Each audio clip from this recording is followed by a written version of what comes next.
great-grandmother, and he was forced to work at a very early age. So when people talk about reparations, I'm like, okay, I'll just keep my mouth shut. I won't say anything. You want to talk about slavery? Go ahead, dude. Go ahead.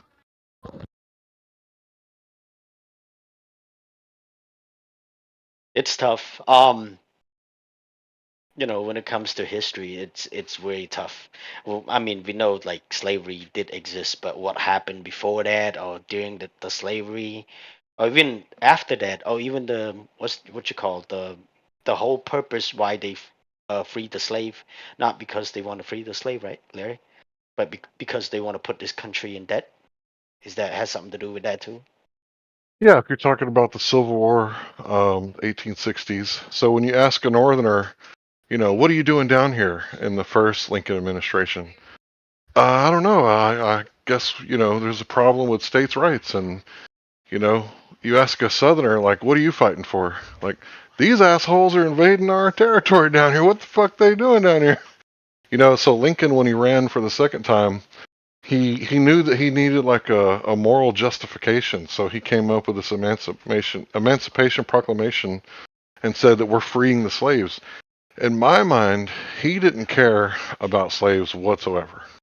He was only concerned about consolidating the power of the United States government.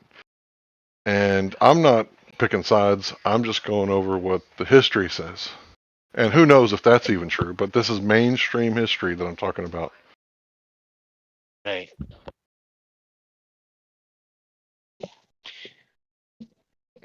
Well, I start, doing research like I would say like 10 years ago, 15 years ago. Well, I didn't know the whole history, because I came to the state 2003, right? I came to the state, so then I learned the history a little bit here and there. I learned about Columbus, and it was stated that in the book or whatever, and they said that, well, Columbus was the first. He was a great explorer, and he was the first European to to explore America, to find America.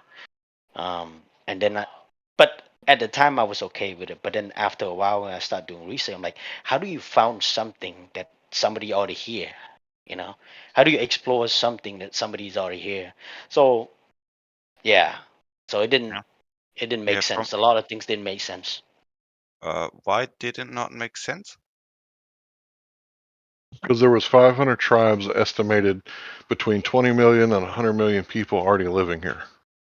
Yeah, So, but obviously Columbus was talking about the European's perspective. So from the Western perspective, he found that land. So it's not too hard to understand, I guess. what do you know about Leif Erikson? Excuse me? What do you know about Leif Erikson? Nothing. Okay, he was here before that. And where was he from? Iceland, Oh, okay. Greenland, and then Okay. Canada.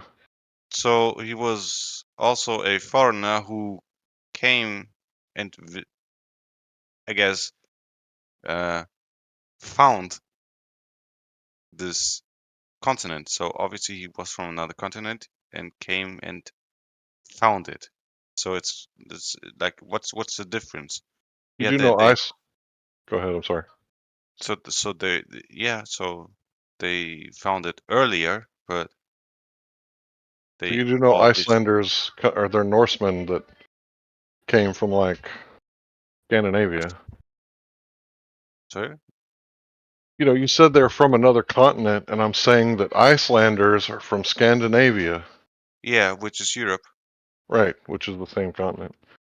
Yeah. So it wasn't only Leif Erikson, right? Because Tutankhamun, King Tut, he had tobacco and cocaine in his system, which at the time was only in America. So the whole story of Columbus discovering America, I think it's completely falsifiable, right? There's lots of things that weren't connected, but there are some things that were connected. And the whole King Tut having cocaine in the system, I mean, that's a dead giveaway that Columbus didn't discover anything. What it was is the Pope in the 1400s, mid 1400s, I think. He said that anybody who discovers land where there are no Christians, then you can have the right of discovery, and anyone who doesn't convert, you can kill them and take their land. That's why there was 5 civilized tribes who did not get completely wiped out, because these 5 civilized tribes accepted Jesus Christ and or Catholicism, and they could not kill them the way that they killed the rest of them. So this right of discovery gave them the right to possess the land, except for those pesky civilized tribes that accepted Jesus, probably because they were part of the tribes of Israel, in my opinion, and they had to be relocated by some other means. It would have been illegal to genocide those tribes, and that's why those 5 civilized tribes are still here today: the Cherokee, the Choctaw, and the other 3 that I can't remember their names. The right of discovery is different than Columbus discovered America. The age of discovery. It's a well-known thing. You can look it up. But they didn't teach us that in school. That's not what they said. Yeah, baby. I just don't necessarily understand why is it at this point in time interesting. Let's say just interesting. Why? Cristobal Colon, Colum- he's a yeah. very interesting figure because the Queen of Spain was in fear that her people wouldn't have a place to live anymore. So he was set out on this expedition to find new lands Yeah, for and the Spaniard. and he thought he was discovering India. Obviously, he didn't discover India. He discovered the No, United States. no, he wasn't there to try to find India. No, he was there to find new lands, and they were searching for a more direct route, but they need like the Queen of Spain gave all of her treasures to the Queen of England. You can go look in their documents to go see this. So they were set on a journey to both do to accomplish something on an economic terms of flattening the earth, making more direct travel between different places, as well as a completely new home for her people. Because I don't know if you know the history of Spain, there was a lot of war there, and there was a What's lot of this land channel being about? taken. Flat Earth. I'm from Scientology. I can help. You are from Scientology. You Yeah, broke free of it, so you paid the $20, and they evaluated your Thetan level. yeah. Oh wow! Well, tell us your experience.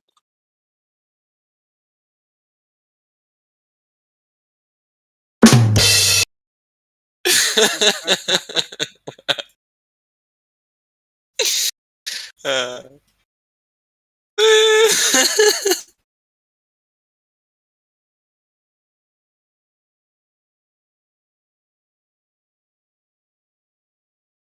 Do you still believe in Thetans? Do you just call them something different now?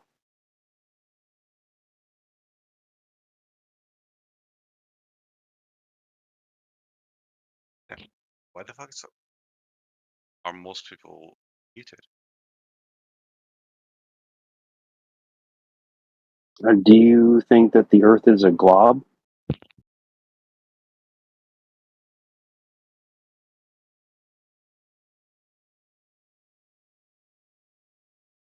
Who are you talking to?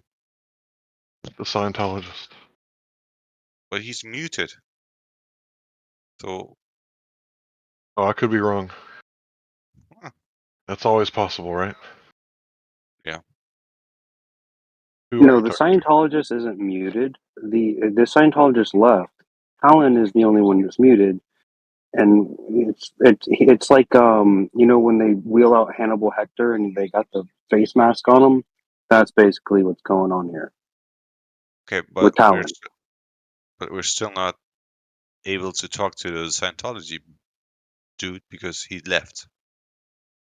Okay, good riddance. Yeah. Anybody who buys into that, I don't know how much of a conversation we could really have. Because Scientology, whew, Xenu. Crazy. I mean, it's really just an expansion pack to the commonly accepted religion of this world, though, right? Right, like the globe system that they teach in all the schools, and they make you pay taxes and tithes That one. for the globe. Yeah, that is the religion of the world. I mean, show me a place where they don't teach the globe. Yeah, so it's just like the fun DLC. Right, from the globe programming. Mm-hmm. Yeah.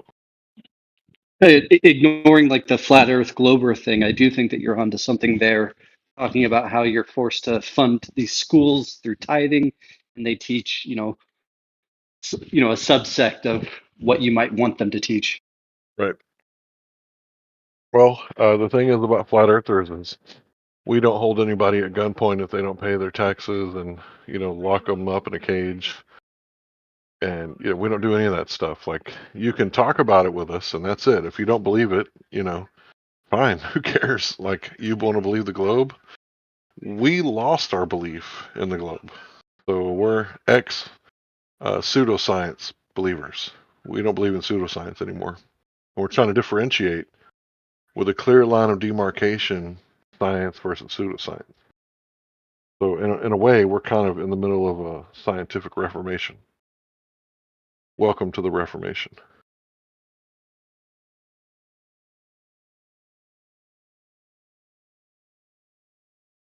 And if you listen to us and pay attention to how we talk about science, where we have a very rigid understanding of natural science and the use of the scientific method, and we don't take just any old affirmation without verification through experimentation as science. We don't accept, theories without scientific validation.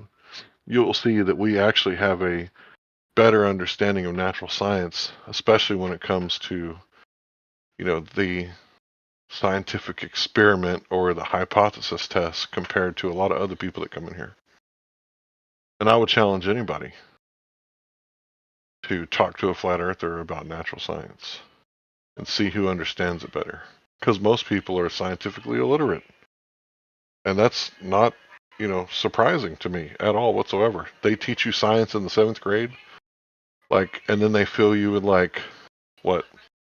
6 more years worth of bullshit?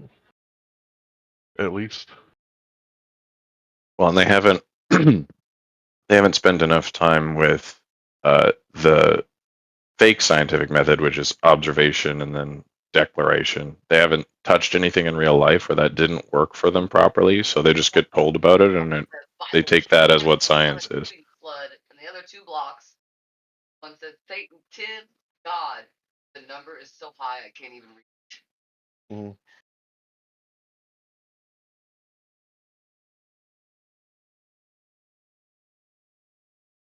Yeah, a lot of people think that the Big Bang is science, right? And when you really break it down, it's like, okay, the first step is to observe a natural phenomenon.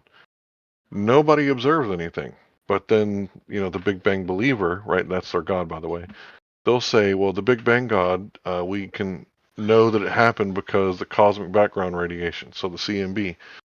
So you look into the CMB thing, and it's the oldest known light in the universe. So you ask, the Big Bang believer, how do we date light? What's the dating method for light? And of course, you get crickets, right? You're not going to be able to have a dating method for light. That's just preposterous. But they still believe.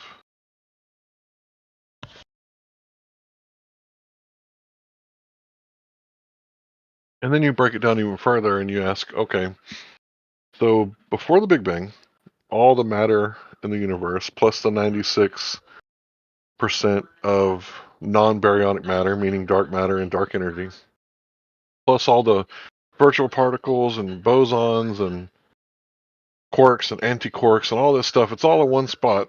And you would ask, how would one single hydrogen molecule escape that gravitational pull? And that gravitational well would be deep to infinity and beyond. Nothing could escape that gravitational well. So then they have to understand that gravity is like the second God, right? So the Big Bang creates the heavens, and gravity creates the Earth and other planets, according to them. And then, you got what would be the third part of their unholy trinity? I guess it would be refraction. So Big Bang, gravity, refraction. Like to them, that explains everything. Or maybe it would be evolution, not refraction. Yeah, let's say evolution. So this evolution God creates all the animals on the earth, and it's really interesting how much faith that these three things require, because you have to believe that everything or nothing exploded, depending on which version of the Big Bang you decide to believe in. And it didn't explode, it expanded, right? And gravity drew it back together and created spaceballs. And all of the organisms on Earth sprang up out of the elements or out of the rocks without any kind of direction whatsoever. So everything from tarantulas to spider monkeys, including consciousness, just sprang up out of the rocks, and the dirt and the rocks walk around and calls itself Larry. Like, man, that requires a great deal of faith. To think that the rocks have consciousness and it calls itself Larry. We have space-time. Bending of space-time is what we are.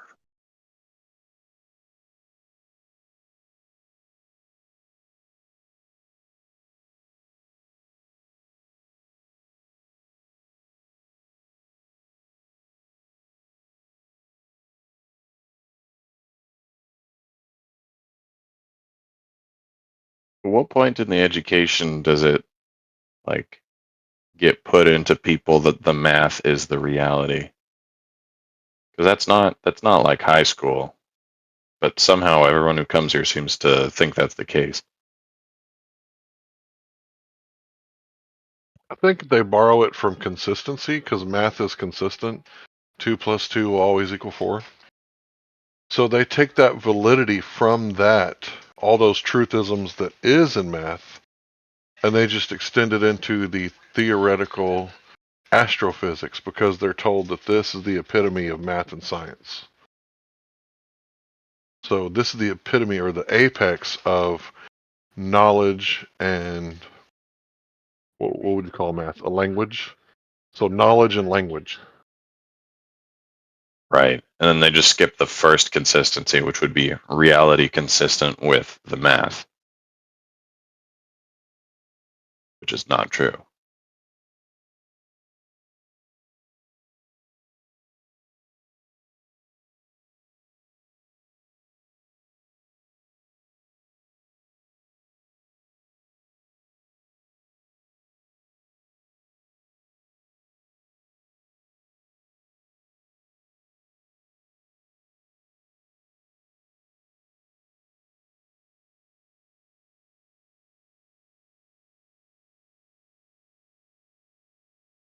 Any proof so far today or interesting speculations?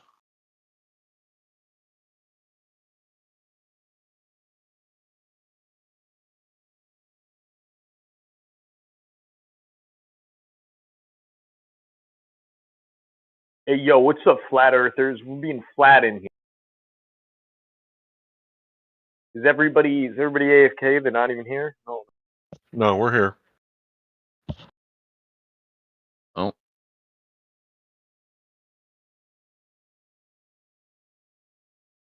And he's gone.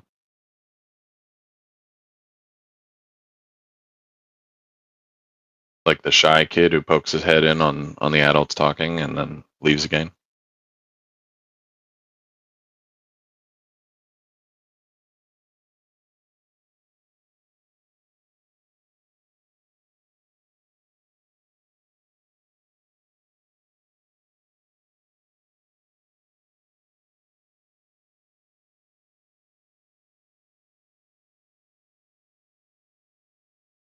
I just downloaded Age of Empires 4. This is going to be so good.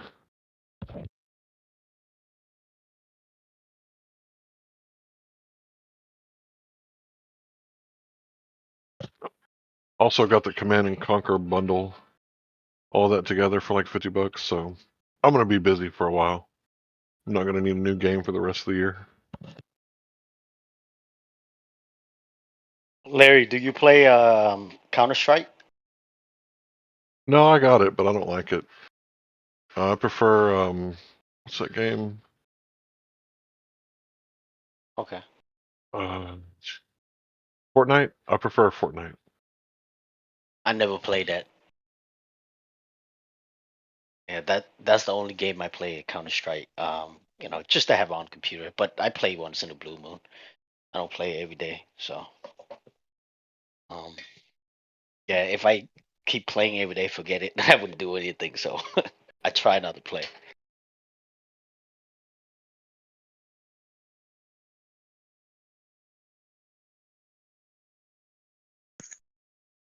I played Dune, Red Alert, and StarCraft.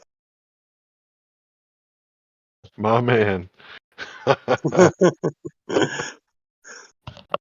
And after those games, I didn't go any further, like Counter Strike and all that. That was new kind of game.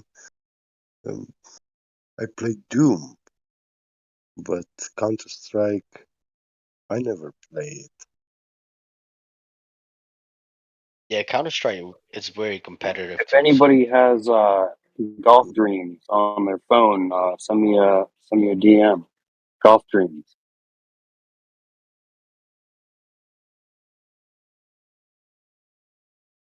Oh, that's Doctor Strange.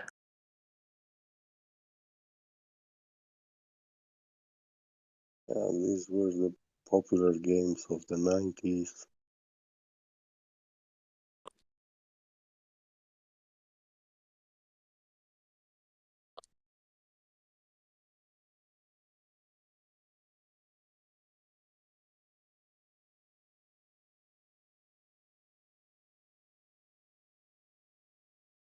I was already bored of PC games, and then Counter Strike showed up, and I saw all the young ones being so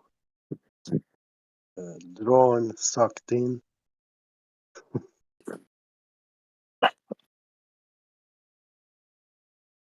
Yeah, it's the polygon count. You know, it takes like Yeah, infinite polygons to make a sphere because mm, points curving at every. So to make these polygons very difficult. That's why now we need ray tracing, right? Whole different technology. yeah.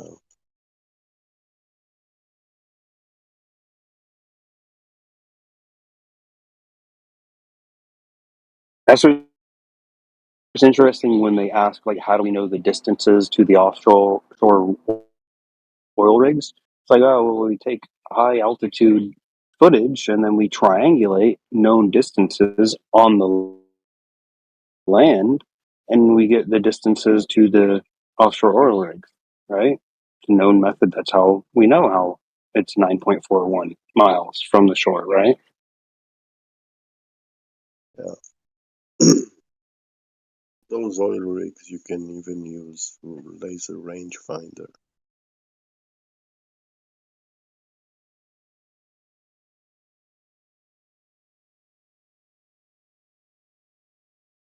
But um, a rangefinder measurement done in only one day will not provide you sufficient information, except that is a very low refraction index of the air in that day.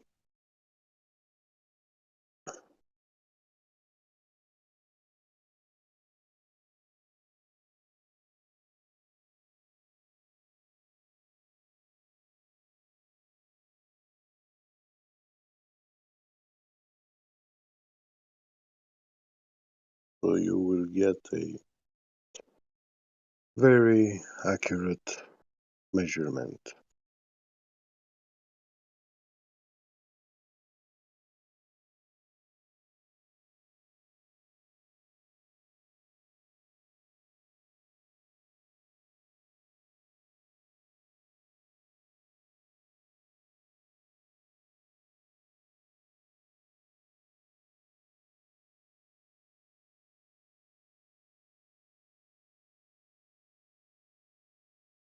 Yeah, God did say, take your ruler out and go measure.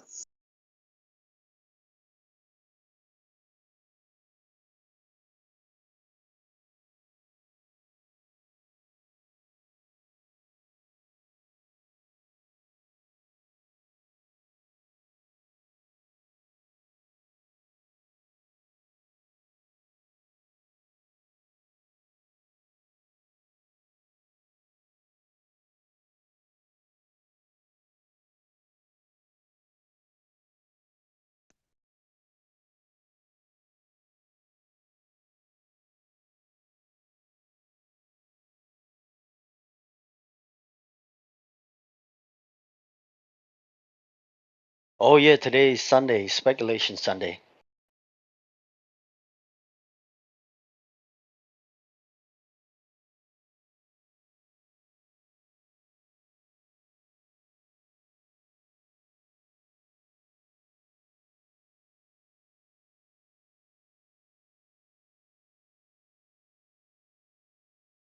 Yeah, so Speculation Sunday, tides.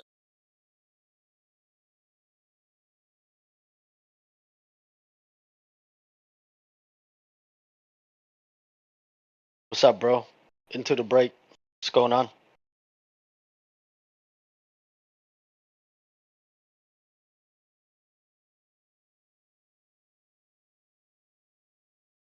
How's it going? Yeah, the speculation would just be tides. Some would say that it's something imaginary causing something imaginary that then is physical in seeing tides. Larry and I were talking about it, and I think it would just be pressure mediation, and the seas would always be seeking level based on maybe like a Pascal's principle.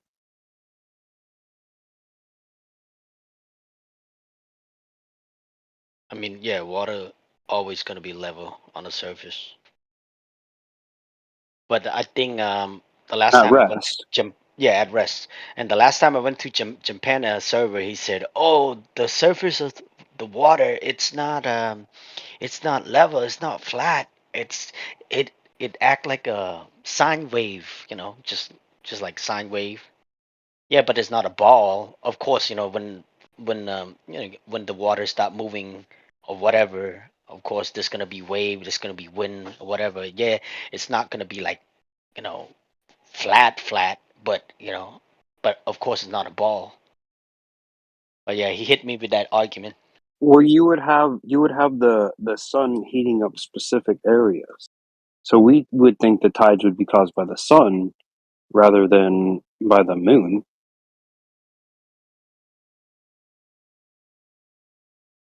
and that would simply be due to heat and there being a pressure mediation,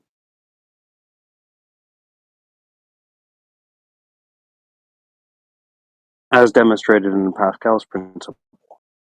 I mean, that makes sense. Yeah. But they told us the moon caused that. Yeah, they say something imaginary about the moon, but it's like here I have an actual physical demonstration, Pascal's principle, so you can put a more pressurized tank on one end, right, and it'll push the water up on the other end.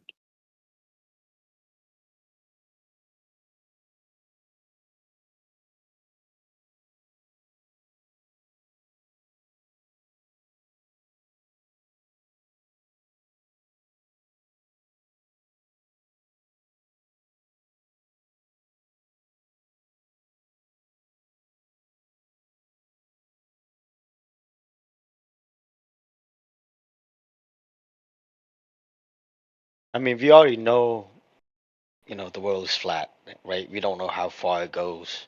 We don't know what beyond Antarctica. If there's a dome, there's more land, more continent, or whatever. But I do think, at least in my lifetime, there's gonna be like some fucking, I don't know, smart hackers, whatever, a group of them, and they want to know what the hell's going on too. I would think they, probably hijack, the military drone and just send a bunch of them south all at once. right? With cameras, of course they got cameras, you know, on them drones. I think they're gonna, get the footage and whatever and try to see what's out there. Yeah, they have that. I mean, they have like people will fly some drones over, and here's a large piece of land. Here's a beach. They already do that. They've already done it. Admiral Byrd did it. He's like, here's vast pieces of just like almost desert land, not covered in Yeah, ice. no, but yeah, but I'm saying, what I mean, Admiral Byrd, he, after he did that, they came out with the Hollow Earth theory because if if Oh you look at yeah, all map, and then there were the supposed journal was like some story, right? But there was like right? here's what he was out to do on his mission, right? Like unless you say that he wasn't, part of the military at all, and then that just brings in the many more questions, right? So okay, very questionable. How many other things like this are very questionable? So his supposed family came and wrote a like little fictional story after he like did something. So I'm not saying there's any conspiracy there. Like maybe he did write that. Maybe he was working on a novel too. Well, I'm not talking about that. There's I mean, it's what it was on the yeah. novel, There's on the really book, or nothing whatever. there, but I'm not there agreeing or was disagree with it. Period. You know what I mean? I'm yeah. just But what saying that. actually happened was that Admiral Byrd did go on a voyage there. That's like historical documentation, right? Like what he wrote in his journal is what he wrote in his journal. Yeah, but we don't get to see all the footage. You know what I mean? We don't get to see all the footage and stuff. But I'm just saying like Oh yeah. if you if somebody, a group of these people, right, hypothetically or whatever, right, a group of these freaking people, like they very talented, really good at hacking and stuff, they would hack a bunch of military drones all at once, right, and then just send them south, right, and it's they got to be at least pretty fucking high too, at least Yeah, I like guess I just don't like in yeah. the premise is that you're saying like that if somebody could do that and it's like they do that. Like that's just what I'm saying. Like there's people watching, right? To make sure you're not going out past where you're supposed to in Antarctica, and they think that most people wouldn't, so they just patrol a certain part of the ocean, right? So I don't know, just the premise you're setting up, I just disagree with. I mean, it's Because they're literally it's they're sending people speculation. You know there, what I'm saying? and I'm not saying this is gonna happen. You know what I mean? I'm saying, it would and be nice if this gonna happen at least in our yeah, lifetime. it would seem easy to just fly the drone and just fly the drone right across the whole thing of Antarctica. Yeah, that would be super easy, very not impactful, right?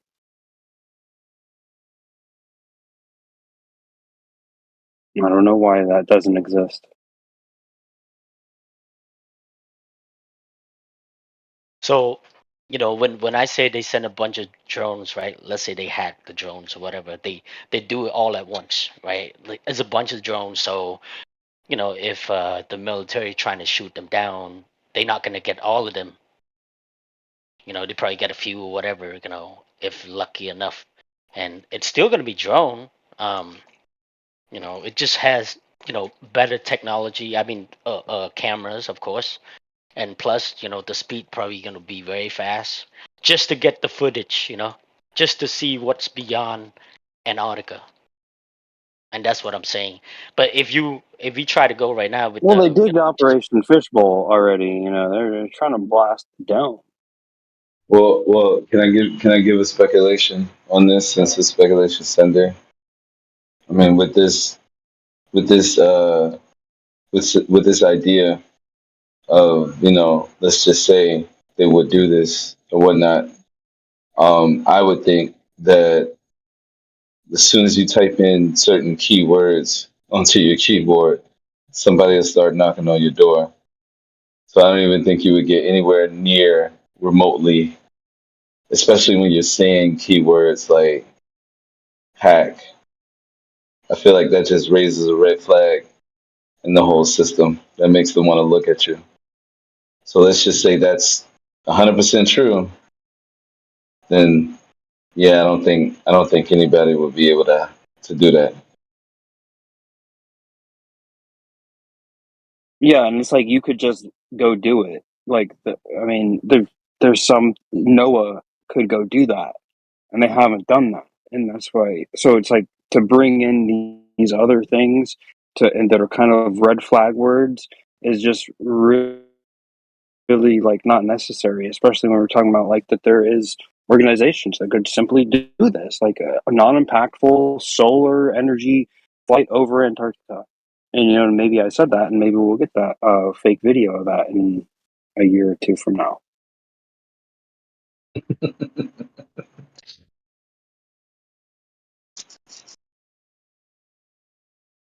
You get the fake video how they've been talking about doing this for years, and we just don't know anything about it because they've been keeping it a secret. So for like I don't know, 40 some odd years, they've been fighting over Antarctica, and there's been a war going on this whole time. Yeah, I think there's been a war going on this whole time for sure, but I don't agree with your premise before that. You don't agree that if you were to try to hack some sort of military device in some sort of way, you don't think that someone will start knocking on your door before you get to it? Yeah, exactly. That's why I was like, there's no need for red flag words. It's just like, hello, just Noah should already have this with their ecologically friendly drone that they flew across Antarctica. So why is there all this talk of nonsense? Like we're in the Matrix? Like, no, this is called the real world we live in. I don't know. I'm confused. What's wrong with me just saying, oh yeah, if somebody was to do that or whatever, right? Like, what's wrong? What's wrong with that? It's Yeah, speculation Sunday, right? if somebody We supposed were to to go take speculate, right? a But hey, if you self-serving don't like the idea, expedition it's fine, bro. into If the you don't middle of like the idea, it's Antarctica, fine. I'm just throwing it out it's there. not Period, about me bro. not liking the Yeah. idea. I'm just saying it wouldn't prove anything other than what we already know. And I said it that we But already what know is the it? Earth is flat already. Didn't I say that? Didn't I say that? No, but wait. We already know Hold the Earth on, is hold flat on, That's already, not it. hold on. No, that's right? not it. Wait. Hold on, But I'm wait. just saying. Since this, hold on, wait, hold on. I'm sorry. Since this is Speculation Sunday, what do you speculate is past Antarctica, or what's in Antarctica, or what's at the south of the supposed globe? Because apparently they say this is the South Pole, and that's not really the South Pole. So when you actually get to that point of what they say is the South Pole, what do you think is really there? Do you think there's To an be honest, edge, I a don't know. hole, or what? I don't know. That's why, I would love to know. And like I said earlier, right? I said that, well, if there's a dome, we probably find out about it. If there's more land, more continents beyond that or whatever, right? We'll find out if somebody would, really do that. You know what I mean? But homeboy was just telling me like, I'm like, the way I was talking was nonsense. What the fuck you mean is nonsense? Like it's speculation Sunday, bro. Hold on. No, no, not you, bro. Not you, Hold not on. you. I No. know. Just I'm trying to keep things on the same, like, talking point. I mean, just conversation, because I would hate for you to start, going at him about it just because it's speculation. All right, we all know it's speculation Sunday. I'm just saying, like, since you don't know, what would you speculate? Just a guess, like, what would you think? Because there would have to be some sort of reason to why all these governments got together and want to, like, make it to where, like, nobody can go there. So what will be like? What do you think is over there? That's what I'm thinking. Like, what do you speculate No, will be I over said there? it earlier, bro. Were you here before that? No, I said that. If No, I if didn't there's a hear it. dome, well, if there's a dome, well, probably I would want to find out. And there's more land, there's more continents or whatever, right? And I think that if that's happened, right? So we want to know. You know what I mean? That's How would all. that? That's all I said. How will we Huh? know there's a dome just in that one spot? You think that dome would just only cover that one No, we spot, go or beyond. Okay, so basically it's this, right? This is what I said. Well, so you didn't hear the whole thing. I said yeah? if there's, you know, if there's a group of people, right, like a bunch of, whatever I said earlier, hackers or whatever, right? They want to know too what the fuck is going on, beyond, Antarctica, right? So, and I'm saying like, oh, they're really smart, they're really good with the technology or whatever, they can hack shit. So they would hack the military's drones, right? And when they hack them, Which they I send did a bunch. say, I did say that would be impossible. Keep that in mind. But go ahead. Yeah, yeah, yeah. That. Oh, I mean, it's cool, but I'm just saying, you know what I mean? Yeah. Anything is Okay. possible, right? Anything's possible. But maybe it is not possible. Who knows? But I'm just saying, if it's possible, right? Because it's speculation Sunday, you know what I mean? But when somebody tell me like, oh, it's nonsense, like, what the? So what is your fucking idea? Like way better than anybody? It's fucking speculation Sunday, bro. Like seriously, bro. Like, you know what I mean? Like, but anyhow, right? That's all I'm saying, right? You send them out all at once, just in Hey, case. no need to be Just harsh, bro. No, I Hey, was bro, just man, saying sit your ass down, bro. Sit your ass is down. that This is the nobody reason. is doing Hey, any this is the reason why they hacking, always any mute your dumbass. You know drones that, right? They flying or always mute something. you, right? They Okay, always yeah, mute because you. I'm Yep, logical. yep. No, I was just Oh, saying so like, wait, oh, I'm this not logical. hypothetical could I'm just not logical. easily Is be that what you're done. saying? I'm Is saying the that what you're saying? scenario had a lot of red flag Well, words listen, that weren't necessary when listen, you could just say it very listen. You can plainly and disagree easily. with it, but when you tell me the Well, way I was no, speaking or you're whatever is upset. nonsense, No, bro. you calm Like just sit down, your dude. ass down, bro. Sit your ass down. Sit your ass down. The gentleman was asking me a question, so let me finish it, right? So I'm saying, right, if you send all of them all at once, just in case they shoot, some of them down, at least you get a few through, right? To get the footage or whatever. Just go beyond there. That thing doesn't have to, return back because, you get the live footage already, Not just to You go, ever it's like a see? one-way trip. It's just a one-way trip, you know what I mean? Because you're using the military stuff, that's it, After You ever that, see you that try not to get movie? caught. Yeah. You ever see that movie? Free. What is it? Free Guy. I think is damn. What's his name? Dude's in a video game and don't even realize it. And these people made this video game. You know what I'm talking about? I think it's called Free Guy. Anyway, in the game, there's a base program that the game is built on, and these people are trying to say like, hey, look, this is our game. But in order for you to get, to see that part of the game, you would have to be in the game, and you would have to go past a certain point that says like you can't get past that point. It's like almost like a barrier, but then there's a glitch that if you get past a certain part in the water, you'll be able to see it. So it's almost like it's there. You can't see it from the beach. You don't see nothing. But once you get past a certain point, you'll be able to see it. That's what I was thinking about when you said all of that. I'm sorry. Okay. But I was No, no, paying it's cool, attention bro. to what No, you were no, saying. you fine, bro. Like, it's cool, bro. It was just annoying. I just had to say whatever I gotta say. That's it, bro. I'm sorry. I don't talk much in Well, here. yeah, I I didn't didn't mean want to to, annoy you, bro. deter the conversation. But yeah, when you did say it was speculation Sunday, I was like, oh yeah, that is speculation Sunday. So I just thought about speculating right along with y'all. That's all. Y'all can No, continue. no, my thing is this, right? I mean, even you disagree, whatever, it's fine, it's cool, right? Right? But if you kept telling me over and again that like what I'm saying is nonsense, like what, like bro, like so what is the full sense to you anyway? You know what I mean? That's what I'm saying, bro. Like, and it's speculation Sunday. That's all, bro. I mentioned about it earlier because it's speculation Sunday. Yeah, I, for example, emphasize with your idea, but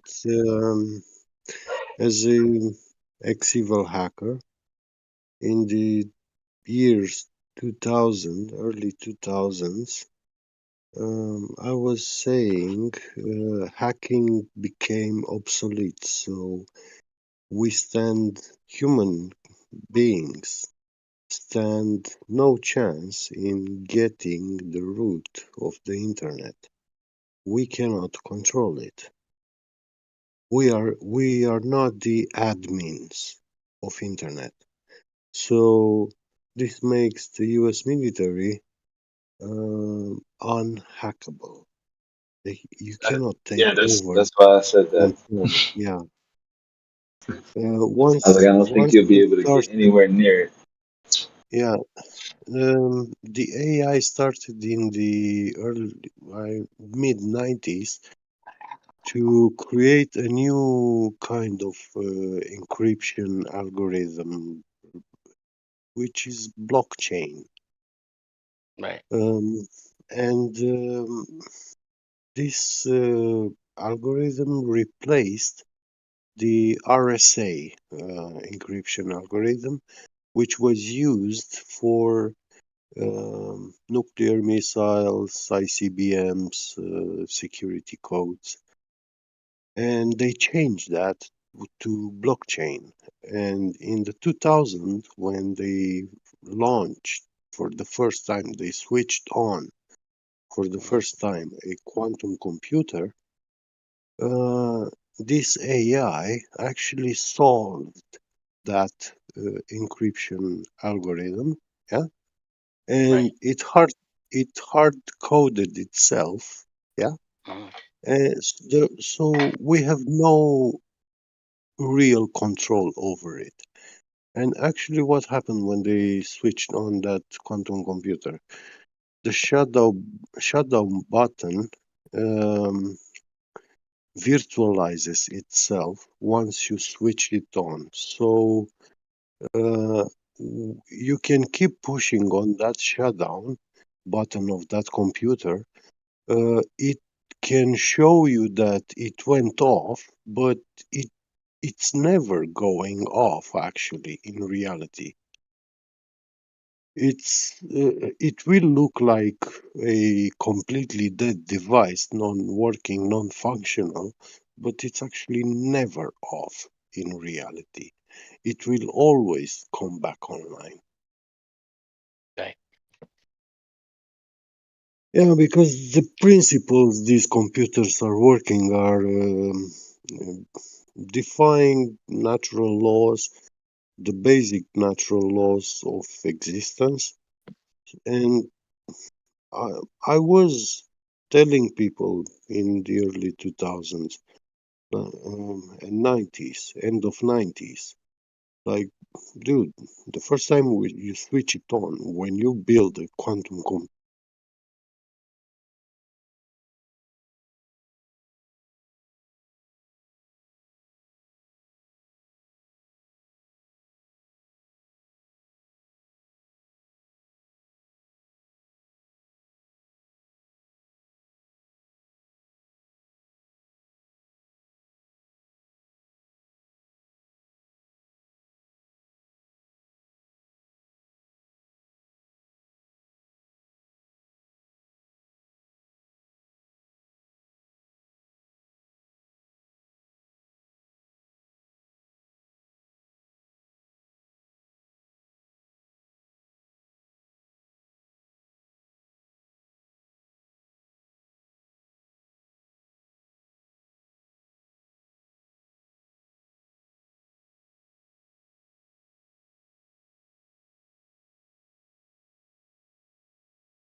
tell me it's a mod. The fucking. So you know all this stuff, but yet you don't know what a mod is. I know exactly what all that shit is, and that's what I'm telling you is where you're having a fucking problem, and yet you're laughing. It's fucking ridiculous.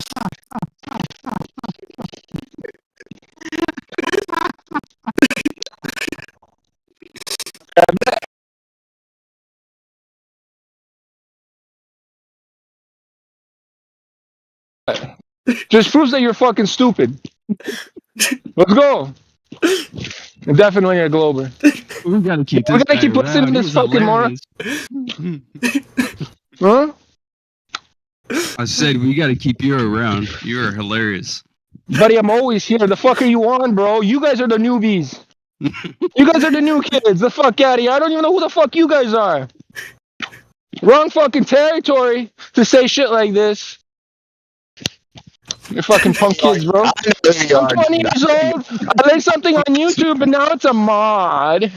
I don't know half the shit it does. I've never actually read the fucking the code, and yet I'm calling it a mod.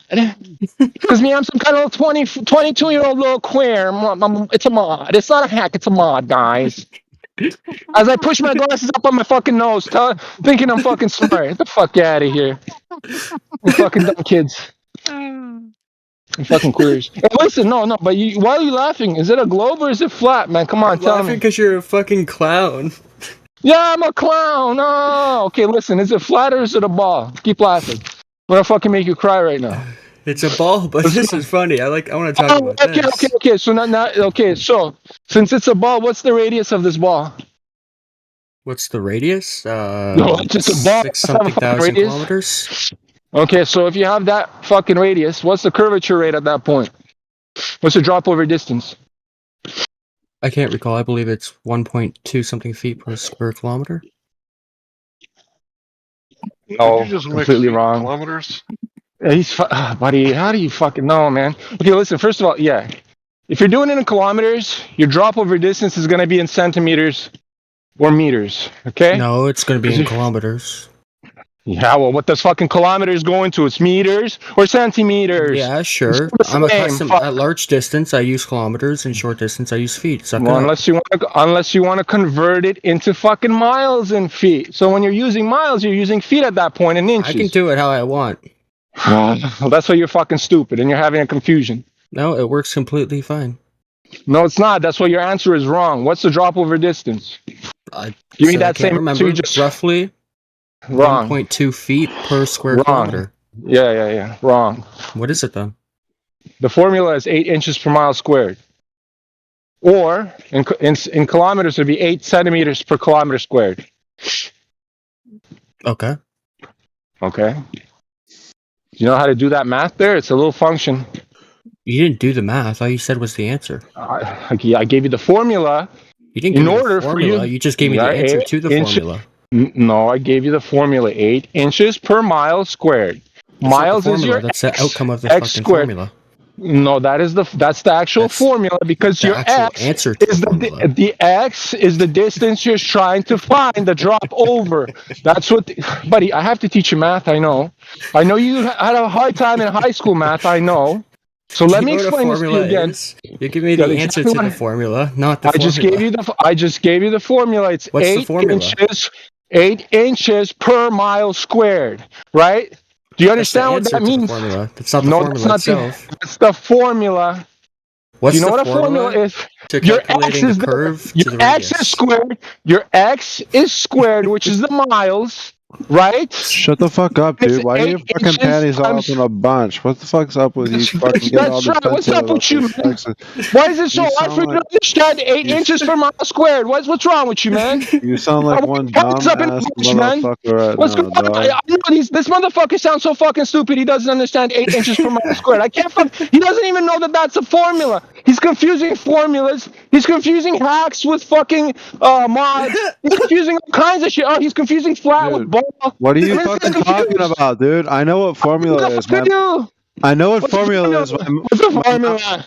I know what formula is. My mama. My Gives mama. it to you. This guy's out Your of mom gives it breath. to Oh you. my god. My mama. Your mom gives it to you. My I mean, mama. yeah, your mom gives you My, formula. I know. my I know you're mama stupid feeds as it to fuck. me for breakfast. I know. I know. I just already ended the joke for you, man. First time Okay, I've heard someone listen. be out of breath from raging. Oh my. I'm not raging. I'm walking home. Fuck me. Listen, you want me to turn on my camera? I'm literally walking fucking home. I'm doing a 8 kilometer walk every fucking day, back to work and to my house. The fuck out of here. It's not that Obviously, impressive. man. I wish people would learn how to talk to one another more You're effectively. fucking That'd be retarded. nice. I know these kids are fucking stupid. They don't even know what formulas are, man. You gotta once you try and explain the shit to them, they fucking interrupt you and start laughing and giggling like fucking children, not really focusing on the actual issue here. I fully It's admit fucking I'm not retarded. being Yeah, productive he here. thinks That's formula fine. fed was like a win for him. 8 inches per mile squared is your formula that you use. No, I Over asked the you distance. for the actual formula to determine 8 inches per mile squared. What is the actual formula? Can you explain it to me? The formula is 8 inches per mile squared. What You is want the derivation? listen? You want the derivation? Listen. Is that what you want? Learn to use the fucking language properly. Listen. Do you know what a derivation Listen. is, or do you I want the asked- formula? Listen. Yeah, I asked keep you. giving you the fucking. I keep I giving you asked- the fucking formula, you fucking moron. Okay, go take a fucking aspirin, lower that blood pressure. We're okay here. You can I almost gave you the hear formula 100 someone's blood fucking pressure times, rising. and you keep fucking saying, "Oh, give me the formula. Give me the formula." No, I feel like I'm about to be responsible for like a heart attack here. Is this assault? You're fucking stupid. No, you're just fucking stupid, buddy. You're fucking stupid. It's insane. It's insane. I never seen. Well, I understand. You're 20-something years old. You're a globe, but you're Have you fucking ever beyond heard- fucking stupid. Have you ever heard of a thought Fucking dumb attack? motherfuckers. You ever heard of a thought attack? A thought attack? Are you Yeah, attacking you have my a thoughts? heart attack from your thoughts. You ever heard of Oh, that? no way. For real? That's not going to Happens happen all to the me, bud. time. Not going to happen to me, bud. I don't understand. This is what happens to the millennials, everybody. You guys can see this. These little boys are crying about my tone of voice. When I'm just outside fucking enjoying myself, taking a walk, I sound loud on the microphone, but these motherfucking little fucking soy boy fags are fucking, this is what's happening to society. Bro, These you got people motherfuckers. looking out their windows at you right now. Come on. Yeah, you want to see where I am, bro? I'll fucking turn on my camera right now. Don't give a fuck how you look. Okay, I fully admit I was not being productive. You walking out from the restaurant? Yo, Bear, your mic is so loud. Oh my gosh. Sorry. I'm just asking my boy if he's walking home from his job. He works at a restaurant. You're all good. Just letting you know.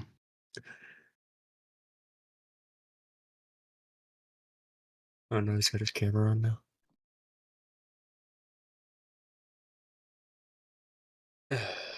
It's fun. But it's not showing anything.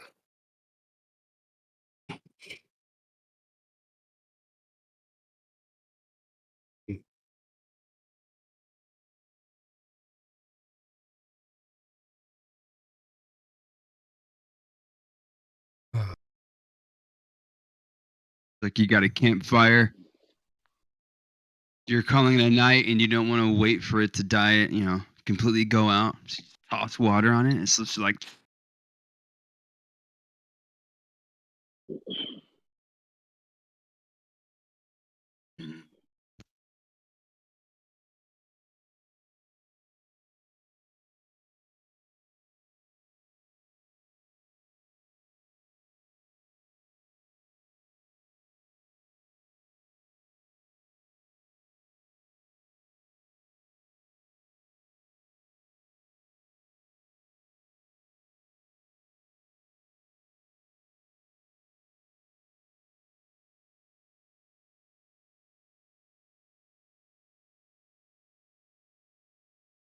there's horses in here.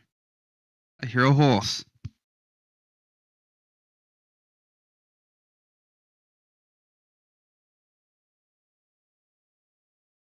What's that laser beam thing coming down? What is that?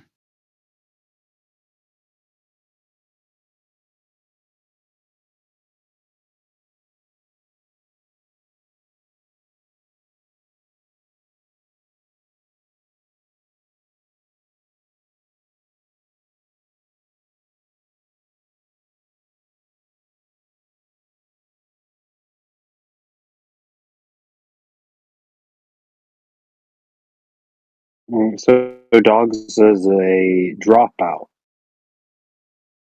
dropping from horizontal and looking down to the horizon.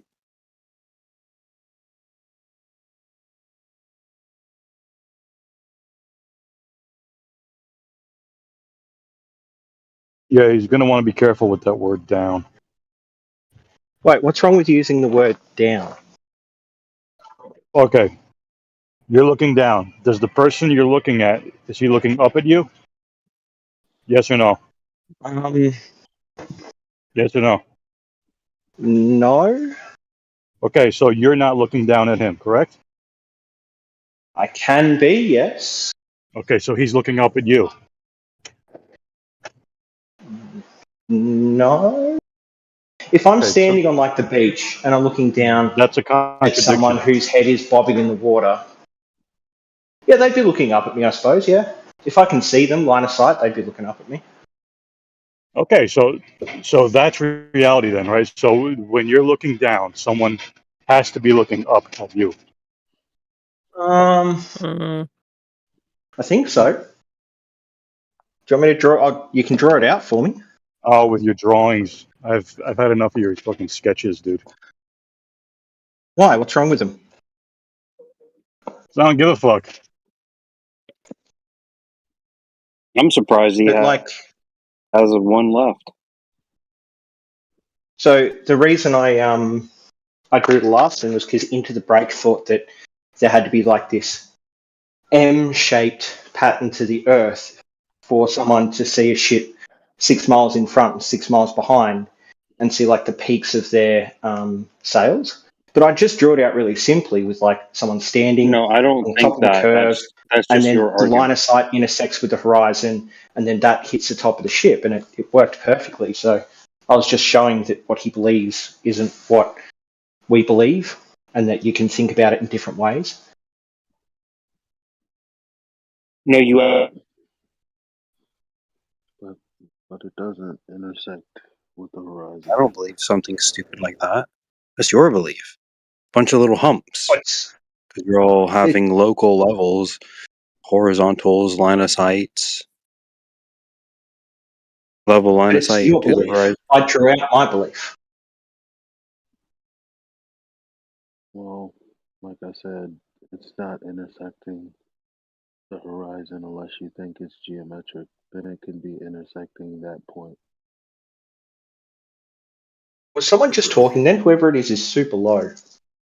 Yeah, Elijah, you're mad low, man. Mm.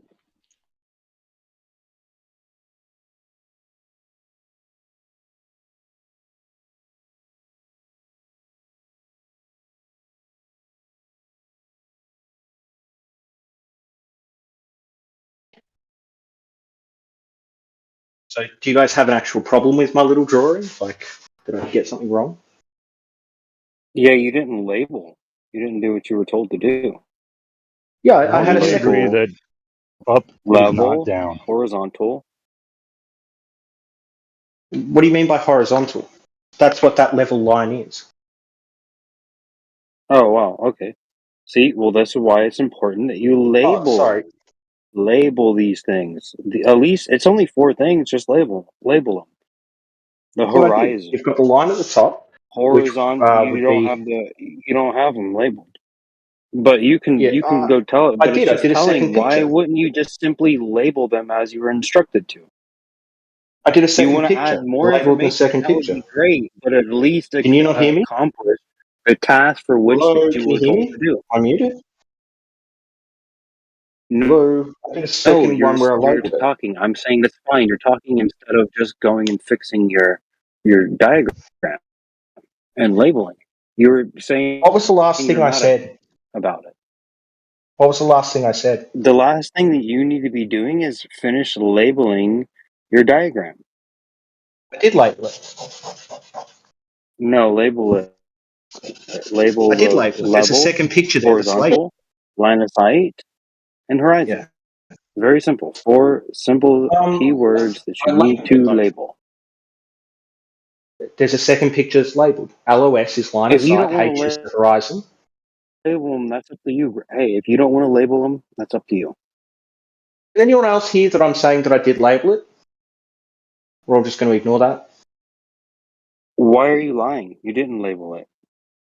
Yeah, there's a second There's picture only in chat. 4 things That's that you had labeled. to label. Anything extra that you wanted to would be fine. Yeah, I labeled it.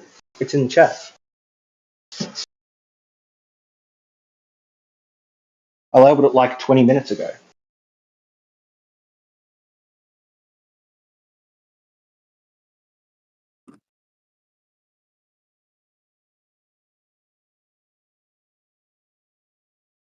I don't have to label it to show that your original image was bold Okay, red. that's a mess. Then that's a real mess. You didn't label it. I like I said, you wanted to use some other terms. It's not labeled there, and your horizon isn't defined, and your level and your line of sight. Not you're just in your imagination. No, wouldn't we be talking about like having a theodolite looking at the ocean? We leveled the theodolite out to be level. We're building a pool next to the beach, right?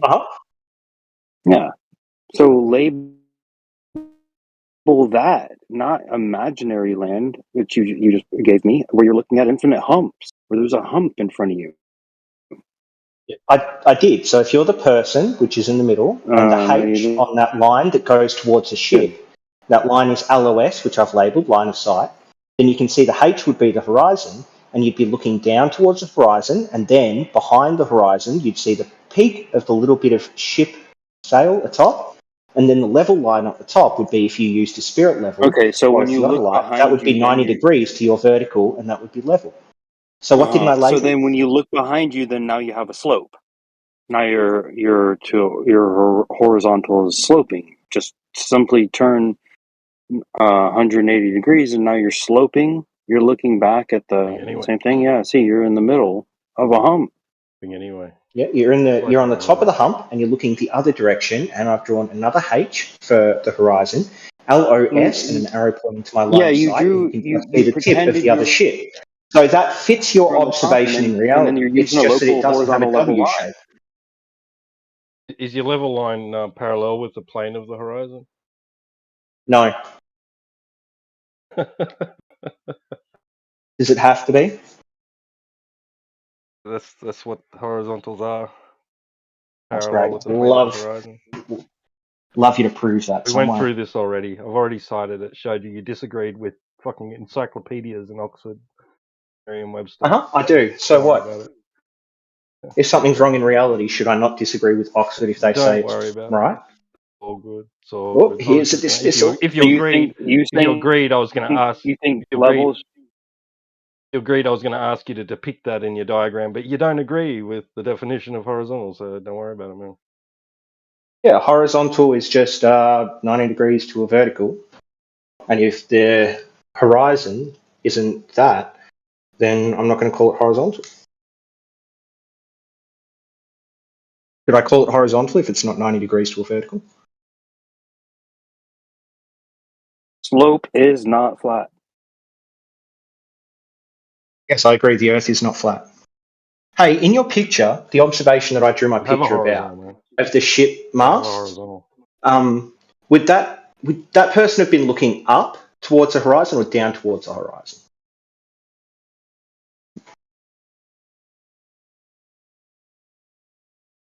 Into the break? You there? Like if you're on the beach or you're out in the water and you're looking at the horizon, do you look up to the horizon or down to the horizon? Yeah, you're looking down to the horizon. So you're literally in a dinghy. You're looking down to the horizon. Yep. And so in the picture that you drew, trying to model out that image, What? in your picture, are you looking down to the horizon? The horizon would be up above. Like you could take a picture. Elder Bear likes to bring this one up. He's got a picture of a wave, and it's 6 feet, as tall as him, and it's lower than the horizon, which would be at the level, and the water's just lapping up to his feet, right? So what are you talking about? Well, I'm talking about the fact that your image doesn't fit reality. When we look at the horizon, we look down, not up when we're out at sea.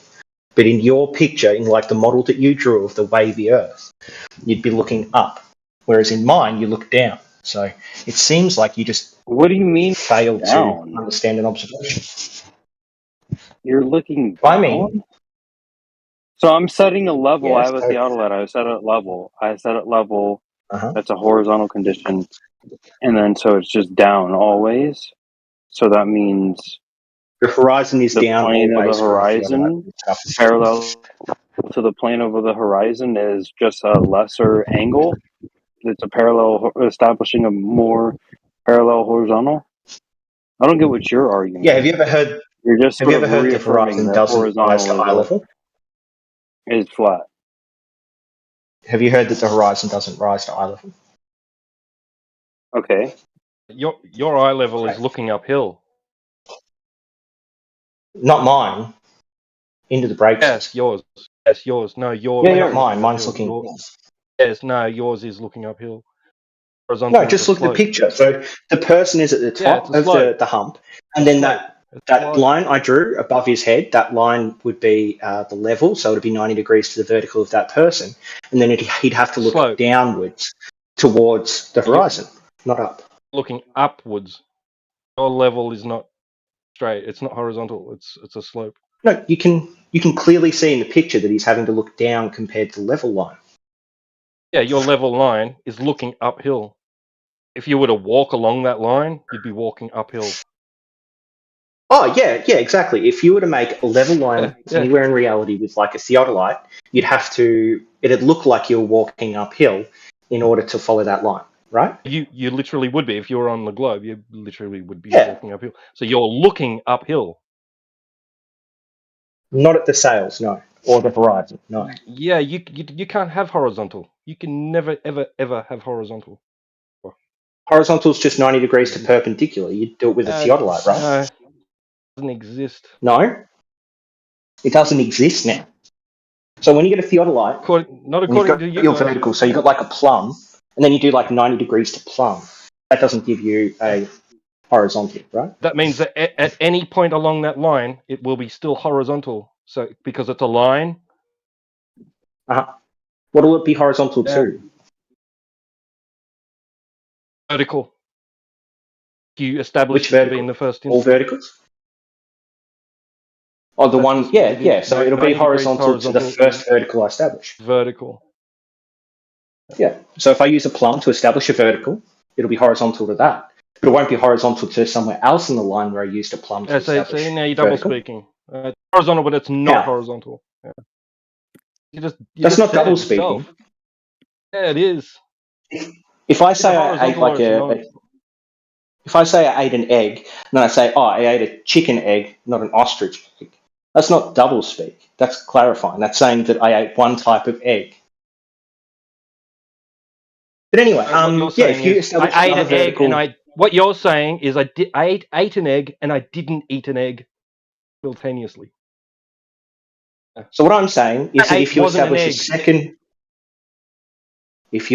a second plumb and you try to fit it to that horizontal from a different plumb, that horizontal won't match. It won't be 90 degrees to that Either second that plumb line is still horizontal or it's not. It's a horizontal line between 2 points or it isn't. Choose one. I'd love to hear an argument for that assertion. Do you have one? Or a picture maybe?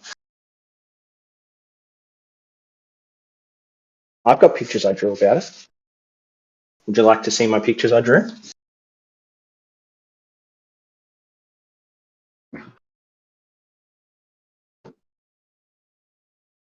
Your cartoons are lovely. Yeah, what's wrong with my cartoons though if they better match reality? Because in your picture, you'd have to be looking up at the boats, but anyone out at sea knows that you're actually looking down at the horizon. You're the one who thinks. What are you talking about? Your picture? Uphill when you're looking horizontally. So if you look further up, the thing that I first replied to, you'll see that he's drawn out a model of what happens if you look and see like mass of a ship in front and behind. Or maybe it's gone now, maybe it's timed out or something. Nigger. Oh, it is gone. Can you drop that picture again? Nigger. Into the break?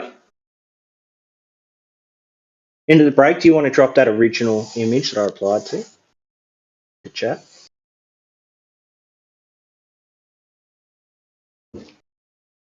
Yeah, there we go. So if you look, that person sitting on the dinghy in the little picture that's drawn underneath the actual observation, he'd be looking either straight ahead to the horizon or only very, very tiny amount down. Whereas in my picture, he's looking very much down in order to get that observation, which is what you see at sea level. So that right there destroys his image. So a boat in between two observers would be higher than them, right? What do you mean by higher? In elevation or the angle that they have to look at? Yeah, you got a hump there. Yeah. So both people. Go ahead, say it. If it's say no, but yes. Go ahead, do it. I'd rather actually explain what I mean so that you Go can't ahead, be asswipe. disingenuous. Great. So for both people, they would be looking down at the horizon, and if the boat is obscured by the horizon, they'd be looking down at the boat.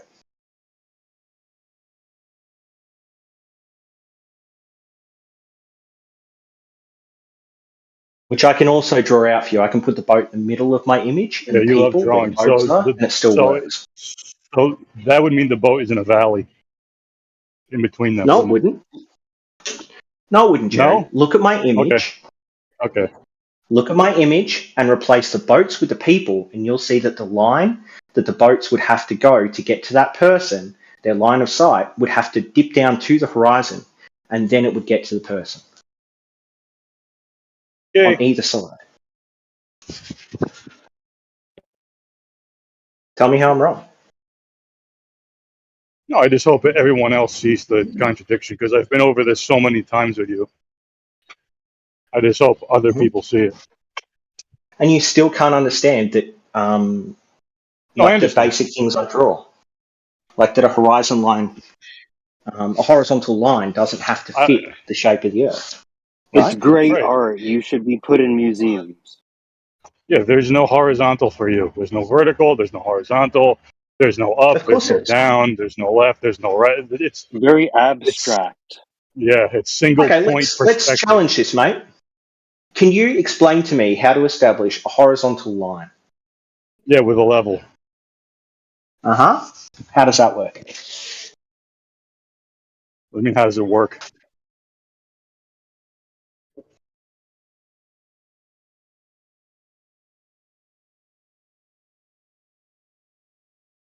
I'm sorry, did you want me to clarify my question? Because it's pretty What does that straightforward. mean? How does it work? Level work? It's pretty straightforward. How does a level work? What are the principles You need behind 2 points of equal elevation. Otherwise, the water or the spirit in the spirit level, water in the water level. Like in the water level, the water would spill out. In the spirit level, the bubble wouldn't be in the middle. You need 2 points at equal elevation. So if my spirit level is crooked, like if it's the actual one arm is bent and it's at a different elevation, can that bubble still be in the middle? If your spirit level is sloped, it will not be horizontal. Bubble won't be in the middle. It's not what I said. I said one of the arms is bent. Yeah, you need 2 points on the same plane, and in between, you need the bubble. So if I have like a U-shaped spirit level, what are the 2 points? They need to be Or I on just the have the same bubble. plane. They need to be on the same What if I plane. just have the bubble? You can't just have a bubble. It's weird. Bubbles exist all the time. You need 2 points for a line, dogs. Come on, dude. All right, Jerry.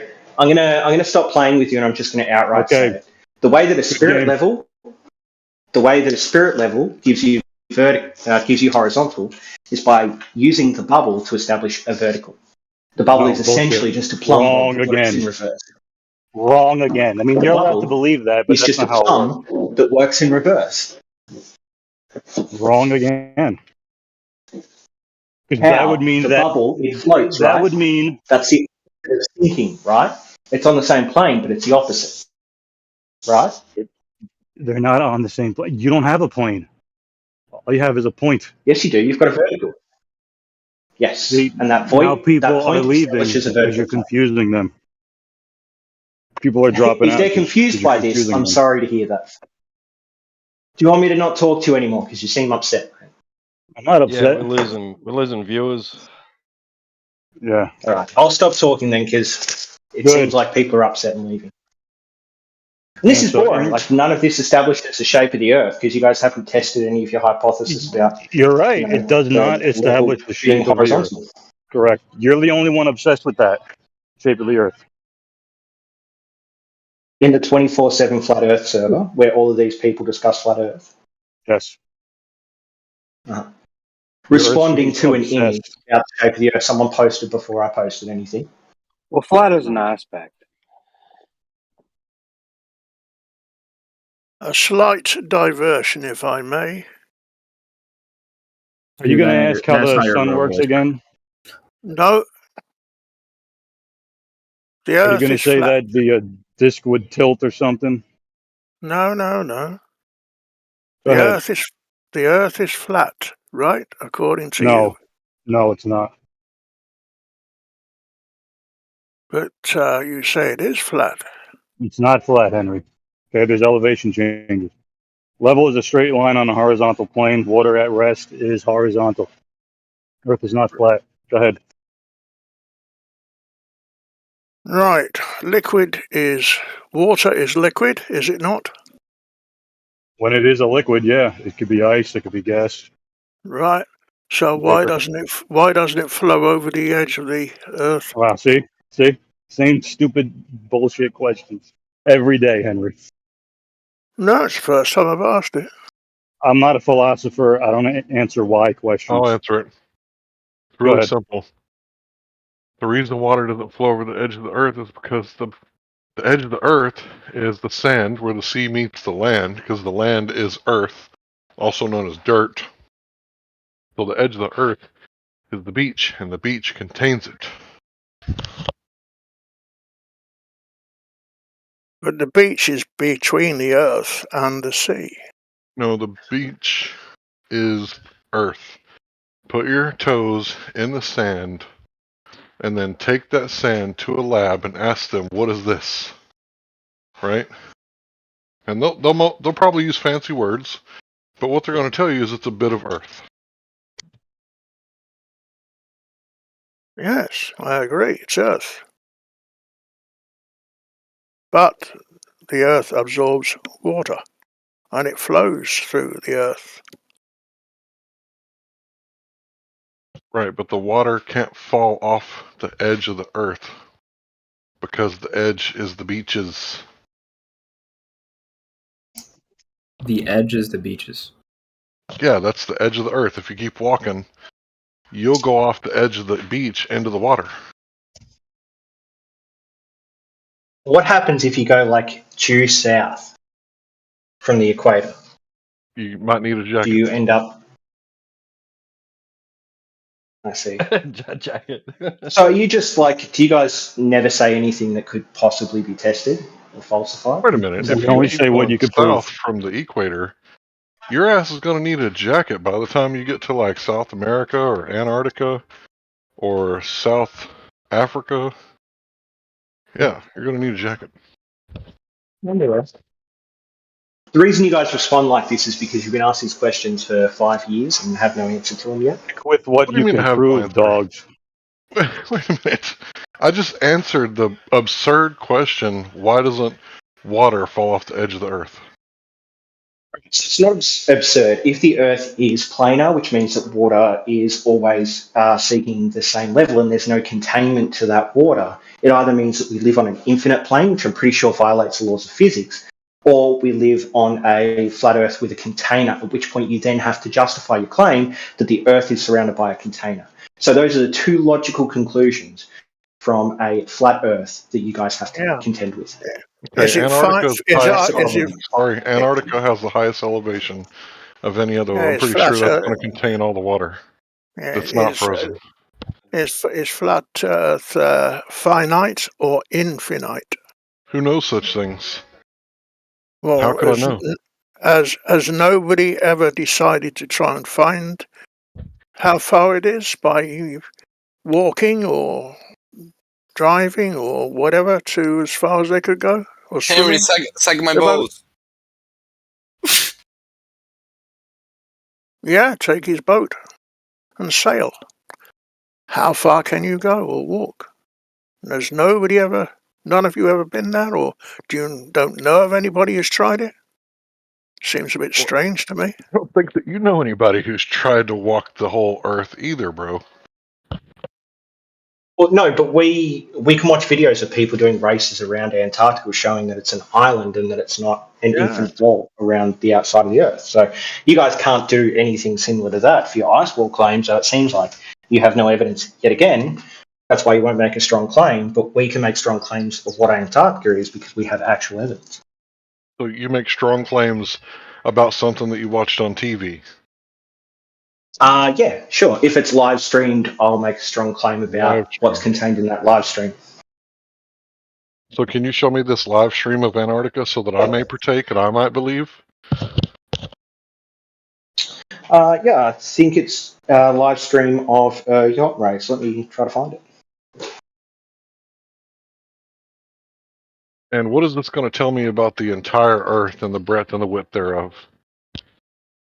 It's going to tell you that Antarctica is not an ice wall, despite being directly south of the equator, which means that either the Earth is somehow contained by, I don't know, magic things that don't follow the laws of physics or any dimension known to man, or it'll show you that the Earth's probably a globe and that you have a south point and a north point and not a south wall and a north point.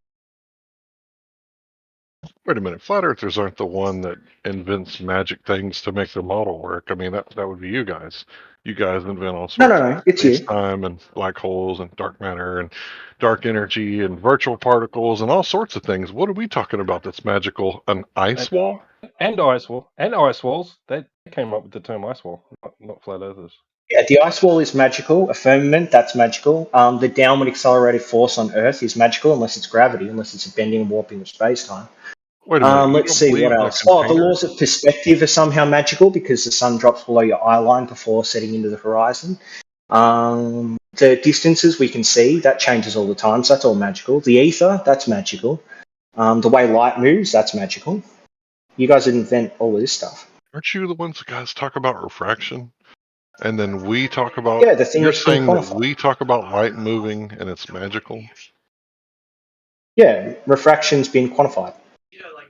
It's been quantified. What you said? You haven't seen the papers, Larry? Have you read any of them? So refraction about Snell's law, yeah, I would agree. But is there a fish tank in the sky that I don't know about? Well, it's not Snell's law. It's actually there's a different term for the mathematical model they used in these papers. But yeah, there's papers of people who set up two different leveled cameras, or actually it was more than that. It was like laser leveling tools, and they found that the laser dropped due to different atmospheric conditions over the course of a day, over multiple days. And there's been multiple of these different studies done, and you can just look at videos of things like Skunk Bay, and you can see that the atmospheric conditions change what and where you can see. Yeah, that's what flat earthers were saying in 2016, 17, 18, and eventually the globe earthers caught on to 19 that it's the atmospheric conditions that show you the distance to the horizon, nothing to do with the so-called geometric earth curve across the horizon. So I don't really know how you repeating our arguments back to us helps you out. Oh, so you agree refraction exists and is a quantified thing? Well, not the kind of refraction that you guys are talking about. So yeah, refraction does exist. Of course it does. Okay, so you want it both ways, Larry. Hold on. It's not both ways. I don't accept everything that you say about refraction just because refraction exists. So it's real simple. But you want it both ways. You want refraction to tell you, it dictates where the horizon is, but you also don't agree that refraction has been quantified and that it exists, that somehow it's magical, right? Did I say it was magical, or is that words that you're putting in my mouth? It's words I'm putting in your mouth because you can't explain it's never been quantified on your level. It's just something you kind of say happens because it happens in a way that you can't explain that don't fit the laws of physics, so magic. Okay, well, don't put words in my mouth, please. Why? It's called straw manning. It's a fallacy. No, it's not a fallacy. So if something is logically, Wait a if it's minute. a logical If you're conclusion of saying, someone's argument, excuse me a sec, if it's a logical conclusion of someone's argument, it's not a straw man. hold on, you can't just say magical over my argument ad absurdum. So that's not how it Yeah, works. so You I got to can just represent. say magical if it fits, if that's a definition, the word with a definition that fits what you just said. Okay, so you're going to double down on straw manning me, even though I've asked you not to, right? It's not a straw man if it's a logical conclusion of your argument. If you have a word with a different definition that fits what you're talking about, then fine, I'll accept that. But if the logical conclusion of what you said is that it is essentially just magic, then I'm just going to call it magic. Okay, well, that would be a fallacy for you just to call How my is it a argument fallacy? magic to dismiss it. I've already I'm explained not it. dismissing it. You're straw I'm manning me with the explaining. most absurd argument possible and then saying it's a logical conclusion. Okay, your argument is that refraction is something that you don't have quantification for the effects that you claim it causes, but it causes an effect such that the Earth looks like a globe, and you've given no reason why, except for just refraction does this thing. So unless you can give these reasons why that fit physics, that fit the way light moves through mediums, then it is essentially just magic, Larry. It's just wishful thinking. Okay, well, I don't think you're being a good faith interlocutor right now by just straw manning me over and over again and claiming that what I'm claiming is magic. Like, I don't think that's a good faith argument. Well, what is it if it's not magic? Dude, you can't think of any other thing to describe what I'm talking about other than magic. Just because I disagreed with your theory of refraction, how the light bends down at 8 inches per mile squared, the exact same curvature rate as the Earth. Like, that's magical refraction. Lucky as fuck that it's just the exact same curvature rate as the supposed curvature rate of the Earth, and that's why it looks flat. That's the It magical isn't, part. though. Refraction's very rarely matching the shape of the Earth. That's why we have so many observations of things hidden bottom up. Well, you say rarely. I was at Corpus Christi for 3 days and 3 nights, and I could see Ingleside on the Bay from 10 miles away at 8 to 10 inches above the surface for 3 days and 3 nights. Was it just a lucky, just happened to be 3 days in a row on the 4th of July? That So refraction was you're just saying that a exactly 8 inches limited per mile squared. observation of distance, you're saying a limited distance observation means that refraction will fit the curvature of the Earth? That makes no sense. Okay, the curvature of the Earth is the thing that you're inferring exists, but you can't prove it because every time we try to look for it, it's not there. No, I've given a logical proof. The sun dips below your eye level before going past the horizon and setting. So that can only happen on a globe Earth. So that's proof incorrect. based on an observation anyone can do. That's incorrect. The larger the aperture, the less convergence you're going to see. So when you're looking at something at a great distance away, there's this thing called the Rayleigh criterion. This is something that anybody can prove. Put a brick on a flat surface and go away like a mile. Can you still see the brick? Yeah, that's great. That's your canned response, and it shows that you didn't understand my argument. Okay, can you tell me about the Rayleigh criterion? Can you explain that to me, since I don't No, understand? it has nothing to do with my argument. My argument is about the Really? drop past your eye level before the sun sets, and that it can't do while also maintaining its same position in the sky to people who are on the other side of that setting observation. So I understand you used your canned response. Everyone's got big ups for the canned response. It's very fun, but it doesn't address my specific argument. Okay. So you just calling my argument a canned response is not a refutation of my argument. Your argument didn't refute my argument. Your argument was about the limit to vision. My argument is about a drop in perspective, like the sun seems to be below our eye line from above our eye line before it sets, which is the opposite of what would happen due to perspective. Due to perspective, it would converge in our eye line, not cross our eye line. Your argument is the only thing that can cause the sun to disappear is curvature of the Earth. It has to be the curvature of Earth. It can't be anything else, even though you haven't ruled anything else out. I ruled out perspective because it crosses, not converges. While ignoring the Rayleigh criterion. Because the Yeah, Rayleigh you can't criterion ignore that. doesn't talk about something crossing your eye line. It talks about converging, disappearing Right. into.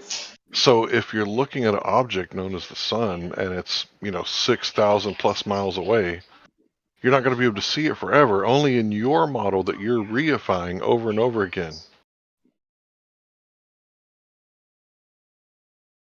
What does that have to do with my argument? Where did you Because you're deal with the ignoring my crossing of the eye argument. line part?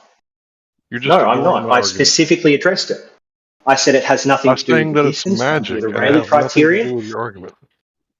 I'm saying that it can't be due to perspective, which is what the Rayleigh criterion describes, that it is going from above to below your eye line, which is opposite to what perspective says should happen. What does perspective say happens to things as they move off in the distance?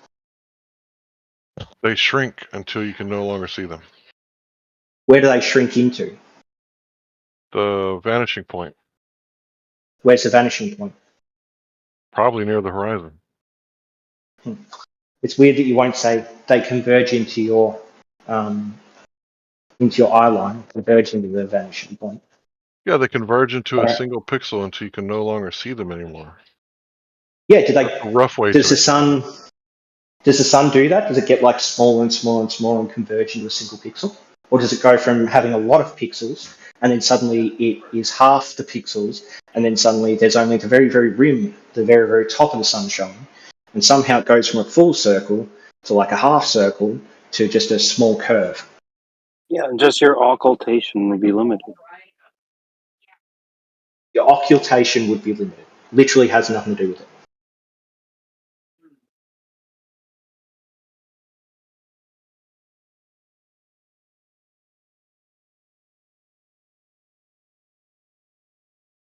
Right, hang on. What's the maximum distance you can see on Earth?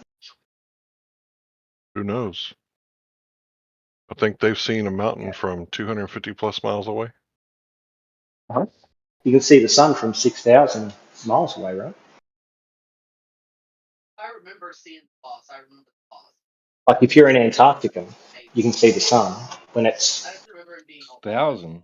at the equator, right?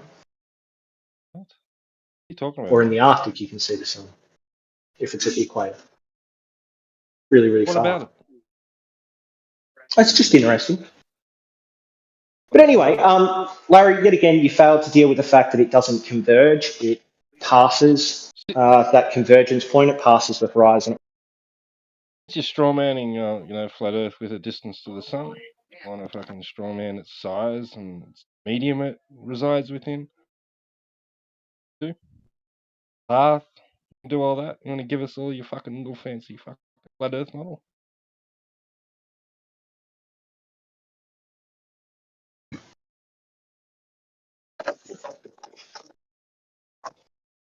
I didn't think so. Awesome.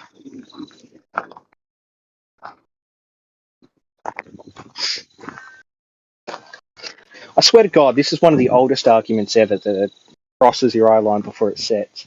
You guys still have nothing. Like, you've got nothing to defeat Okay, it. I got something for you. If you take a drone and you fly it up to 399 feet altitude, or above you, right, because that's the limit. If you fly it due east, what's going to happen to it? If you fly the drone due east, will it maintain its same elevation above the Yeah, Earth? it stays at 399 feet. Assuming it can go due east forever, what will happen is it will move towards your eye line, cross your eye line, and then go behind the curvature of the Earth. It goes behind the curvature of the Earth. Yeah, after it crosses your eye line. You think you'll be But able to it'll see drop it? in elevation relative to you. You think you'll be able to see it as it until does. there's over 400 feet of drop? No, I'm assuming that you have like a super hardcore telescope, but essentially it will drop. It will drop over distance relative to you, the angle will, and then eventually it will drop below your eye line and then below the horizon. So why would you have to increase the aperture? That's exactly what I said the Rayleigh criterion would require, and you're saying this has nothing to do with your argument. And then you invoke the Rayleigh criterion and the necessity of increasing the aperture. That was kind of weird. No, that has nothing to do with my argument. So Then the why'd you say it? disappearance of the... Why'd you say you need a telescope to increase your aperture? Because we're talking about a drone, not about the sun.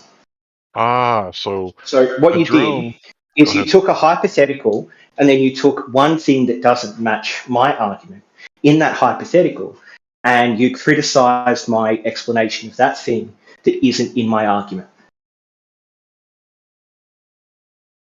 So the thing is So it's that like, you said it has nothing to do with your argument, and then all of a sudden you invoked it all by yourself. Like I didn't even have to get you to invoke it. You did it. was it for the same argument though, Larry? Yeah, we're talking about things disappearing near the horizon, like a drone, or other Oh, objects okay. like the sun. Can you see the sun as it disappears at the horizon? Can you All right. see it? Quick Yeah, question. for a little while, and then Is it everyone in this disappears. call a civilized adult? Yeah, but you're Can you interrupting. see? Huh? Can you see a drone as it disappears near the horizon? Eventually, it's going to disappear because of the vanishing point. So no, you can't see it forever. Would you still be able to see it when it crosses your eye line? What do you mean crosses your eye line? Well, let's say I'm standing on a hill and I'm watching the sunset. You get a theodolite, you get anything like that. The horizon is going to be below your eye line. We have lots of confirmation of that. The sun will go from above your eye line, past your eye line, to then hit the horizon before disappearing. Whereas the eye line should be where it converges to if it's just disappearing off in the distance. I can draw it out with my little piece of paper if you want. No, I'm good. I think I understand what you're saying. You might need to do that for me. Yeah, go ahead. I'm still confused. I just got here. My bad. That's fine. I think he's talking about dipping below the curve. Okay, No, yeah. I'm talking about crossing your eye line. So where's my eye lines? 90 degrees from your vertical. Okay, so you're saying the horizontal. Uh-huh. You're talking So about across the horizontal. like naturally Your being eye- level. Your eye level. Oh, is that what he meant? He's talking about Yeah, eye he's just level. using like weird words for some reason. Oh, no, if you get a theodolite and you get that, the crosshairs on the theodolite, assuming that it's level first, that crosshair can be accurately described as your eye line. I'm not saying you're wrong. That's I've just never heard line it of sight. called that. But not really equate to eye level. Sorry, did someone say something? It might be real low. You might have someone turn down low. You better not, though, you arsehole. What the sweet irony is that? So what's the main argument? Just is the Earth flat, basically? Pretty much. I take it you believe it's flat? Me? No. Measured. Not a belief, measured. Measured. Who measured it? Yeah, you Measured. guys believe in the globe because you saw it on TV. We actually went outside where the Earth actually is, instead of looking at like a model on the TV, and we tried to measure curvature. And I failed for 3 days and 3 nights. To be fair, if I'm being brutally honest, believing it's round is easier to deal with. Yeah, because you saw it on TV. You just believe whatever you see on TV. Like, I bet you watch the news, either Fox or CNN. And Fuck no, I do not. Oh, I do not. But you just believe what What's you the see on TV. narrativization of all this? As if like the narrative matters to the reality that we observe. Well, why else would you believe a globe? Did you see one outside? I'm not I saying told you the I'm sunset not die hard, like, but it's like when it comes to the globe, personally, I have other shit I really have to worry about, and there's other shit that I'm not canceling out the globe idea, but I got way too much shit to deal with to start really, really looking into the globe. Personally. Globe matters. So it is a globe.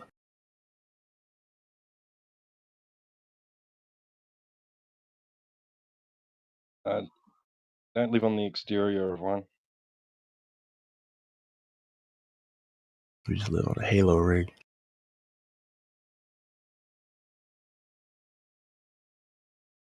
we lived on the exterior of a ball, we'd observe and be able to measure curvature.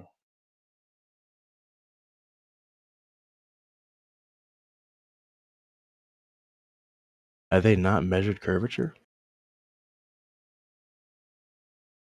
That might be a task for you to see if you can find the instance of that history.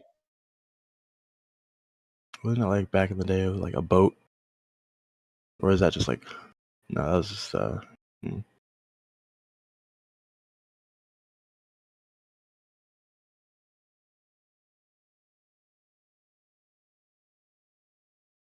right, Larry, at what point does that angle on the flat Earth between that point where all the lines converge and the sun dip past the eye line?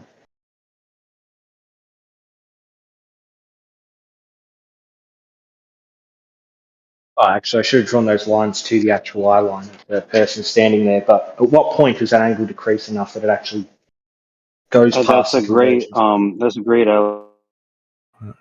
elevation angle you took. Very good proof of the flat Earth. We actually used that one already to prove that the Earth is flat. Great job. You did it yourself. is that supposed to be the moon? Or the It's sun? so easy, even It's going to be the sun. I'll try drawing a it better. caveman can do it. Well, you're talking a lot about something you've proved, but you're not actually giving the argument.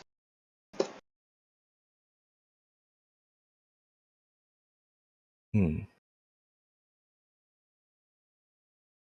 waiting there, buddy. How's this proof for flat Earth? Oh, I'm just fucking. Mind you, I'm not sober. So I'm still just looking at this picture. I'll draw it again, but a bit better this time. I'll show you. It's essentially what's it supposed to represent? Like the sun moving in a straight line? Yeah, so if the sun moves in a straight line over a planar Earth, or flat Earth as I like to call it, then it will reduce in angle towards the observer, but it will never go past the observer's eye line before disappearing. It'll either disappear before then, or it'll disappear off in the distance, really, really far away as it's a tiny little speck. Now, we don't observe that in reality. What we observe in reality is that it crosses your eye line and then goes below the horizon while not drastically changing its angular size. Notice he's So it not goes using from above. So you're saying it would be smaller or bigger? It would be smaller on a planar Earth, and it would also converge at your eye line. It wouldn't go past your eye line before it sets. So this guy is saying how would it get bigger though? Because we're going in bud. rotation. Hold on, bud. He's saying that he believes in refraction, but he doesn't believe in atmospheric lensing, which atmospheric lensing would be what causes refraction. So it's really weird that he's making that argument that the only way we would be able to see it on a flat Earth is if it disappears into a tiny little shrink. But that's not an actual representation of the actual argument. It's a straw man version. Oh, that's weird, Larry. Have you ever heard of planes, like aeroplanes? You ever watch one fly off in the distance? Yeah. Yeah. Yeah, does a plane get smaller before it disappears? Of course. Yeah. Oh, cool. So the laws of physics just magically don't affect the sun. Well, I mean, hold the on, sun time out. is. Hold on, bro. Hold on. Is the sun the exact same thing as an airplane? They are both. Yes, they are both things moving across the sky. So the sun. So in this analogy, they are perfectly analogous. So the sun is an airplane, according to this guy. Perfectly The sun analogous. is, in this analogy, perfectly analogous. Really? So but the airplane is a giant ball of space gas in a vacuum that emits an immense amount of light. That's what an airplane is. That doesn't have anything to do with the analogy. The analogy is things moving away from us in the sky would both be affected by atmospheric conditions. The plane is affected by an atmospheric condition differently than the sun, and you have to give a reason for that. So what reason is there for that? Well, the plane is really. I'm probably going to word this bad, but the plane is going further away from you in that one realm of Earth. Rotating around the sun, we're rotating around it. We're not getting further away really drastically. and it's so large on a Well, scale it that doesn't matter. even This could be a geocentric. This could be a geocentric argument that still works. I think it's really weird that you think it's a equivalency to talk about the Earth. I'm sorry, the sun and an airplane. Like you think those two things are Uh-huh. the same thing. So why would the Earth be lensed, but the aircraft would be lensed? What property do they not share? I can't understand. You're mumbling or something. Sorry. What property do they not share that would cause one to be lensed by the atmosphere and one to be not lensed by the atmosphere? The amount of light that is coming off of the airplane is nowhere near comparable to the sun. You ever heard of somebody getting an airplane burn? But you've heard of sunburns, right? No. Yeah, but how does that change, like, the angular size of something and lensing? How does that change lensing? they kind of The amount of light coming off of the sun is not comparable. Yeah, but how does that change the lensing affecting? Like the light still has to go through the medium, and as it goes through that medium, in both cases, the light would be affected by the medium. Okay, first of all, the sun is not an object like an airplane. So that's a logical fallacy from the get-go. It's called a false equivalency. You're comparing apples to oranges, sir. You're comparing No, we're just comparing light to light. The light bounces off an airplane. The light is generated by the sun. It's still light moving through the atmosphere. Where's the light coming from?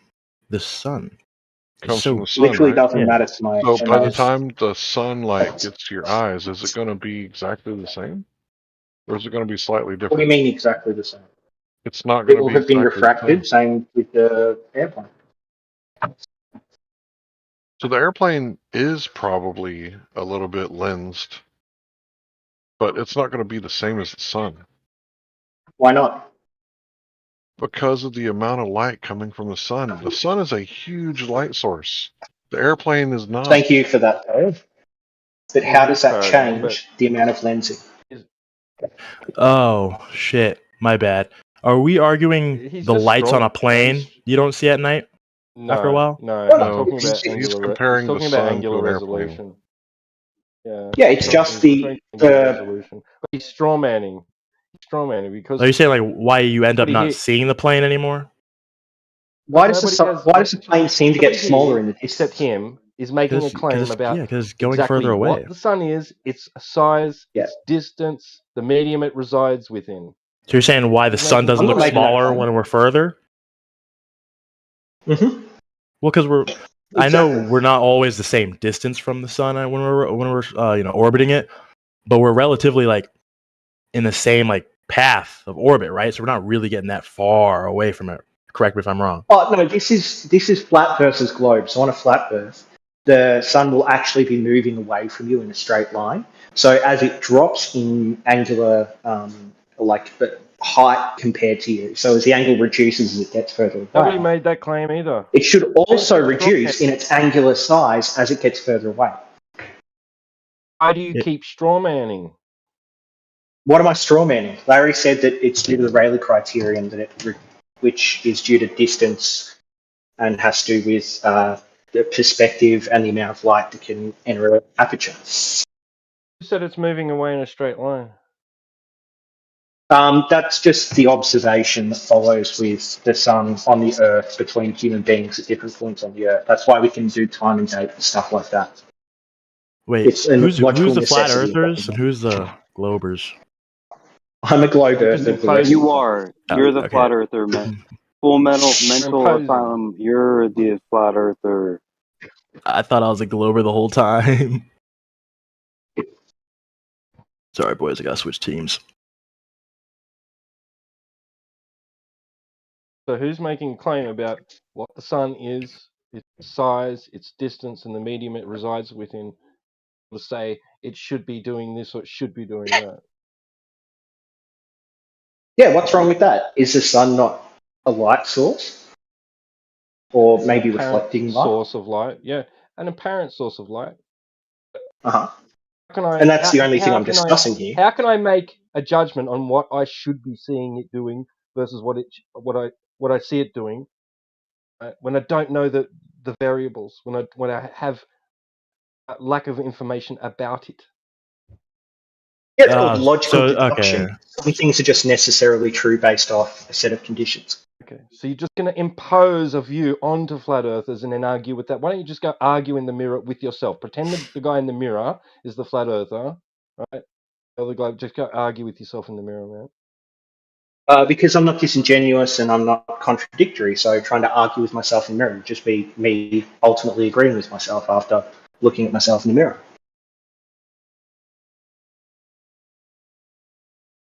Yeah. I've lost Anyway, myself good to see you guys still can't do sunsets. I'm out here. Yeah, I've explained it perfectly and got you to even invoke my argument. So you claiming that, we can't do sunsets, you're the one that brought up the telescope, proving my point that you need to increase the aperture in order to see further. Thanks for that, by the way. So I am curious, my flat earther peoples, why do you think, or like respectfully, It's what measurably flat. reasons? You go outside and you can measure it yourself. You don't need an astronaut. You don't need a spacecraft. You don't need a scientist. You can go measure it yourself, which we have done. And guess what? We saw too far, right? Too far for the numbers that they give us for the globe. That's Mhm. why they had to change the goalpost, which means that at first they said 8 inches per mile squared. And then they changed it to, well, there's also this refraction. And when you take into consideration refraction, now it becomes unverifiable because the horizon is always based on whatever the atmospheric condition is doing according to them. So you can only see the curvature of the Earth from space. Well, guess what? You can't go to space. So So, anytime we my bad. see too far, it's all right, I'm almost Mhm. done. Anytime we see too far, they just hand wave dismiss it by invoking refraction, which can't be falsified, right? So Mhm. when it comes to science, you have to be able to falsify something or verify it. You can't do either one with the globe. You can just turn on your TV and watch the government pretend that they're in space while they're really in a water tank. That's Mhm. why there's bubbles. You can look it up. Well, you probably won't find it. But back in the day, you could look up bubbles in space and it would show you what we're talking about. But now there's an algorithm, and anytime you type in flat Earth, you're going to get the exact opposite, right? So you get all their guys making all their arguments for the globe, and you can't find any of us. So, question: Do you think we never even made it to space? Yeah, I think you just saw it on TV, so you believed it. No, we never went to the moon. That's ridiculous. Now, space, that's a funny word, right? Because there's space in between you and I, right? But Yeah. you're talking about the vacuum of space, like Off outer planet, space. yeah, off world. Yeah, I don't think that's possible. You can get pretty high up in a high altitude balloon. Some aerodynamic craft can get pretty high up, but to think that you could like leave the Earth and go walk on rocks in the sky, I mean that just requires a great deal of faith. So, do you think like outer, quote unquote, outer space is literally like sheer nothingness to where nothing can move, Well, or it like? just doesn't exist. It's like Narnia. Oh, so do you think like this is it, Earth? Yeah, this is it.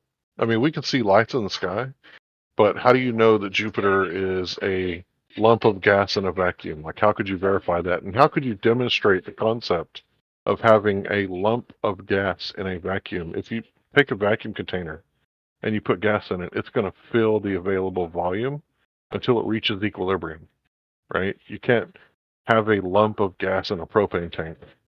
That's not how reality works. Well, wouldn't it? I mean, like, shit, I didn't do that well in fucking science, but wouldn't it kind of work or stick together because it's like technically in the vacuum? No, there is no such thing as a vacuum, right? In reality, a vacuum is like a concept because even if you could suck out all the material, meaning the atoms that you see on the periodic table, even if you could suck all that out of available space, there would still be something called quantum foam or 0 point energy. So there's no such thing as a vacuum, right? That's why there's a thing called vacuum catastrophe. You could look that up if you like. Oh, that's with yeah, underwater shit. No. Oh, No, you just can't make a volume of space empty. It doesn't exist in reality. Now, you can create a low pressure system, but you have to have a container, right? Like if I wanted to create a partial vacuum, you would need a container. Can't do it any other way. Yeah, that makes sense. So do you think the world rotates? I believe the Earth is stationary. We all observe the sun, moon, and stars making a circuit roughly once every 24 hours. Like, to think that your house is moving right now, like, who told you this? How did you verify it? And why do you believe it? Do you believe your house is moving right now? As a whole of the whole Earth? I mean, this is probably going to back up your point of view, but from what I know, yeah. Okay, why do you believe that? Because that's what I learned, and I have no means of questioning it, or at least knowing. That's where they've pulled the wool over your eyes, right? Not wittingly, because we all learn that. Yeah, because I completely understand. Teachers in school tell us that, right? Yeah, like teachers in I school don't necessarily teach us I don't that. believe like what you guys believe in, but you two have already. I respect you guys more because I guess media always shows like the dumb flat earthers, but whether I believe or not, just hear me out for a sec. I hear you. Out for a sec. Hear me out for a sec. Right? We all learn that, right? We're taught in school that the Earth is in motion, right? The teacher believes that too, and who taught that your teacher believes that as well, and so forth and so on. It goes up the chain. Mm. Right? What evidence did they provide to you that that is the case? Because when we go outside into reality, not experiencing that, we look around and it feels like we can stand still and feel like we're not moving, right? It doesn't feel like the ground is moving. And we look up and we see things in the sky moving, like the sun and the moon and the stars, right? We can observe them to move across the sky. For some reason, we're told that that's not actually the case, that what we're experiencing isn't reality. And that is the reality that we're experiencing. Ooh, where did that theory like originate from? I guess it could be like a natural idea to think of eventually for humans. That's a $1 million question, right? So, question: you don't think the Earth rotates? How would you explain the Coriolis effect, which is like the thing that like snipers have to fucking wait, oh, that's the wrong one. Where's the Orbialis? What is it? Yeah, do you know what Coriolis effect is? The rotation, like the Earth's rotation. I know snipers have to calculate it with their bullets. So you don't know what Coriolis effect is? Hey, did I get it wrong? Are you saying the bullet doesn't go straight? Well, the curvature. There's no such thing as effect. Oh, you're saying it does. Well, I mean, at a certain amount of distance. Oh, there is such thing as Coriolis effect. There isn't such thing as Globulus effect. There is no effect of. There is no Coriolis effect. It's a fictitious force. So the Coriolis effect is real if you look at it from like a merry-go-round, like shooting from like what, north to south? No, not shooting, a merry-go-round, right? If I'm throwing the ball back and forth, right, on a merry-go-round, the Coriolis effect is real. Earth caused Coriolis effect, however, is a totally different thing, right? That's a hypothetical that you can't prove, right? So I know that you saw it on TV that Mark Wahlberg, while he was shooting a sniper rifle, he had to take into consideration the curvature and the Coriolis effect, but that's just not real. That's not reality. It's something you saw on TV.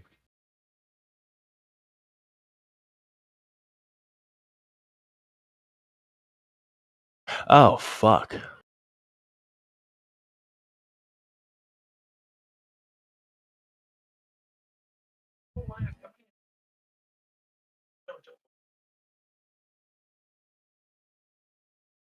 I know exactly what you're talking about now with the movie, fucking that SEAL movie. But to be fair, I did see something. Shooter? Oh, I was thinking fucking. I was thinking of a Navy SEAL movie, Right. but yeah. Does he do They that always shooter? back up their theories on like Hollywood TV, right? And if you like pay attention to like certain movies, they'll tell you that like CIA spooks come and control how they do the narrative on their movies. So if you watch movies like what was that movie with Shia LaBeouf where the government was after him? Transformers? I never watched it, but Eagle Eye. Eagle Eagle Eye. Eye. Yeah, Eagle Eye. Yeah. yeah, he'll tell you how like the spooks came and told them exactly what to say and what not to say, and many other movies are done that way. So, of course, they're gonna control the narrative, right? And if you pay attention to what the director of the CIA said back in 1982 or 1983, he said, "You'll know the CIA's misinformation campaign is complete when everything the American people believe is false." I've actually heard that. But to be fair, I didn't get that idea from just the movie. Then Yeah, again, it's all any over the kind of place. any kind of media can lie, but it was like on Yeah. something that I guess on the outside looks credible. Right. Well, the thing is like, how do you verify it, right? Like, if you take a look at the world record, I think it was 2.3 miles or something like that. I think it might have recently been beaten, but I'm bringing this one up because it was the world record when I first started making this Longest argument. longest shot? Confirmed kill, not the longest shot. The longest shot is like 4 It point was something miles. Was it the That was a Canadian? target. Yeah, the Canadian guy. You know what I'm talking Yeah. about. So Yeah. he said what he did is that he saw his troops being shot at. So he stood up. He didn't even make it from a prone position, and he just aimed high. He didn't say anything about the Coriolis effect. He said he just aimed high, and he got 3 out of 4 targets. Like, holy shit! Like, I'm not saying that was luck. Like, obviously that was skill, but think about that. 3 out of 4 targets. Like, wow. Like, that's pretty impressive, right? Yeah. From It was funny. 2.3 miles away. I feel like in the past, I don't know how long ago, but I feel like I have a faint memory of like quickly viewing something, maybe not even fully watching it or whatever. And it wasn't like pro flat Earth, if that makes sense, but it was like it was something that I feel like was like disproving the Coriolis effect. Now that you mention that shit, I'm like, wait a minute. I kind of feel like quickly skimming through something and being like, I don't know what this is. Fuck it. Is it well known that it doesn't exist, or is this like a hot topic? Well, it was a hot topic a while back, but I think we pretty much squashed it because the way that they're saying that it exists, we don't actually observe it. Like, for example, Neil deGrasse Tyson, famous astrophysicist, hoity-toity New York, whatever, museum, he said that a field goal kick, an American football team, was either missed or made because of the spinning of the Earth. So, like, that's a pretty outrageous claim. Like, how would you verify that? So Yeah. if it's that easy to notice that he's pretty certain that this is what happened, then we should notice it all the time, right? So the way that it works is the actual Coriolis effect. If you are launching a projectile north and it's at the equator, the Earth is spinning at 1,038 miles an hour, allegedly. If you launch it so far north that it's like at the part of the Earth that spins a little bit slower because it's like near Texas at 700 miles an hour, and then it would be 0 at the North Pole, right? Mhm. So it would start to diverge to the east a little bit, is what they're saying, because the conservation of momentum is 1,038, but the further you go the further you go north, it'll divert to the east. That's what they say is happening. But how could you shoot something and like guarantee that's what happened? Because all the things that they actually take into consideration is the temperature, the height, so the elevation, and the wind speed, and these things is how they usually calculate shots. So to say that they're also calculating for Earth curve and spin, like how would you verify that? I see your point, yeah. There's so many other variables. So yeah, I mean, this is something that you can look into, and if you do get into the subject, what you're going to find, this isn't like college where everything's compartmentalized. This isn't like the military where it's need to know basis. If you start like studying the stuff that we're studying, you're going to be learning about everything completely uncompartmentalized. Like you're talking about logic, biases, math, science, philosophy, like everything all at once. And instead of like learning what to think because what you're told by government or whatever, like being a flat earther teaches you to question everything and think for yourself, especially question perceived authority. Right? Because what is authority? Like if I'm just a man on the earth and you're just a man on the earth, how do you have any authority over me? Now, if I create a victim and I cause man or woman or child harm, injury, or loss, yeah, you got legit authority over me because I couldn't govern myself. You must govern me from the outside. So that's our mindset. But it's not just anti-government, it's anti-corruption. And if you're talking about corruption in the government, like Ukraine, or corruption in the scientific method, like pseudoscience, we're against all that. And we're just trying to figure out what the truth is. Because we think that the whole point of philosophy is that the truth is worth figuring out what it is. That's the whole fucking point. Interesting. I will say that. Definitely interesting. I'll probably look into it. Well, not to shut it off. Like, yeah, I'll probably look at it later. But I've talked to a couple flat earthers. Unfortunately, they were, didn't make that idea look good. They're definitely like a little unhinged, Well, I can't control every flat earther and what they say. So Yeah, we're only human.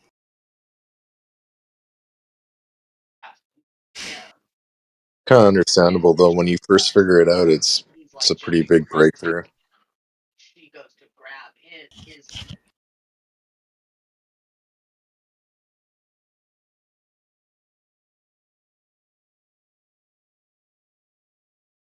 Why are these calls always like so filled with people, but no one, like only like 4 people talk?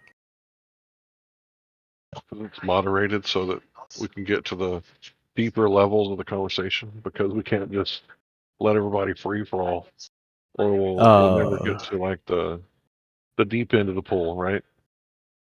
Oh, so they were muted basically? Yeah. Well, a lot of people are choosing to mute. Like the other guy that kept doing logical fallacy. Do you understand what a logical fallacy is? Like kind of like a what if, but like. Well, it's just a bad argument. Like the formation of the argument is bad. So, for example, Obama wants to take away your gun rights, so he signs some legislation to take away your gun rights, and he's surrounded by children. So do it for the children. So it's an appeal to emotion fallacy, right? Okay, I completely understand what you're saying now. Because don't guns protect the president's children? Isn't that what the whole purpose of what are they called? The Secret Service? Yeah, Secret Service. That's the whole point of the Secret Service, is that guns protect children and the president, right? Yeah. And then So he knows what he's doing when he does something like that. But to get back on the conversation, these people use logical fallacies over and over again. And if you're trying to make a good faith argument and someone calls you out on the logical fallacy, you want to go, hey, okay, maybe I did. Show me what I said that was illogical. Well, when you try to do that with some of these people, like they want to double down and say that they didn't commit a logical fallacy. So they start gaslighting you and doing all these tactics. You know what gaslighting is? Yeah, the whole fucking, I'm not crazy, you're crazy. Yeah, that's what they do to us. So I would ask you to go to like YouTube or something and search like logical fallacies 101. Dude, this is going to help you for the rest of your life. No matter what, you want to know how this magic trick works, because once you know how it works, it doesn't work on you anymore. And if you learn about logical fallacies, I think there's like logical fallacies 101 on YouTube, and it's a little Scottish girl, and she talks about all the logical fallacies. She's Irish or something. A little redhead girl, right? And when you learn those and you come back in here and like you know your fallacies really well, and you just start listening, you're going to notice that one side makes them over and over and over again. And then you're going to be like, why are these people making all these bad faith arguments if they got all the science on their side? So yeah, if you learn the logical fallacies, I promise you, like for the next 80 years, if you're on Earth, you'll be able to identify when someone's trying to bullshit you. It kind of makes you like a human lie detector a little bit. Like being okay, that makes sense. I feel like to some extent, depending on like, I feel like a lot of the average person is bad at lying. The average person, right? Usually, I could tell when someone's like insinuating something or coming Right. from like an emotional point of view or some shit. Right, but it's the logical fallacy thing. It's a lot like the bias thing. So when you do research on the biases or what, I don't know how to pronounce that word, you'll see that everybody has bias. But when you call other people's bias out and they don't want to recognize it, like that's a problem. We should all recognize our biases. So one is the anchor bias. So the first thing that you come across is probably going to be what you're anchored to. So if you were born in Saudi Arabia, you're going to be a Sunni, right? But if you're born in Iran, you'll be a Shia. Mm-hmm. Right? That's just normal. If you're born in the Bible Belt, you'll probably be a Bible thumper. So anybody who was brought up on the globe, they're going to be biased for the globe. So everything that they look at on the internet is going to be confirmation bias. So they find some evidence, like if you look up how to prove the Earth is the globe, it'll tell you to like walk 1,000 miles in one direction in a straight line.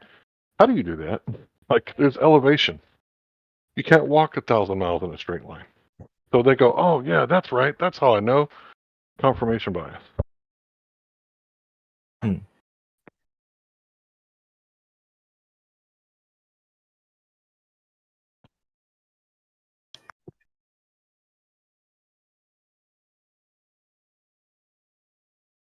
Yeah, I would definitely challenge you to learn. There's a website, Your Logical Fallacy Is, or Thou Shall Not Commit Logical Fallacy. I think both of those things will pull up the same website. And it'll give you like a handful of the logical fallacies.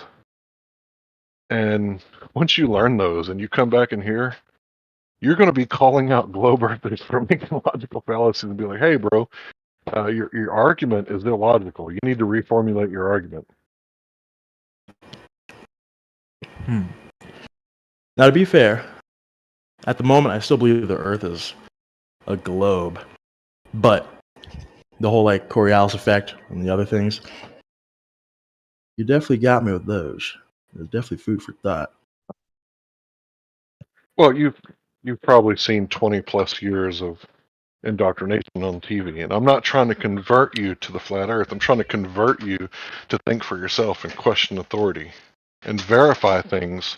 Look at both sides of the coin on every subject. Pay attention to what you don't see and listen to the opposite of what they say. Now, all those were a bunch of different things that most of it might have went over your head, but I can break all that down if you like. Respectfully, I am about to get off, but we just said way earlier, like right when I still thought that you guys were the globe dudes. Right when you said that you were like flat earthers, within like 20 seconds, I was about to say, oh, so you guys like, not from like a negative point of view, you guys like question everything. Like that's like in a positive or understanding kind of way. Yeah, everything is up for debate. Everything is up for investigation. Like if a flat earther is born a Christian, right, and they become a flat earther, they're going to start questioning their faith. Like there's no way around it. We have to question everything and find out what we know, how we know it, why we think it, why we believe it. Everything. It's Joe Rogan in like 2014 era. Question everything. Now he stopped doing that for some reason, but he allowed people on his show that question everything, which is why he has such a large audience. Yeah, that's actually true. Yeah, but it was good talking to you. And I don't know if your other homie was still in here or not. I'm just doing my shit. Faux show. Well, it's very rare someone. Well, it depends, but definitely changed my opinions on some things. Yeah, I like you found out that we can string a sentence together and we can make logical points. Because you probably thought we were a bunch of derps. I was like, you should go prove it for yourself. You should take a really good high-powered camera, or just look over a large body of water or land, and just prove it for yourself. Yeah, it's the thing. You don't need anybody. You just go on vacation to the beach, make some long-distance observations. There's no curvature. There's anywhere, nowhere you look. And just using that knowledge, you just deduce that you have to at least deduce that you live on a flat surface instead of a globe, and then from there you just go from there. And the rabbit hole keeps going down. Yeah, this is like pretty much like the end of the rabbit hole until you get in. Like from here, there's just like spirituality and like simulation theory, and all that, and exactly how quantum physics work and all that. But this is a very important piece of the puzzle, I'd say. So it's like level 1 with the prologue. This is like level 10. Oh shit! Flat Earth is huge. I figured out way more shit before I figured this out. So, yeah.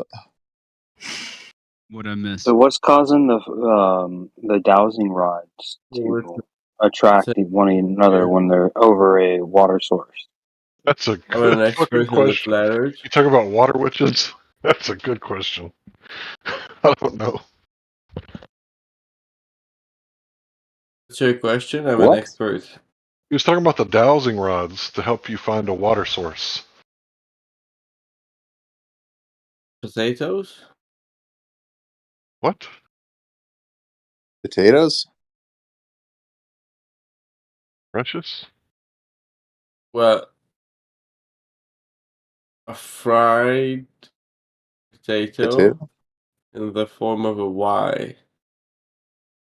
A Y Man, potato. somebody's toast. Are you burnt, bro? You burnt toast over there, like. Yeah, we ain't talking French fries, dude. Fuck. Put the Scrape weed some of that brownies carbon off, or down. scrape the carbon off, So bro. You like, are I'm burnt. an expert. I'm an expert in the flat Earth. So just saying. Are you now? One fry short. Eh? An expert Have a flat Happy earther. Meal. Okay, I don't think I've ever met An an expert expert. flat earther before. Every question you have, I can answer with an answer. Is that Rice Ray?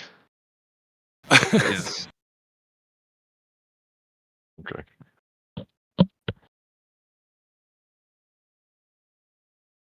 Look, I've been a flat earther for a long time.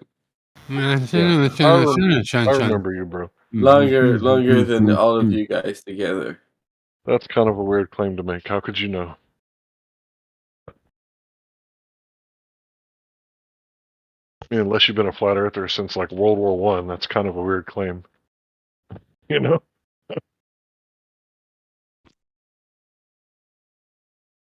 Man, I wish I discovered flat Earth before my grandma died, because she was born in 1923. I'm trying to figure out like when do they stop teaching kids that the Earth was flat? I think it was around the moon landing because I interviewed a couple of farmers in their 80s. They were like 83. And this married couple told me that there used to be like flat earth arguments back in the day. And I said, when did it quit? And they were like, well, I don't know. I can't tell you exactly when. And I was like, did it quit after the moon landing? And they were like, yeah, that's about when it quit. So they quit somewhere in there. But there was propaganda all the way back to 1933. There's a Pi cartoon where Pi uppercuts Pluto, or Pluto uppercuts Pi. He does like an orbit around the globe and comes back and lands right in front of him where he left off. So not only was Pi the Potato Man propaganda to get you prepared to go to war, like, Bugs Bunny. Of course, this means war. Like, they wanted you to like join World War II and believe in the globe. Yeah, I'm back in the day when this first Star Wars came out. That's when a lot of people were pissed off because it depicted a non-flat Earth. A lot of people were angry about that. I didn't even know that. I was probably about 5 or 6. My grandfather took me outside with a pair of binoculars, showed me the moon, taught me about the sun being 93 million miles away, and it takes 8 minutes for the light to get here, and tried to explain about the Earth orbiting the sun. And just some specifics was quite odd. He was very adamant about it. He really wanted me to understand it. And I got a feeling that now in retrospect, he's passed away now, but in retrospect, I think that maybe he'd encountered the antithetical to that in his lifetime. And he was really wanted me to know that that's the way things are, like. And Can you speak so up a I little bit? entered. Sorry, yeah, I'm not. Am I coming through low? Am I? Well, you were, but now you sound like you found your microphone. Right. Okay. Yeah. So it just seemed like to me like my grandfather, had encountered the debate and really he was on the globe side of things, and to try and get me to like to accept heliocentrism at such an early age. I went to school, already knowing about the sun's distance, and light takes 8 minutes, and blah blah blah blah. Earth orbits around the sun, all that. Like, I'd say that there was in his lifetime he encountered the debate and didn't like the idea of flat Earth, and wanted to make sure his family knew about the globe. Understood it.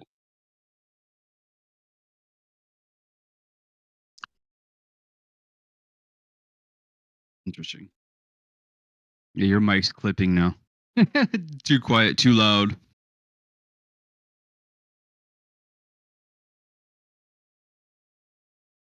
Strange. I only moved it like a couple of centimeters closer. Yeah, when I started talking about the flat Earth, my grandpa was always a materialist, and my grandmother always a spiritualist. So he was like trying to explain to me, that we landed on the moon and blah blah blah, and they looked back and saw it as a globe. While my grandmother said that she believes what the Bible says about the Earth over what man says about the Earth, and that's kind of what we encounter in here, right? There's people in here that trust men, and there's people that know fucking better. And I think that really is the two types of people on the Earth. You either trust your fellow man, or you've read history and you know better than to trust men.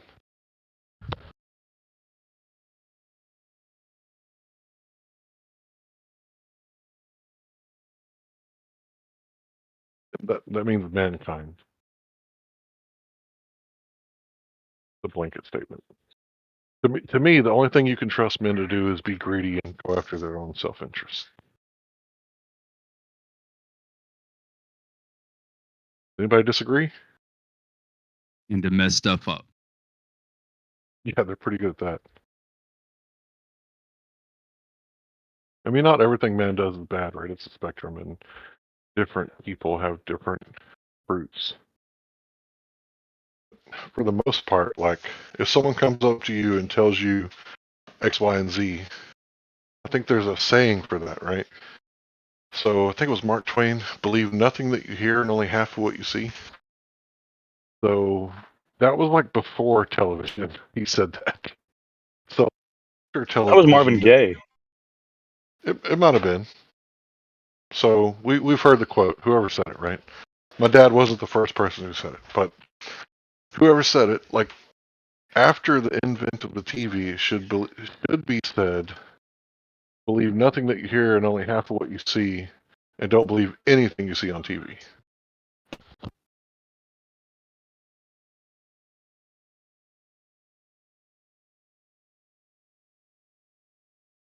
Yeah, in the land of the non-seeing, the one-eyed man is king, right?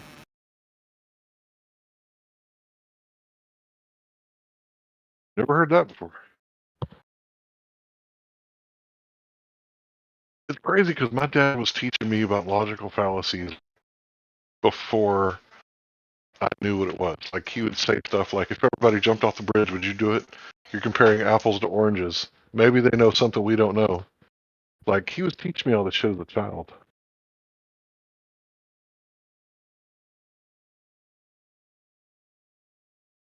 He's teaching you what he was taught of what he Right. thought to be right.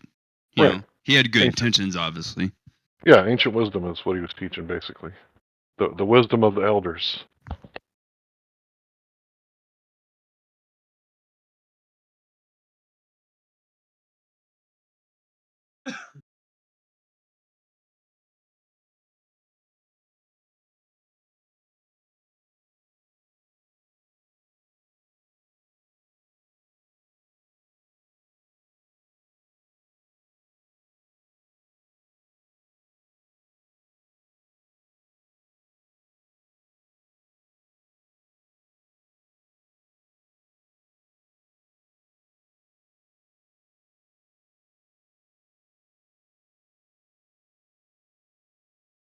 So Jordan Peterson, he talks about like the ancient wisdom of our fathers being in the belly of the whale, and we have to go to the library and dig it out and rescue our father's wisdom from like the depths of research.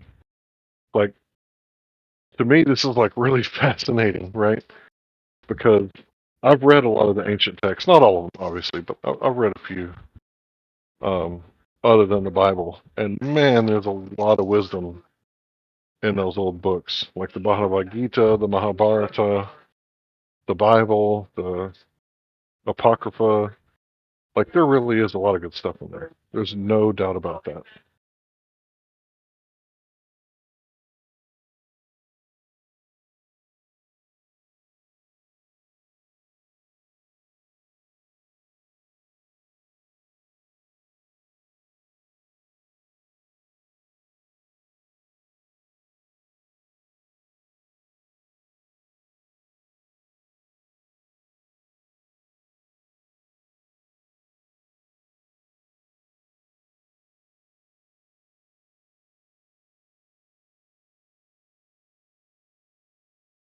Looks like you've been streaming AOE for 4 hours. What's your thoughts so far?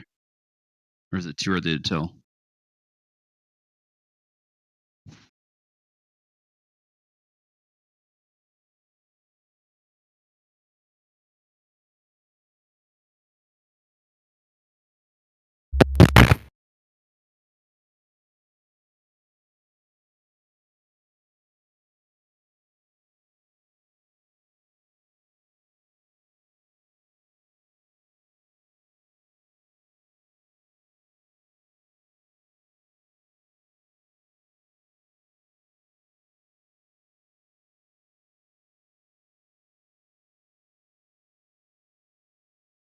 Missed that. What was that?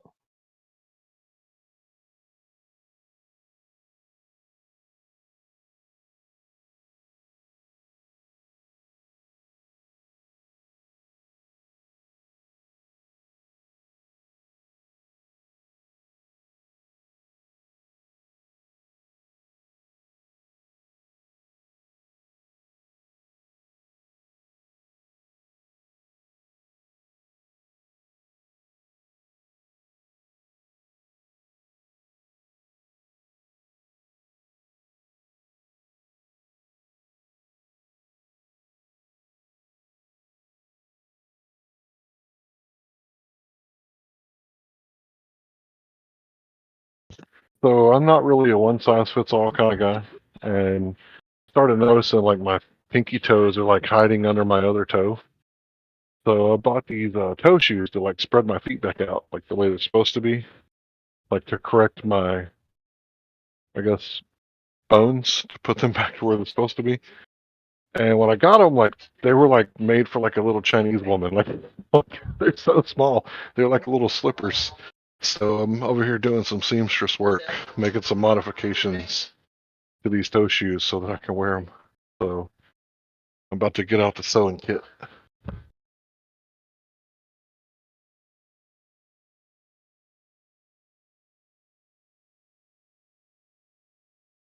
Becca?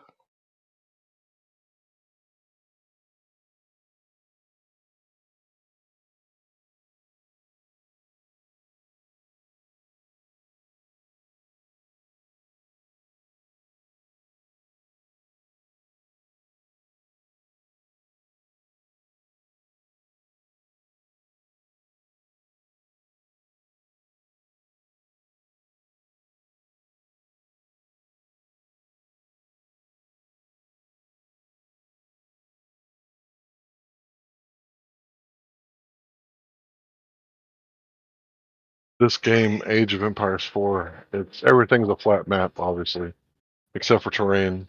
But when you go to the menu, they zoom out just enough that you can tell it's a globe. It's everywhere, Okay. man. They put that shit everywhere.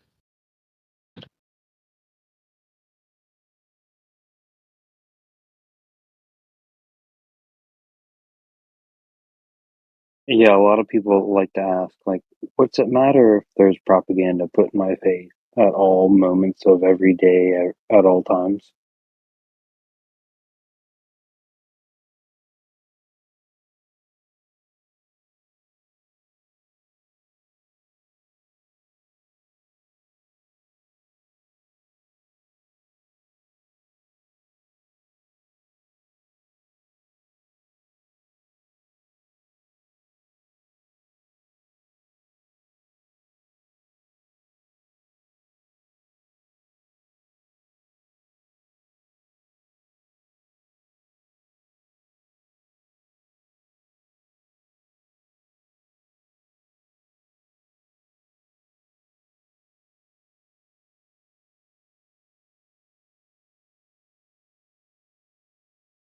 Oh, what was that last bit? Is that about globe propaganda?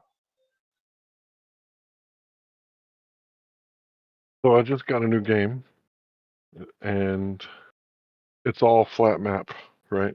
Because it's Age of Empires, except for terrain. But in the main menu, like it zooms out on the globe just enough for you to see that it's a globe, and then it zooms back Oh, out. right.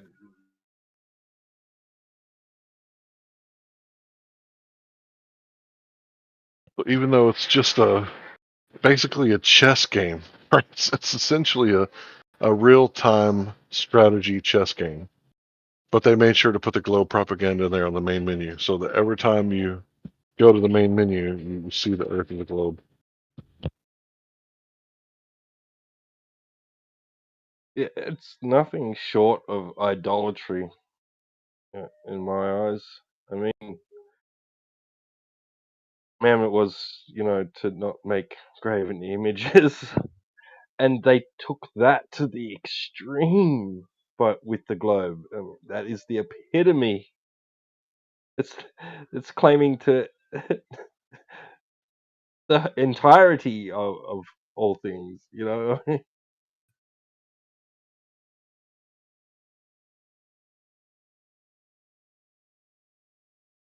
And for it Yeah, to be just exactly. absolutely everywhere. Yeah, the glob would be that the gravity caused by the gravity from this cosmic bang. So the God, the order out of chaos that nature begat itself, the order to have our minds to where we can discern such concepts would have then been given us to us spontaneously from nature.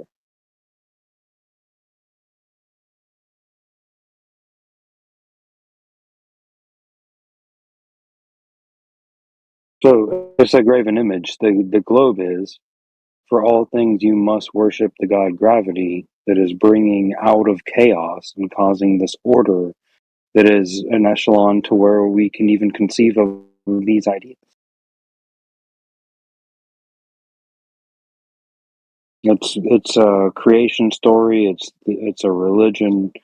Their only objection is that the law of thermodynamics isn't real, so that nature can beget itself.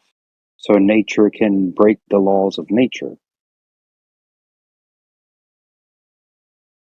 Yeah, when you talk to a learned glober, they'll say that um, thermodynamic or the laws of nature, like thermodynamics, sometimes they're incorrect, so they're not absolute. And you ask them, like, what do you mean? Like, give me an example, and they'll point out something like theoretical astrophysics. And you're like, wait a minute. If you got a theory that violates the law of nature, wouldn't it make a lot more sense to get rid of the theory? No, we get rid of the law. Oh, okay. Sure.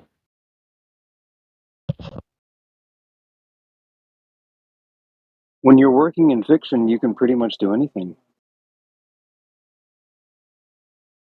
That's right.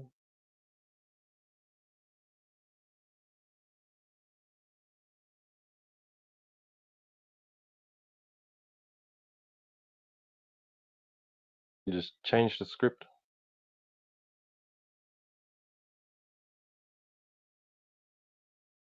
Yeah, like I was seeing these videos where they're saying, "Oh, here we filled the gas in a canister and weighed it so that we could sell you more gas."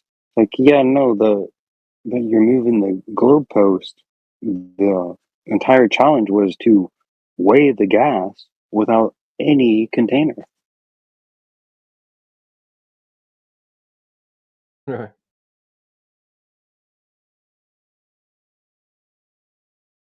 Yeah, so the overall plot has to stay the same, I guess. Well, your beginning has to remain the same. I guess your outcome can change.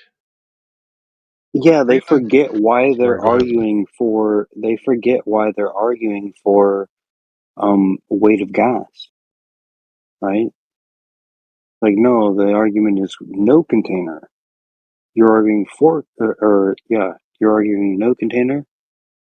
There's a container. That's the definition of the word, the terminology, and how we derive any of these concepts, right?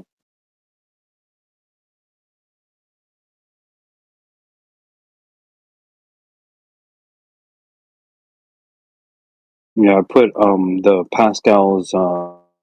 Pascal's principle at the two, where you have the higher pressure area and a lower pressure area, and it moves up and down.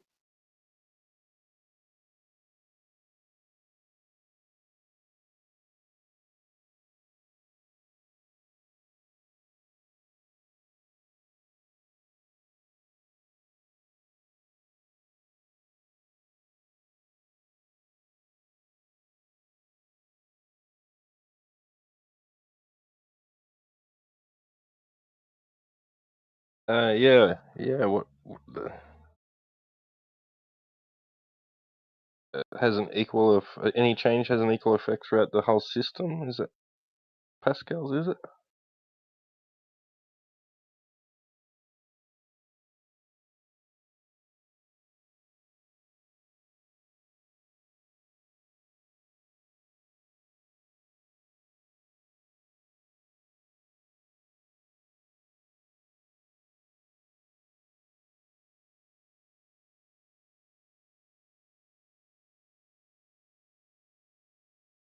So I think the reason why they're so quick to throw these natural laws under the bus is because the laws of nature don't really fit in their paradigm, right? There should be no laws of nature if everything is from a godless Big Bang God, and gravity would be the only law that they would need because that's how you create spaceballs. So they like to invoke their natural laws, meanwhile ignoring nature and nature's God.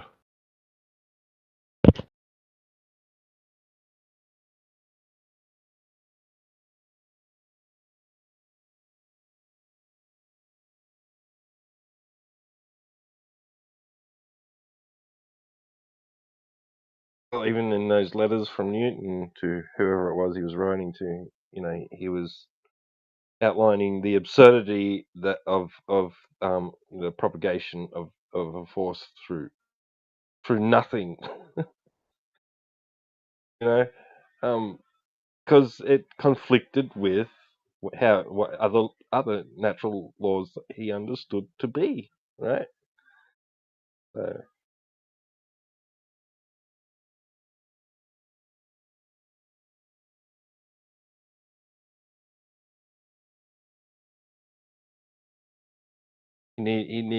he realized I need causal mechanism here, and I need a medium. Um, don't describe this shit to me, man.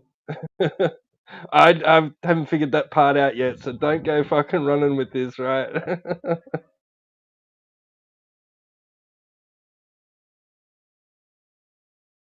Could you imagine how embarrassing it would be for people for the next, I don't know, 500 years to be bringing up your name and how wrong you were or how right you were? Like, I don't know.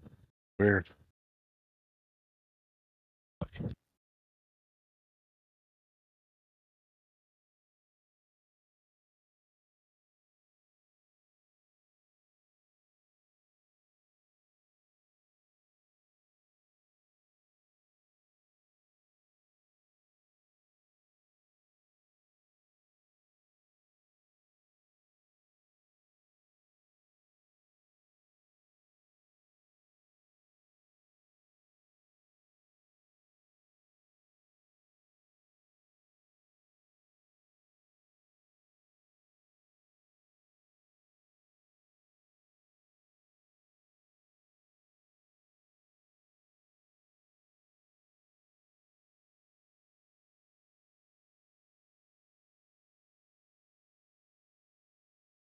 Yeah, it's interesting too that how they say, oh, that we stand on the shoulders of giants, right? And most of those giants were like extremely religious or into like mystic Bala or whatever, like they stand on the shoulders of these giants, but it's basically led to them to the conclusion of a creatorless universe, a godless universe. Really weird.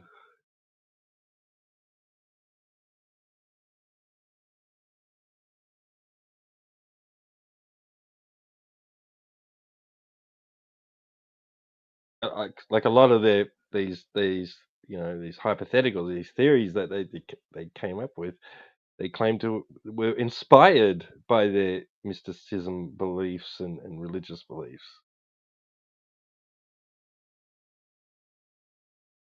And you square that up if you're if you're a Big Bang atheist,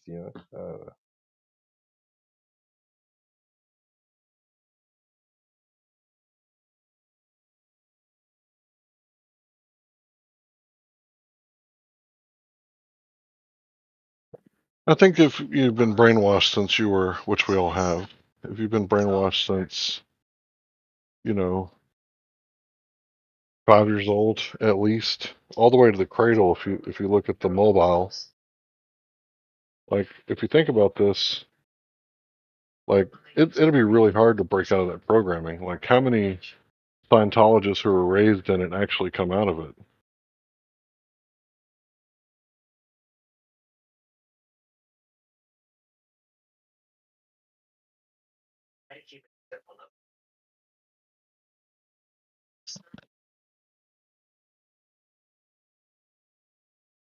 I mean, the good book does say, train a child in the way that he should go and do not part from it. So,